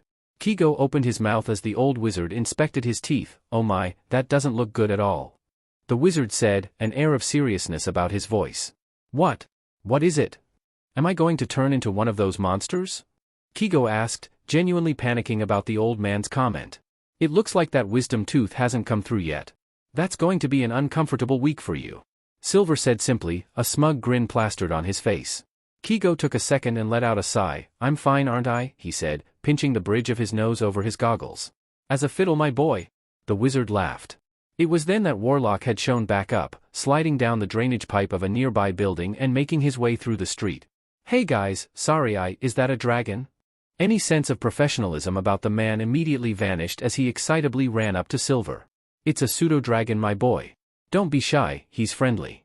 Silver chuckled, gesturing to the tiny dragon. The pseudo-dragon jumped down from Silver's shoulder and approached Warlock, its movements weirdly similar to a cat's. It sniffed his outstretched hand before rubbing its against him, Warlock petting the top of the miniature dragon's head before its wings expanded and it suddenly flew upwards, perching on top of Warlock's hat. Warlock chuckling to himself as he continued to scratch under its chin, the tiny dragon purring in response. Silver clapped his hands together to get everyone's attention like some kind of school teacher. Alright, well if it's the same with everyone else, I want to go home. Now since I'm Warlock's only way home, he is also going to leave. Hawks, would you also like a ride back to Tokyo? Kigo looked around at the ruined street. Somebody's going to have to explain this, since most survivors probably saw me tonight. It should be me. I'm going to help any more survivors get to safety. Oh, you don't need to do that last one. I've already sent a few air elementals to help around the city while you were unconscious. They should have saved anyone in the immediate area by now. Those other heroes you saved earlier should have also set up a safety zone by now as well. Silver explained. Sorry, what was that about air elementals? Kigo asked, reasonably confused by the wizard's magic jargon. Creatures made of elemental air. They mostly stay neutral and don't care for human affairs, but they owed me a favor. One of these elementals lives in that sword of yours as well. They shouldn't cause any issues, just say it was a hero's quirk, that usually eases people's minds these days. The wizard casually explained like he wasn't dropping bombshells of magical knowledge. There's a creature living in my sword? So I wasn't talking to that wind goddess when I talked to it then. Kigo said, looking down at the Masamune as a small breeze drifted around it. Oh no, that goddess just gave you a little nudge in the direction of using magic. If you've been interacting with the wind lately, it was probably that elemental. Must have slipped my mind to mention that before. Although that elemental may act as a kind of conduit of sorts for divine intervention for you since it would have a significant connection to Akadi. Kigo pinched the bridge of his nose again and took a deep breath in. You know what? I should just stop questioning magic stuff. I'm just going to go do my job. That's probably for the best. Warlock commented, the tiny dragon still sat on his head. Kigo gave his goodbyes as Silver drew a circle of runes and symbols on the street with a piece of chalk that glistened with orange like a crystal. As he finished drawing the circle, it began to glow a bright orange color and began to swirl with magic as a portal in the ground appeared with a ring of orange around the edge. Silver and Warlock hopped inside with a wave goodbye before being SCKED through the portal. Kigo pulled out the phone from his jacket, calling the president, who picked up quickly. "All threats have been neutralized, Madam President. Nothing of value could be gathered from either vampire. I'll get you more details in a full report." "Takami, did you just say vampire?" the president questioned, sounding genuinely confused as Kigo realized how strange that sentence must have sounded. "I'll double-time that report, madam," Kigo said in a defeated tone, knowing there was no short way of explaining the night's events. The president hung up in response before Kigo flew back into over the city, using his feathers like a radar to detect anyone who survived, only to find any survivors already in a safe zone made by the other heroes in the area. Although he couldn't shake the feeling there was someone nearby, he eventually assumed it was one of those elemental things the wizard mentioned before descending to calm the survivors down. Tokyo, Kodadama District, Seldarine Library. Izuku felt the sensation of being pulled through the space between spaces at impossible speeds until he stopped suddenly and appeared behind the front desk of Silver's library. Izuku shook his body as a tingly sensation remained from the teleporting.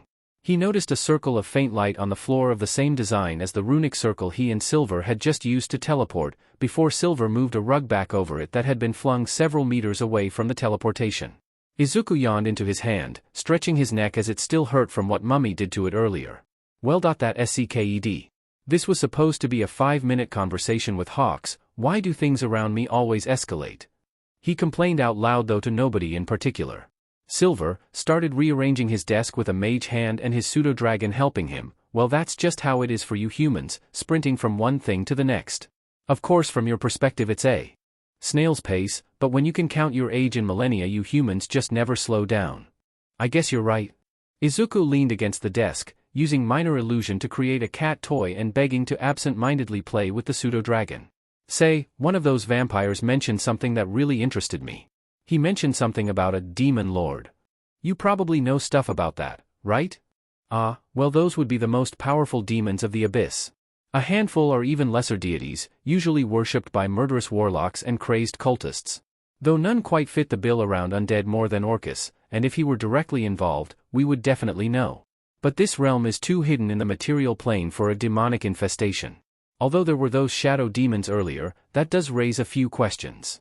Silver replied, lecturing Izuku while multitasking in organizing some of the bookshelves, the shelves themselves impossibly moving around like conveyor belts.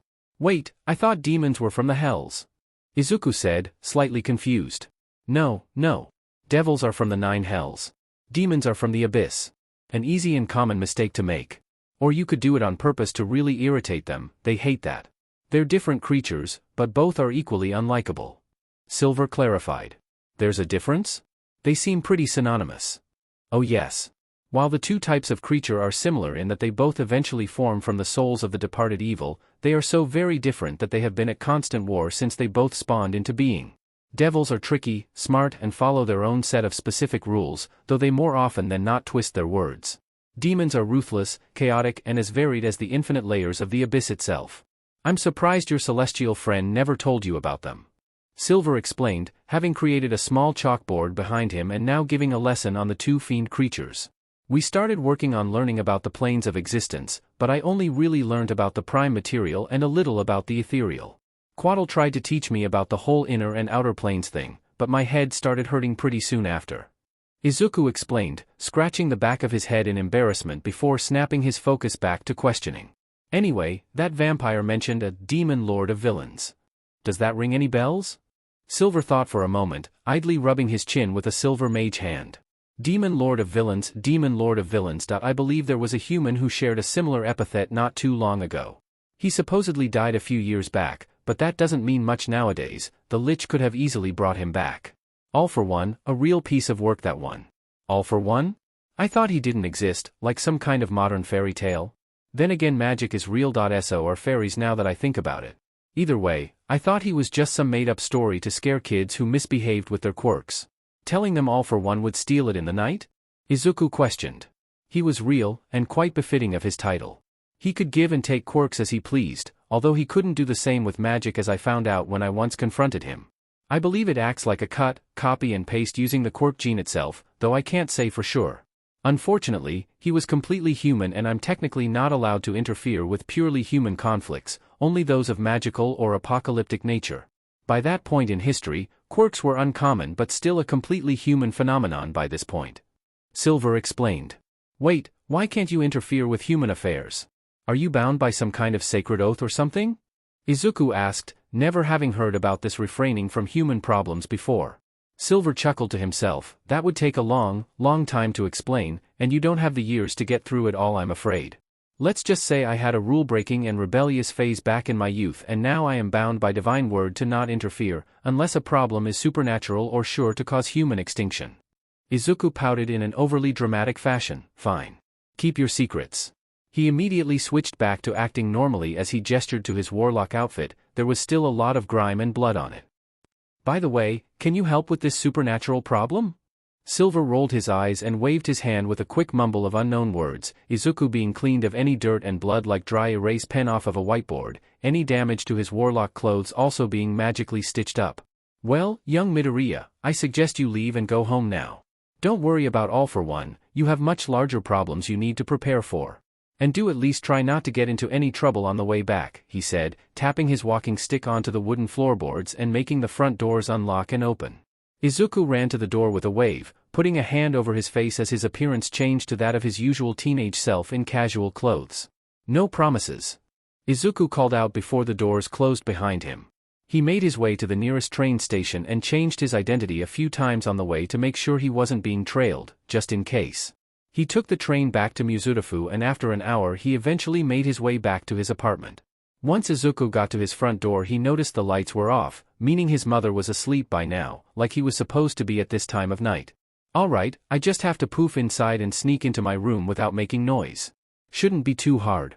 Using Misty Step, Izuku was able to easily teleport into the apartment without a sound and snuck back into his room, changing out of his warlock clothes and hiding them in his room. He basically collapsed into bed, his physical exhaustion catching up with him once he finally stopped to rest. Izuku, an important task must be performed. Your training shall be postponed for tonight. Enjoy your rest. He heard Quaddle say in his head, quickly jolting him back from almost falling asleep. He did not question this nor did he have the energy to give a sarcastic reply. Instead he gratefully leaned into his bed, falling unconscious almost immediately afterwards from just how tiring this day was for him. Somewhere in Japan. Achiko stood in the abandoned house she had found. She didn't know where she was anymore, or even who she really was anymore. She walked across wooden floorboards, a fitting, ominous creak following every footfall. Opening the door to a random room she found it was a bedroom, though the furniture had severely decayed after so long without maintenance. A dusty, cracked mirror sat in the corner of the room, one that didn't display her reflection, a permanent reminder of who and what she was now. She approached the mirror, looking into it and hoping with every blink that she would be able to see herself again, though perhaps it was best that she couldn't see what she had become. She didn't know what she should feel, what she would have felt were she alive, what someone should be feeling in this situation. I lost everything. My home. My life. My family. It should hurt, why doesn't it hurt? She said out loud, her voice completely devoid of emotion.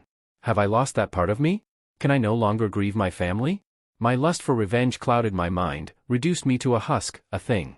The brief flicker of humanity within me slowly withering alongside my body. Am I all that is left of me? She said, her hand reaching out and caressing the mirror along where her face should have been. Will I ever live as a human again? Achiko looked longingly into the distance, recalling one of very few memories she still remembered of her once family mere days before the day tragedy had struck. Over the course of several minutes she set up a makeshift shrine to her family, she kneeled down beside it and prayed for her family. As she did her skin began to sizzle and burn, but she continued through the pain nonetheless. How I wish I could return to that time. Mother. Father. Do you enjoy the other side? I want to join you soon, but please forgive me. I don't know why I wish to continue this existence, but I owe more than I can give to that man and I wish to repay that gift of freedom he gave to me. Achiko prayed, hoping that her parents could hear their daughter's voice. She backed away from the shrine, her burnt body beginning to very slowly regenerate. She held her arm out, her wicked, dark blade forming from a wisp of shadow crawling up to her hand. Izuku Midoriya. Warlock and hero of the light. If you will venture deeper into the rising darkness, then please, she swung the blade, it glowing a brief dull white as she held it before her, let me carve your way. Let me act as your protector in the shadow, to guard your back in the rising dark while you offer to shield those in the light. The sound of a drop of liquid hitting the floor suddenly caught Ochiko's attention, noticing a single drop of blood on the floor. A moment passed as another fell, it took a moment to realize they were coming from her, steadily flowing down her cheeks. She wiped her face with the sleeve of her cloak. I suppose, even a monster can shed tears. Nabu Island. The island was devoid of life. Any kind of flora, even the grass had long since withered away to dust. The buildings around the island had all crumbled away into mounds of debris, the water around the island was completely still and even the wind and clouds refused to drift past the island. Nabu Island was a land where nature itself dared to tread. The only sign that anything still remained on the island was the monolithic tower that was darker than the clear night sky, like a monument of pure shadow. There was a brief flicker of movement in the air in the middle of one of these streets as several fluttering cards suddenly appeared in the air, swirling in a small spiral as a cloaked man appeared in the center of it. He held his hand into the swirling cards and watching as they all flew into his open hand one by one, forming a deck of perfectly stacked cards. He shuffled the deck briefly in silence before flicking a single card onto the floor, it landing face up. It was still for a moment before the card stirred and shook and the heavily damaged body of Mummy was forced out of it, as if he was magically stuffed inside and removed from the card without any further damage to himself. The card that held Mummy quickly flew back into the deck before the idle shuffling continued. You aren't going to heal him, Hanafuda? A voice called out behind the cloaked man. Hanafuda, the man shuffling the cards, turned around to see another one of the Undying King's loyal followers. This mysterious man looked like a very average Japanese man, with slightly long black hair, black eyes, rectangle glasses, and an appearance that would be seen as the epitome of completely plain and ordinary. Although he was not dressed in the cloak or robes that would hide one's appearance, instead wearing an open black trench coat with an otherwise very casual outfit, the holy symbol of the Undying King hung around his neck, unhidden to the world on a chain. However, despite the casual and non-threatening look of the man, Hanafuda immediately dropped his cards upon recognizing him, taking several steps backwards to create distance between the two of them, all but cowering in fear before the plain-looking man. Well, he is a vampire, they can heal on their own. Besides, I would need blood to speed up the healing.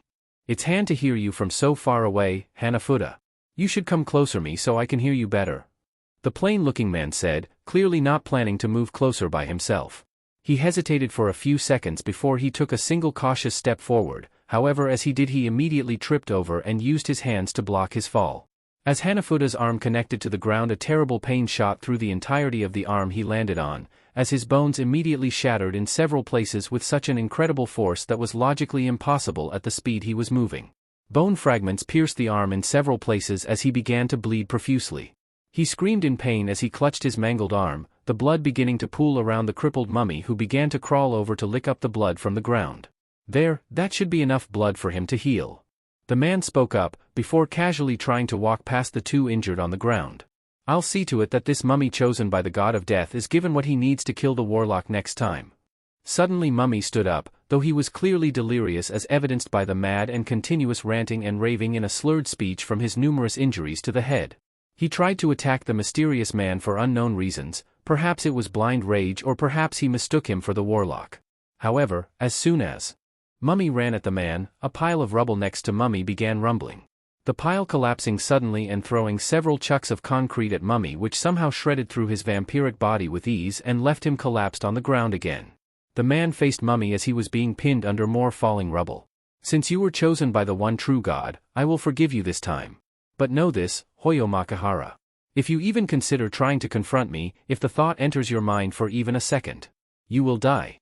This is not a threat, but a warning of a law that only God himself has ever defied.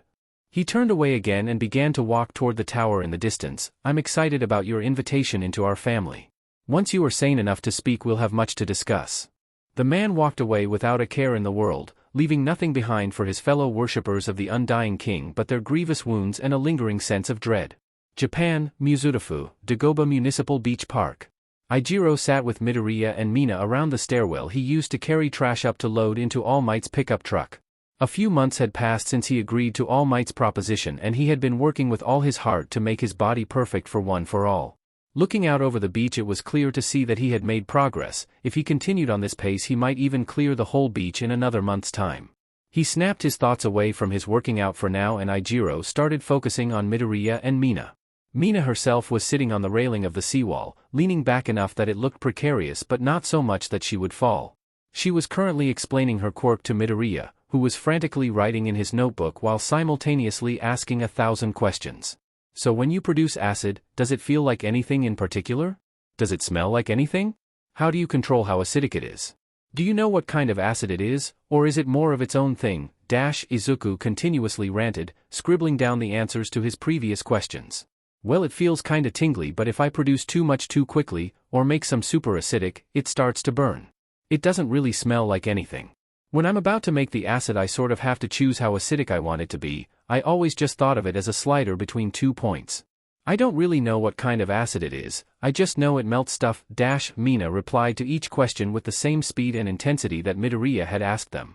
It was pretty obvious that she found it fun to see how fast she could talk and if she could keep up with the speed of Midoriya's speed questioning. The rapid back and forth lasted a short while until Izuku finally finished asking questions, ending his note-taking with a dramatic flourish. Hey, Midobro. You really like taking notes, don't you? Why is that? Ichiro asked as Midoriya closed his notebook, stuffing the book in his All Might jacket. Oh, well, it's been a hobby of mine since I was little. Although, ever since I discovered my quirk, I tend to get more out of hand. I still don't know everything I can do with my quirk, so if I ever discover I can do something new, I'd like to have some knowledge of the subject. So if I discovered I could make acid, for example, I'd look back at the notes on Ishido's quirk for information. Midoriya explained, excitedly going through his thought process. That's pretty smart. I guess your quirk is pretty unpredictable, you never know what you'll find out you can do next. Ichiro commented, impressed with how well thought out the idea was. Considering the wide range of things he could do as Warlock, it seemed like a sound strategy. What is your quirk anyway, Midori? I don't think you ever told me. Mina asked, hopping down from the railing and standing behind the two boys. Midoriya stood up. I'll show you, it's called magic. To explain it simply, if I make the right sounds as magic words and do the right hand gestures, then I can make some stuff happen. He explained, taking a few steps back and doing exactly that. He mumbled something and moved his hands around. In front of him was a slight shimmer of green light before it grew and warped until it formed a ghostly green hand. This was something Warlock hadn't used as far as Ichiro was aware. Considering how smart Midoriya was, he likely had a few tricks he hid so he could still use his quirk but not get caught as his alter ego. I can do this and a couple more things, but the words and hand motions for each are completely different. It's like trial and error to figure out a new magic spell, as it were. Midoriya continued explaining, moving the hand around by making small movements with his right hand, making it do a thumbs up and pick up a rock from the ground and throw it down at the beach below. The rock harmlessly bounced off some trash before the hand waved and vanished in a small puff of green smoke. Mina gave an impressed whistle. Wow, I didn't know quirks could get that complicated. Guess that's why you've gotta train with it all the time. Trying to figure out all those magic words has got to be annoying, right? Still, it's so cool, like you're some kind of a magician. She complimented. Midoriya scratched the back of his head nervously. Well, I'm not the only one training hard. Kirishima's already cleaned up most of this beach. He said, still unable to take a compliment. He looked out to the beach. While it was definitely visibly cleaner than it was a few months ago, it was still far from clean. Ichiro supposed he had been putting in a lot of effort to clean the beach up and train with all might, but he still felt far too weak to receive one for all. Whether that was his self-doubt talking or not, he didn't know for sure. No kidding. What is that Yagi guy feeding you, Kiri, because you were not always this jacked? Mina commented, making Ichiro slightly embarrassed at her very direct comments. Yeah, Mr. Yagi said I bulked up a lot faster than he was expecting, so we're trying to work on my quirk a bit more now. To protect people, I've gotta become an unbreakable wall. He exclaimed while flexing and activating his quirk on his arms with a sound like metal scraping on concrete. After enough training, his hardening quirk visibly looked more durable and felt easier to activate to a higher caliber of defense. After a dorky dramatic move like that, he expected some kind of reaction out of either Midoriya or Mina, but neither said anything. For a very brief second he thought he felt someone behind him and quickly looked behind himself only to see nobody there. When Ichiro looked back to his friends, he saw that they both had a look of confusion on their faces. My eyes weren't playing tricks on me, right? You saw that too, Midori, didn't you? That wasn't one of your magic tricks or something, right? Mina asked, a slight apprehensive look on her face. I saw it, but it wasn't me. For a brief moment, maybe less than a second, someone was standing right behind you, Kirishima. Midoriya said completely seriously, as if his attitude as Warlock was slightly seeping into his normal self. Maybe it was a ghost. Ooh, is this beach haunted? I guess not even a ghost can resist Kiri's manly charm. Mina joked, immediately lowering the tension as she mimicked the flexing pose he had made with a smile.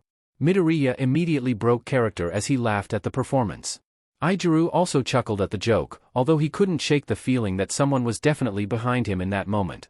With how serious Midoriya immediately got when it happened didn't help that feeling that something could have been wrong, but he chose to not think too hard about it, although if it happened again he would definitely tell Midoriya about it. The three of them continued to laugh and joke until Mina suggested they go somewhere else, suggesting a cafe to take advantage of the fall season drinks. They all agreed, but all the while he couldn't shake off the thought of that person behind him. He also noticed Midoriya look behind the group a lot more than normal, especially behind Izuku himself. While comforting that he was on the lookout, the repetitive nervous look behind them was unnerving. Maybe something hot to drink would take his mind off of it. Somewhere in the Seldarine library, Nizu took an offer for tea with Silver in his expansive labyrinth of rooms hidden within the walls of a seemingly ordinary library. While his intentions for doing such a thing were strictly to understand more about magic and how it works, as well as gathering further details into the fortification of his school, he was admittedly smitten by the temptation to try teas from lands far beyond Earth. He had been led through several doors, each leading to a room more impossible to fit within the boundaries of the library he had first entered.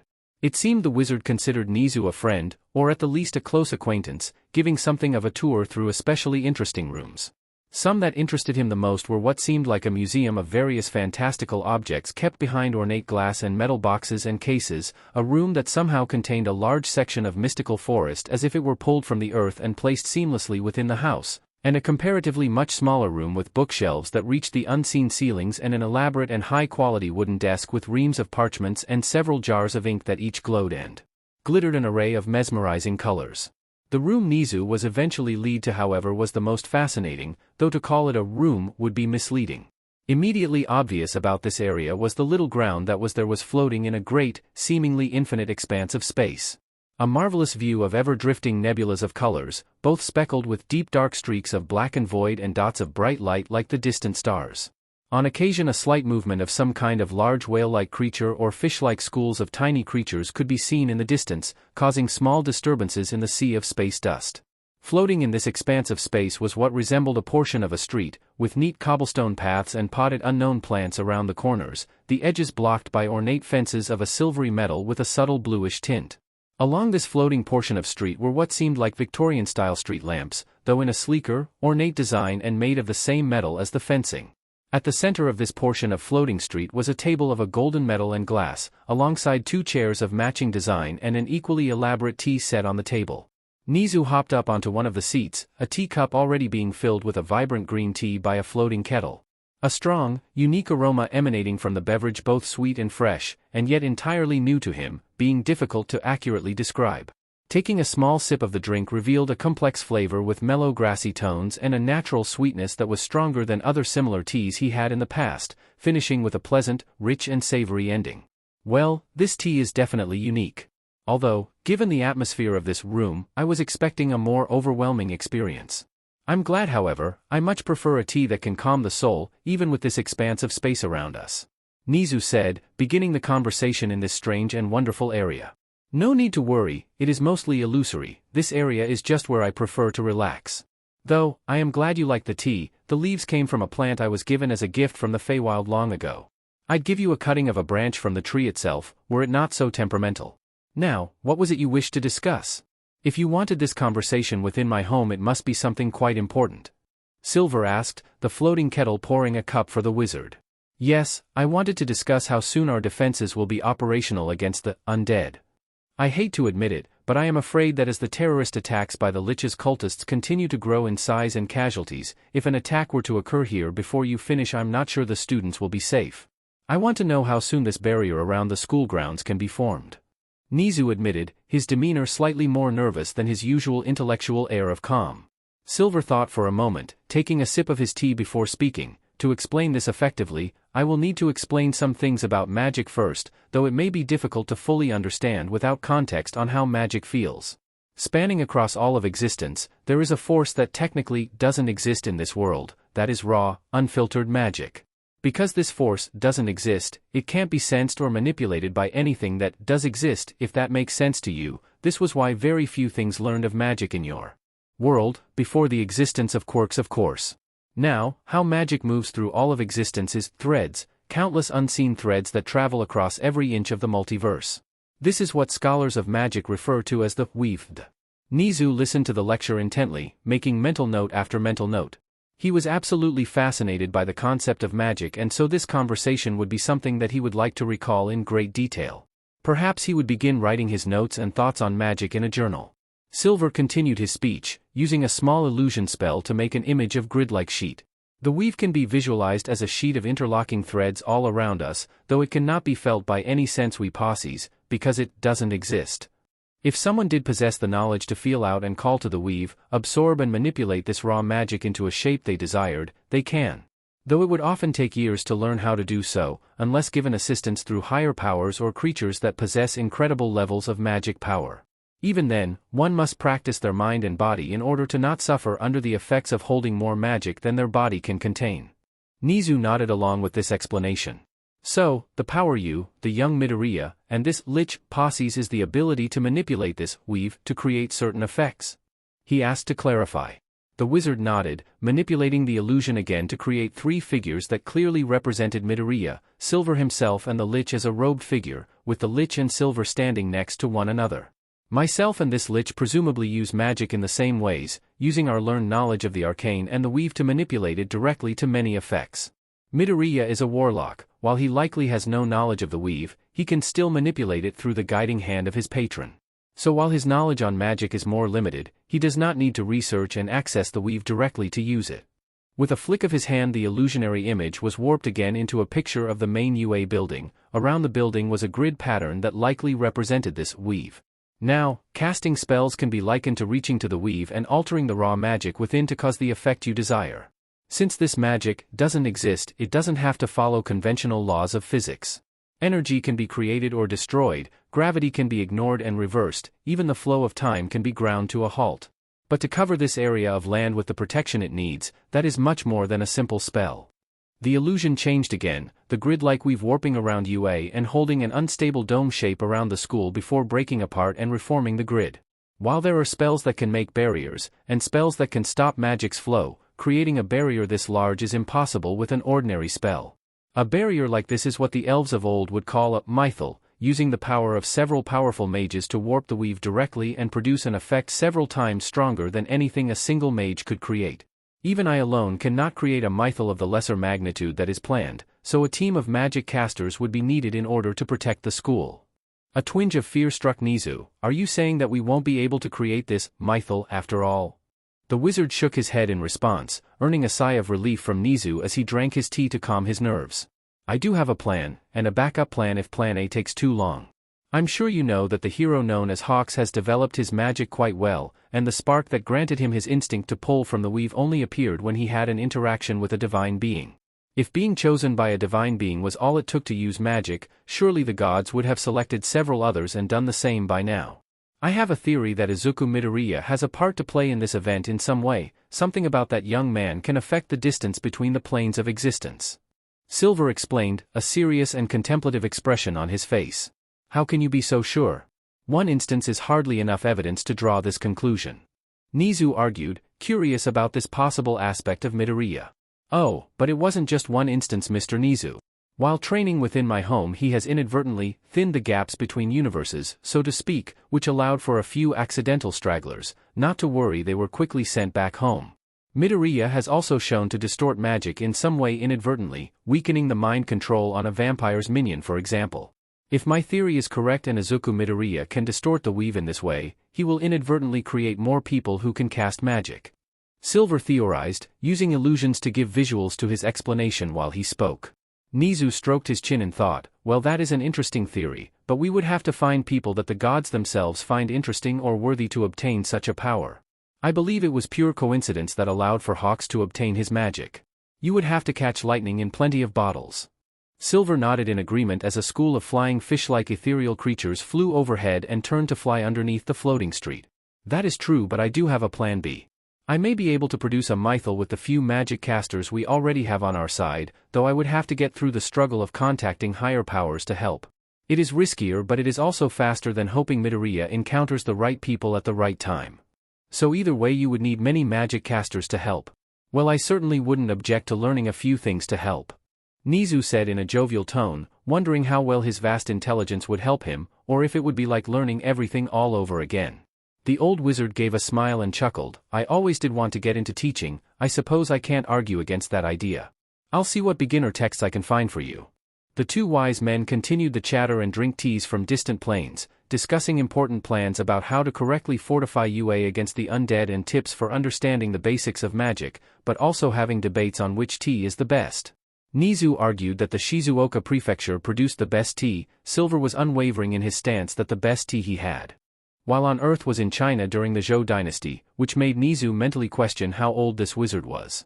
After all the conversation and tea was finished, Nizu announced that it was time for him to leave and that he was to return to the UA building for a meeting with All Might. Silver was kind enough to lead Nizu to the exit, waving his walking stick at the bluish-tinted metal fence, causing a portion of it to rise and form an arch. Inside the arch formed an elaborately carved wooden door, an equally elegant handle of the same silvery blue metal. Once Silver opened the door for Nizu, he saw the interior of his office. Curiously, he stepped through the doorway, and despite a small shiver once he stepped out and into his comparatively much cooler office, he was completely fine. Nizu turned around and simply saw the door to his office, the same sliding doors used throughout UA, though Silver was standing next to it. I placed an entrance to my home inside the UA building, though it isn't a static entrance and can replace almost any existing doorway on UA property. I'll let you know how to activate the doorway when I teach you some of those magic basics. For now, I'll go back to preparing the school's defenses. Enjoy the rest of your day, Mr. Nizu. The wizard explained before disappearing with a few words and a ripple in space at his door. Nizu smiled to himself at the playful use of magic before taking a seat at his desk.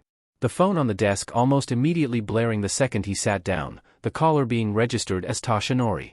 Good day, Toshinori. I trust you aren't overexerting yourself. You know how Shuzenji gets when you wind up pushing yourself too far. Toshinori chuckled awkwardly on the other end of the phone. Yes. Well, I'll have you know I've only used an hour's worth of time today, but I'll be a tad later than I thought. Don't worry though, I will be there as soon as I can. Nizu hummed in response. Well, I should hope so. It really is like you to ask for meetings and then arrive late. Haha, sorry sir. I never was much for time management, even back in the day when I was a student. Toshinori joked. You really don't need to be so formal with me, Toshinori, just because you'll be working at the school. Well, that's something I wanted to discuss with you. You see, I believe I've actually already found a suitable successor for, sorry, S.I. Nizu. Sounds like a robbery is afoot. And whenever there is a cry for help, justice will answer. I'll have to call you back, because I am. Beep beep beep, the phone fell silent as Toshinori hung up. Nizu sighed, though he couldn't hide his smile at Toshinori's antics. Toshinori, you really haven't changed at all since those days. Let's hope that successor of yours will follow in your footsteps well. Tokyo, Prime Minister's official residence. The president of the HPSC stood in the office of Japan's Prime Minister with one of her black suit-wearing bodyguards. This bodyguard was around a foot taller than the president herself and had his entire face and hands covered in white bandages, leaving no visible skin. The Prime Minister, Hiroshi Sakamoto, sat at his desk. At either side of him were his own bodyguards, a large man with a lion-like quirk and another man of average height with dark windswept hair and an otherwise extremely neat appearance. The Prime Minister himself had neat dark hair with a few streaks of gray, with a lean and athletic build with an above-average height. Despite not having a quirk, he is able to hold on to his position and possess a good relation with the public and heroes alike. Prime Minister, I will need access to the medical files on every Japanese citizen. If you allow me access, then we can finally have a method of controlling the Warlock. The President said, standing her ground despite having asked multiple times for access to these files, and being denied each time. Hiroshi shook his head. Madam President, I'm well aware of your intentions on having this Warlock figure face proper justice. However, I stand firm in my belief that what you plan to do is unethical and will continue to forbid it as long as I am in office. He said, also not giving up despite not changing his facial expression from a calm and comfortable smile. Prime Minister. I wasn't asking. The President said, reaching into her suit and removing the anti-undead weapon that her weapons research team had devised, pointing the what should be unwieldy firearm at the Prime Minister. In a matter of milliseconds the president's shadow expanded rapidly and coated the entire office. No light could pierce this inky blackness and the smell of burnt flesh and smoke filled the air. The weapon was fired, the flash produced by the gun briefly revealing the mangled visage of Kayako behind the president with one wicked claw on her shoulder and the other guiding her arm. The large lion-like bodyguard leapt in front of the bullet, a flesh-searing fire burning around the wound as the lion man fell to the ground. Smoke began to billow around the president as her left eye seemed to ignite in its socket, the whites of her eye turning black and the iris burning like a flame.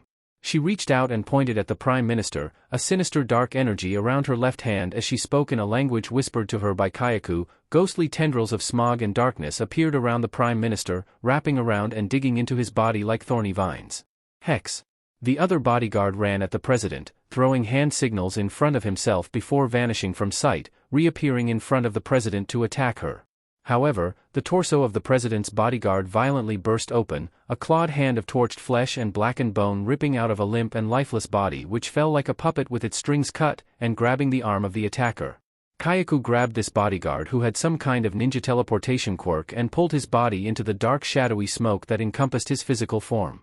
Though the bodyguard scrambled and flailed, he was held with an infernal strength and pulled ever deeper into the darkness. There is no hope to escape. Submit to me, human.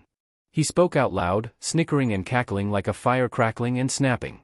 That bodyguard was no longer a part of this world. The Prime Minister hid underneath what he assumed was his desk. He searched for the panic button, but the darkness hid everything. Even though he could see himself, everything else seemed to completely vanish into the abyss. The inky black tentacles of smoke around his body sickened him. He couldn't touch them or pry them off, but they dug into his flesh and felt completely unnatural. The Lion Man bodyguard stood up again, his suit, fur and flesh all terribly burnt around the bullet wound. He went to attack the president as well, a clawed hand connecting and ripping flesh. The unarmored president received what should have been a fatal wound, but she did not relent. He tried to swing again and punched her away, knocking her several meters away, though she simply stood back up. Feats of durability previously unheard of from the middle-aged woman. Before the Lion Man could do anything else, the president aimed the gun at him instead. Her right arm began to smoke and eldritch flames began to emerge from cracks in her flesh. Arcane shot, grasping, she fired the weapon with another powerful flash and cloud of gunpowder smoke. The bullet streaked with dark energy before striking the chest of the target. Instead of continuing its course through the body, the bullet exploded into snaking thorny ropes of smoke and darkness, wrapping around the Lion Man and embedding into the inky abyss of the dark around them, piercing deep into his flesh like hooked tendrils. The bodyguard shouted and roared in pain as Kayako drifted over to him, savage clawed hands cupping each side of the man's face as the skull-like head of the devil stared into the Lion Man's eyes. Submit to me. Let all of this one's pain disappear. Give your all to me. The terrified expression on the bodyguard very quickly went slack and he collapsed, the vines of darkness around him dragging him into the inky black floor, leaving no trace of his existence. The Prime Minister emerged from behind his desk and was still coated in limbs of an impenetrable ichor of darkness. He held his hands up in surrender, but the tendrils still wrapped taut around him. What are you doing? Why are you doing this, Sayaka? The president didn't answer him and looked instead to Kayako. He had no lower jaw, but she could tell there was some sadistic smile on his face. She gestured over to the Prime Minister. The Prime Minister watched as this beast that was in no way human slowly creeped closer. Everything else seemed to vanish into the darkness as only him and the beast remained. It grew closer and closer with the sounds of bony claws scratching the ground with every step, dull flames crackling and popping, lighting up segments of the burnt flesh of this monster that was never seen in its entirety. The closer it grew, the thicker the smell of burning flesh grew and the tighter the darkness seemed to wrap around him. I would like to make a deal, Hiroshi Sakamoto. You will die, a wretch and useless like your guardians before you. Or you can submit everything you own and are to me and by extension my current business partner, who so desperately wishes for such things. The devil spoke, his voice switching between the two slain bodyguards' voices with each sentence, creeping ever closer until his skull-like face was mere inches away from the Prime Minister. The smell of burning flesh and sound of snapping fire taunting and torturing the pitiful human. Why you can't do this? You don't know what you're doing. This country will know what you've done if you kill me. I assure you, I am very good at impressions. Your skin will make a comfortable residence if you refuse my offer. A single claw from a three-clawed hand caressed the Prime Minister's cheek as the devil spoke that last sentence, leaving a shallow cut and a feeling of dread. This deal weighs heavily in your favor, Mr. Prime Minister. From the dark smog and dull flames formed a contract on parchment, detailing how everything that the Prime Minister owns will then become the property of the scribe and any individual the scribe dictates. the devil extended a hand and offered a quill to sign with. Well, Mr. Prime Minister. Live or die. The choice is yours alone. The president sat in her limousine, currently being driven back to the HPSC office. She lit up a cigarette and took a puff. Any hint that she had been in a battle had completely vanished due to something Kyaku had done to ensure the safety of his business partner, which she recalled was one of the things she specified in their original contract. The price of their original contract being her left eye and left arm, which now belonged to Kyaku, though they would remain attached to her, Kyaku could still supposedly act and see through them. She exhaled and the breath of smoke began to shift and warp into the horned skull-like face of the devil. The deed is done. Everything the Prime Minister would call his own is now shared by us, business partners. I will require my payment, a family of 4 humans innocent of crime or sin, I believe we agreed to. I hope you had not forgotten the price for your conquest. The president took another puff, sighing out the breath of smoke. You will receive your payment within the day. It should satisfy you. The devil cackled and giggled with glee. Amazing how twisted you must be, Sayaka. No matter how inhuman I have been deemed, it is your voracious hunger and lust for a justice and order that does not exist in this world that is truly most amain. Just what more will you sacrifice for justice?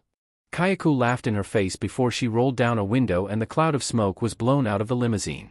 She put out her cigarette and took a deep breath. I will do anything to protect my country.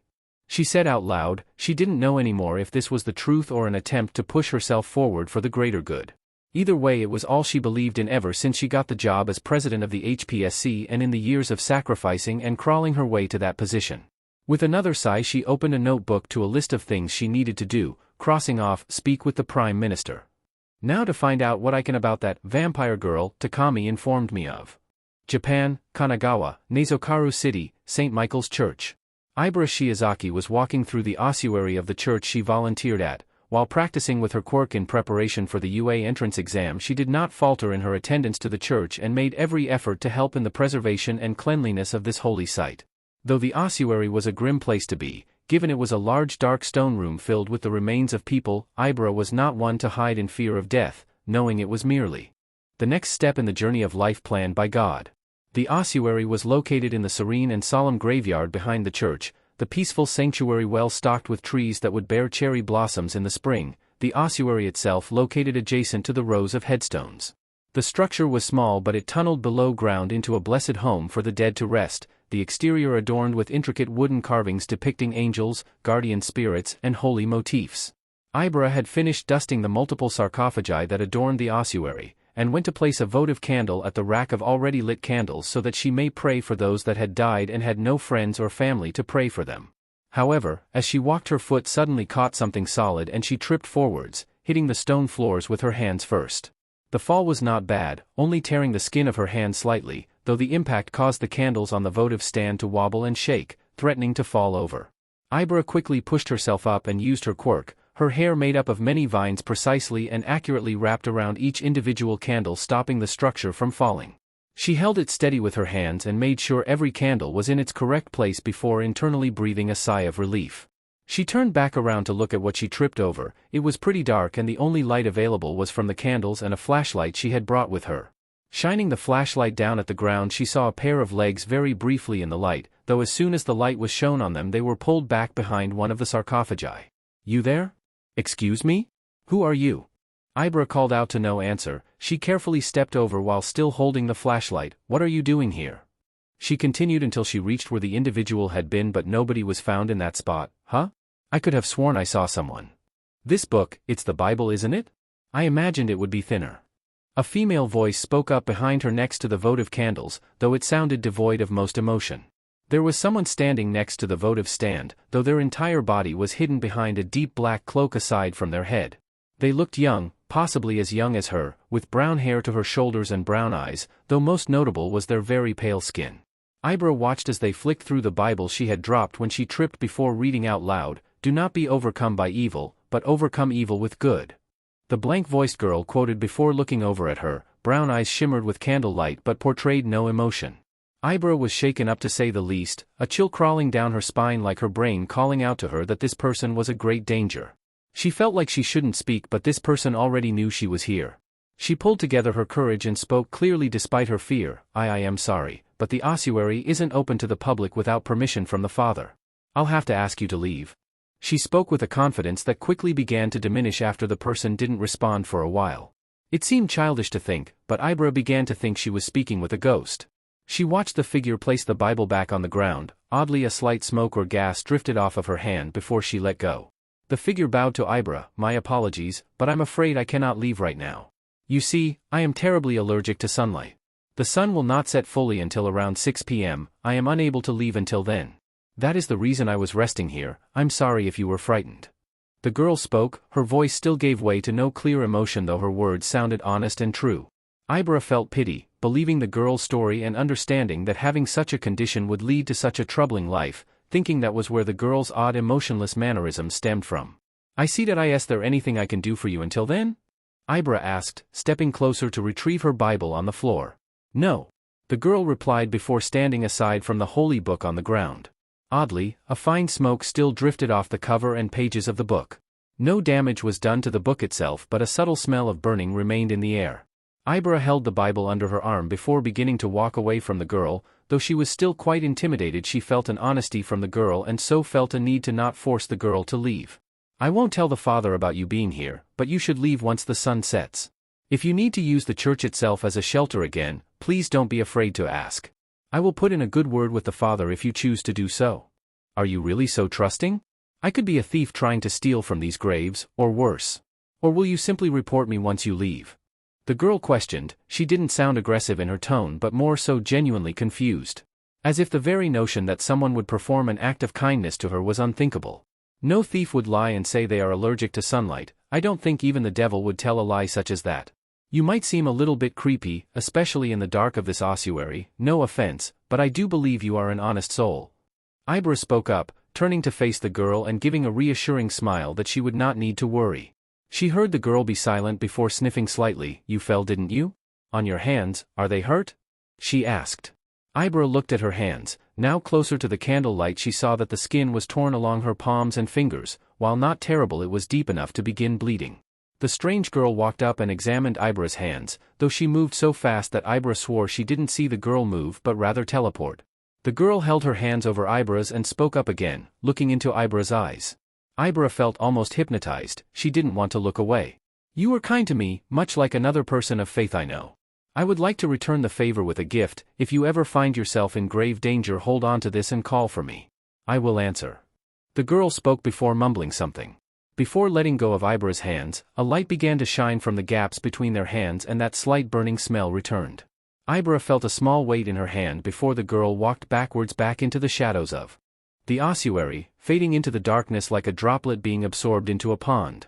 Ibra looked in her hand and saw that there was a rock in her hand, though it was oddly carved and designed with little shapes and what looked like kanji at first glance but were no characters she had seen before. It was then that she noticed any damage done to her hands had vanished completely, as if it were never there. Confused, Ibra looked around the room once more for the girl, but she had vanished. Though she quickly accepted that this must have been this girl's quirk in action. "Thank you, kind stranger. I didn't get your name, but I'm sure we'll meet again to properly introduce ourselves." Ibra thanked the empty darkness of the ossuary before turning and ascending back up the stairs. As she walked back she began to think, if that girl who could heal wounds would join the church she could make lots of people happy. If the father allowed her to use the church as shelter, she would ask that girl to assist the sick and injured. Perhaps, through helping others can that girl allow herself to be helped by others. For a brief moment in thought, Ibra thought she felt a presence behind her. Turning around she didn't see that girl or anyone and assumed it was nothing. Though the feeling was brief and a stark contrast to the eerie atmosphere that girl gave off. It was gentle and warm, like a loving embrace from a parent. Nabu Island. The desolate remains of Nabu Island were near silent, with the exception of the groan of distant undead that wandered aimlessly. The eternal night sky was free of clouds and the moon hung endlessly over the ebony monolith of a tower that remained to be the one area where the eternally loyal living could rest, though as more followers were amassed the addition of stone homes around the monolith formed something similar to a small town. Although, the homes were placed sporadically and uncaringly with seemingly no rhyme or reason by the undying king. Hoyo Makihara, though he had thrown that name away long ago in favor of Mummy, stood among the dead plant life and ruins of the buildings that once populated the docks of the island. His body had healed thanks to his new form Nine had gifted him, though his face was still heavily scarred and his left eye socket remained empty from that battle with the warlock and the traitor. Scars ached with his rage and of a pain he wished to put the warlock through tenfold. The ocean was still, there were no waves to crash into the shore or a breeze from the sea, even such things as nature refused to tread upon the undying king's domain. Mummy looked out over the motionless sea, thoughts of the warlock, the one who killed his master and the one who scarred him this way flooded into his mind once again. A necromantic energy of festering darkness spread over his left hand as he gripped it tightly, fangs bared and snarling at a foe that taunted him without end. Foul Lightbringer, soon I will deliver justice for my master 9. You are still weak, Hoyo Makihara. You will be going nowhere, spoke a casual voice behind him, one that caused a shiver of fear through Mummy even in death. He turned to see that other cultist who always seemed closest to the undying king. He was still so casually dressed and plain-looking, but every time he even thought about attacking him for a disagreement something would always happen to stop him. Was it a quirk, or a blessing from the dark god he begrudgingly worshipped in 9's place? Mummy held his tongue though he wished to spit every curse he could at the man, instead letting him continue speaking. First, the traitor must be eliminated. Then we shall amass even more followers in Japan. By his divine power, our Dark Lord has shown us the leader of the Meta Liberation Army. I'm sure you are aware of this group. Since they love to praise Quirk so much, I'm sure they can be convinced by the divine might of the man who created them. He announced, growing from a calm demeanor to a frantic and zealous uproar as he ranted, reaching a crescendo with his final statement. He seemed to calm down after the religious outburst and finished his speech. And if they refuse our kind offer, we have plenty of methods to convince them otherwise. He swung his arm behind him, with his trench coat swishing behind like a cape, another reason Mummy despised looking at him. You will stay on the island, the undying king wishes to have an audience with you. You should consider this a great honor. Myself and Hanafuda, that sorry excuse for a jester, will be leaving for Japan. Pray the god of death finds you more useful than that fool 9 before you. You dare to dishonor him? Mummy shouted, instinctively defending his master, his boss, his friend. Play with fire and you get burned. A lesson better learned sooner than later. The weak go quickly to their graves. He replied. Watch your tone, you wretch. Mummy growled and hissed as the wrappings around him unfurled to kill. You wish to fight then? The plain man asked. A growing feeling of dread spreading around him, swarming and swirling like rapid dreadful winds that only existed to him through some sort of sixth sense. These bitter dark winds snapped him back to reality, knowing he would end up more injured if he went through with this. That would make slaughtering the warlock more difficult. Mummy's bandaged retracted and wrapped back around himself. A smart choice. Now get to the tower. Our Dark Lord demands it. The man responded before removing a scroll from the inside of his coat and reading from it aloud, vanishing from sight and leaving the air to wobble like a disturbed puddle. Mummy growled to himself as that feeling of dread was lost immediately. He looked over to the obelisk of monstrous darkness that the undying king resided in and began to walk. Mummy finally reached the entrance of the tower, realizing just how tall this structure really was, and how strange the air felt around it. It felt as if the pure essence of death oozed out of every crack in the stonework of the monolith of pure black stone. There was a set of oversized double doors that stretched to 20 or so meters in the air, ornately decorated with skeletal carvings and human remains strung up like a warning. That same feeling of dread had washed over him. It had been since he had gotten close enough to see the tower's true might and size. His blood would run cold and his heart would have been beating in his throat if not for the fact he was dead. He thought about turning back several times over. Thought about running to anywhere but this island, but he already swore his everything to this god. Whatever was going to happen he could not escape, no matter how much ran. He placed a hand on the doors and in an instant a great booming voice entered his mind, one that would have shaken the earth with its volume had it been spoken aloud. A demand, an order. A single word with an absolute authority that could not be disobeyed. Fly? Mummy felt the gravity of earth no longer pull him down to the ground, he felt himself begin to float. Just as he began to get a hold of this feeling he was shot upwards at ludicrous speeds. He had no control, it was as if the god of death was dragging him up like a puppet by the strings. Second after second ticked by and he continued to fly higher and higher, faster and faster, thinking there was no possible way the tower was truly this tall. His soaring finally came to a stop and his feet touched the stone when he could swear they were just short of reaching past the clouds. He could look down upon the entire island and beyond from up here. It was then that Mummy saw him, the man he believed to be the god of death himself, standing in the very center of the tower's apex, the dark stone and his dreadful form lit by the light of the moon. He looked like an ordinary man but was much taller, wearing a dark suit and some sort of dark helmet. Mummy could feel the ocean of dread weighing down on him, like he was about to be swallowed up by the abyss, and each time he thought he reached the bottom the abyss sunk deeper and deeper. Mummy bowed reverently to the figure, though it laughed at him in response. A deep and reverberating chuckle, distorted and warped through the helmet. "You are bowing to the wrong god."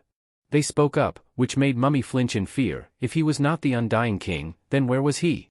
Suddenly Mummy was struck by a wave of dread far beyond anything he had experienced beforehand, one that had him violently collapse from a reverent prayer to laying flat, as if crushed by thousands of tons of force. He could barely lift his head from the ground as a pure necrotic darkness coalesced before him, like a portal into a place of pure malice and pain. It was a mass of red cloth that first left the darkness, oversized robes on a mass larger than the man he thought was God by 2 times. Golden accessories hung from the robes, inlaid with gemstones larger than fists, the robes tattered and frayed but regal and divine, truly the thing a god would wear. Barely able to crane his neck upwards, he saw the face of this god, a skeletal one, a permanent rictus grin on his face with a single spectral eye that glowed with a brilliance and majesty that it was as if staring into the sun in his undead form. Though this was not the only face on this god's body, the cloak was open and many more skulls revealed themselves alongside the skeletal remains of potential hundreds. Even the mutated Quirk skeletons were not spared this fate. Though the body was made up of a great thousand corpses, this retained this humanoid form, with arms and hands made up of multiple conjoined bones forming the true form of this god. An amalgamation of death. The true visage of the end. The fate of all man. A king who reigned undying. Stand. A single order boomed out, and again Mummy could not disobey. He stood even as the weight of dread pushed down on him and swirled like 1,000 monsoons. The god, the Undying King, looked at him and pointed a giant finger made up of grafted and fused human bones. With but a simple gesture the power inside Mummy swelled several times over. Swelling and burning like lava pouring through his veins, pain and power threatening to rip him apart in but an instant. He screamed as he continued to stand, not of his own will, this eldritch power surging through him and burning him from the inside. He felt his skin peel and muscle split as a necrotic darkness poured from every inch of his body. Like a container filling far beyond what it could possibly hold, he felt he was going to explode. The darkness overtook him, forming almost a mimicry of the robes the god before him wore. The socket of his missing eye flared and burst with strange energies as a spectral eye appeared once again. For the first time since that day against the warlock, his left arm crackled and burst with a mysterious radiance. He had returned to this gruesome form of dread. His body burned with a rage and pain, his mind focused it solely onto the warlock. His goal to kill him, not for himself or the god, but for 9. The god lowered their arm and stared at Mummy with a single unblinking spectral eye in its right socket, similar but incomparably grander than the one in Mummy's left socket. The god spoke up once again, a voice that boomed and echoed like it both rained down from the heavens in a divine fury and burst through the earth with a hellish wrath. "Far too weak. It must be remade. A vessel so fragile cannot hold my power." The Undying King turned his unblinking stare to the masked man who stood by his side. "Shigaraki. My chosen. Do what you must to strengthen it. Let it keep its rage. Its lust for revenge may yet prove of use." Mummy trembled in a fear far greater than any emotion he had felt in his death or his life. He was nothing before this god. He looked to the other man, this Shigaraki, this chosen, of the god of death. He looked at him, though he wore a mask. Mummy could tell he was smiling with every sick idea he had to strengthen him. This Shigaraki bowed to the god and looked at Mummy intently. "Of course, O gracious god of death. I will enjoy this greatly," he said, walking closer to Mummy with a single extended hand as the Undying King faded back into the abyss. "Let's see just how many quirks a form such as this can handle." Okay, sadly the chapter is over. And if you enjoyed the video, just leave a like and subscribe with post notification, so when the next chapter is ready, you will be notified. Okay, see you in the next video. Bye.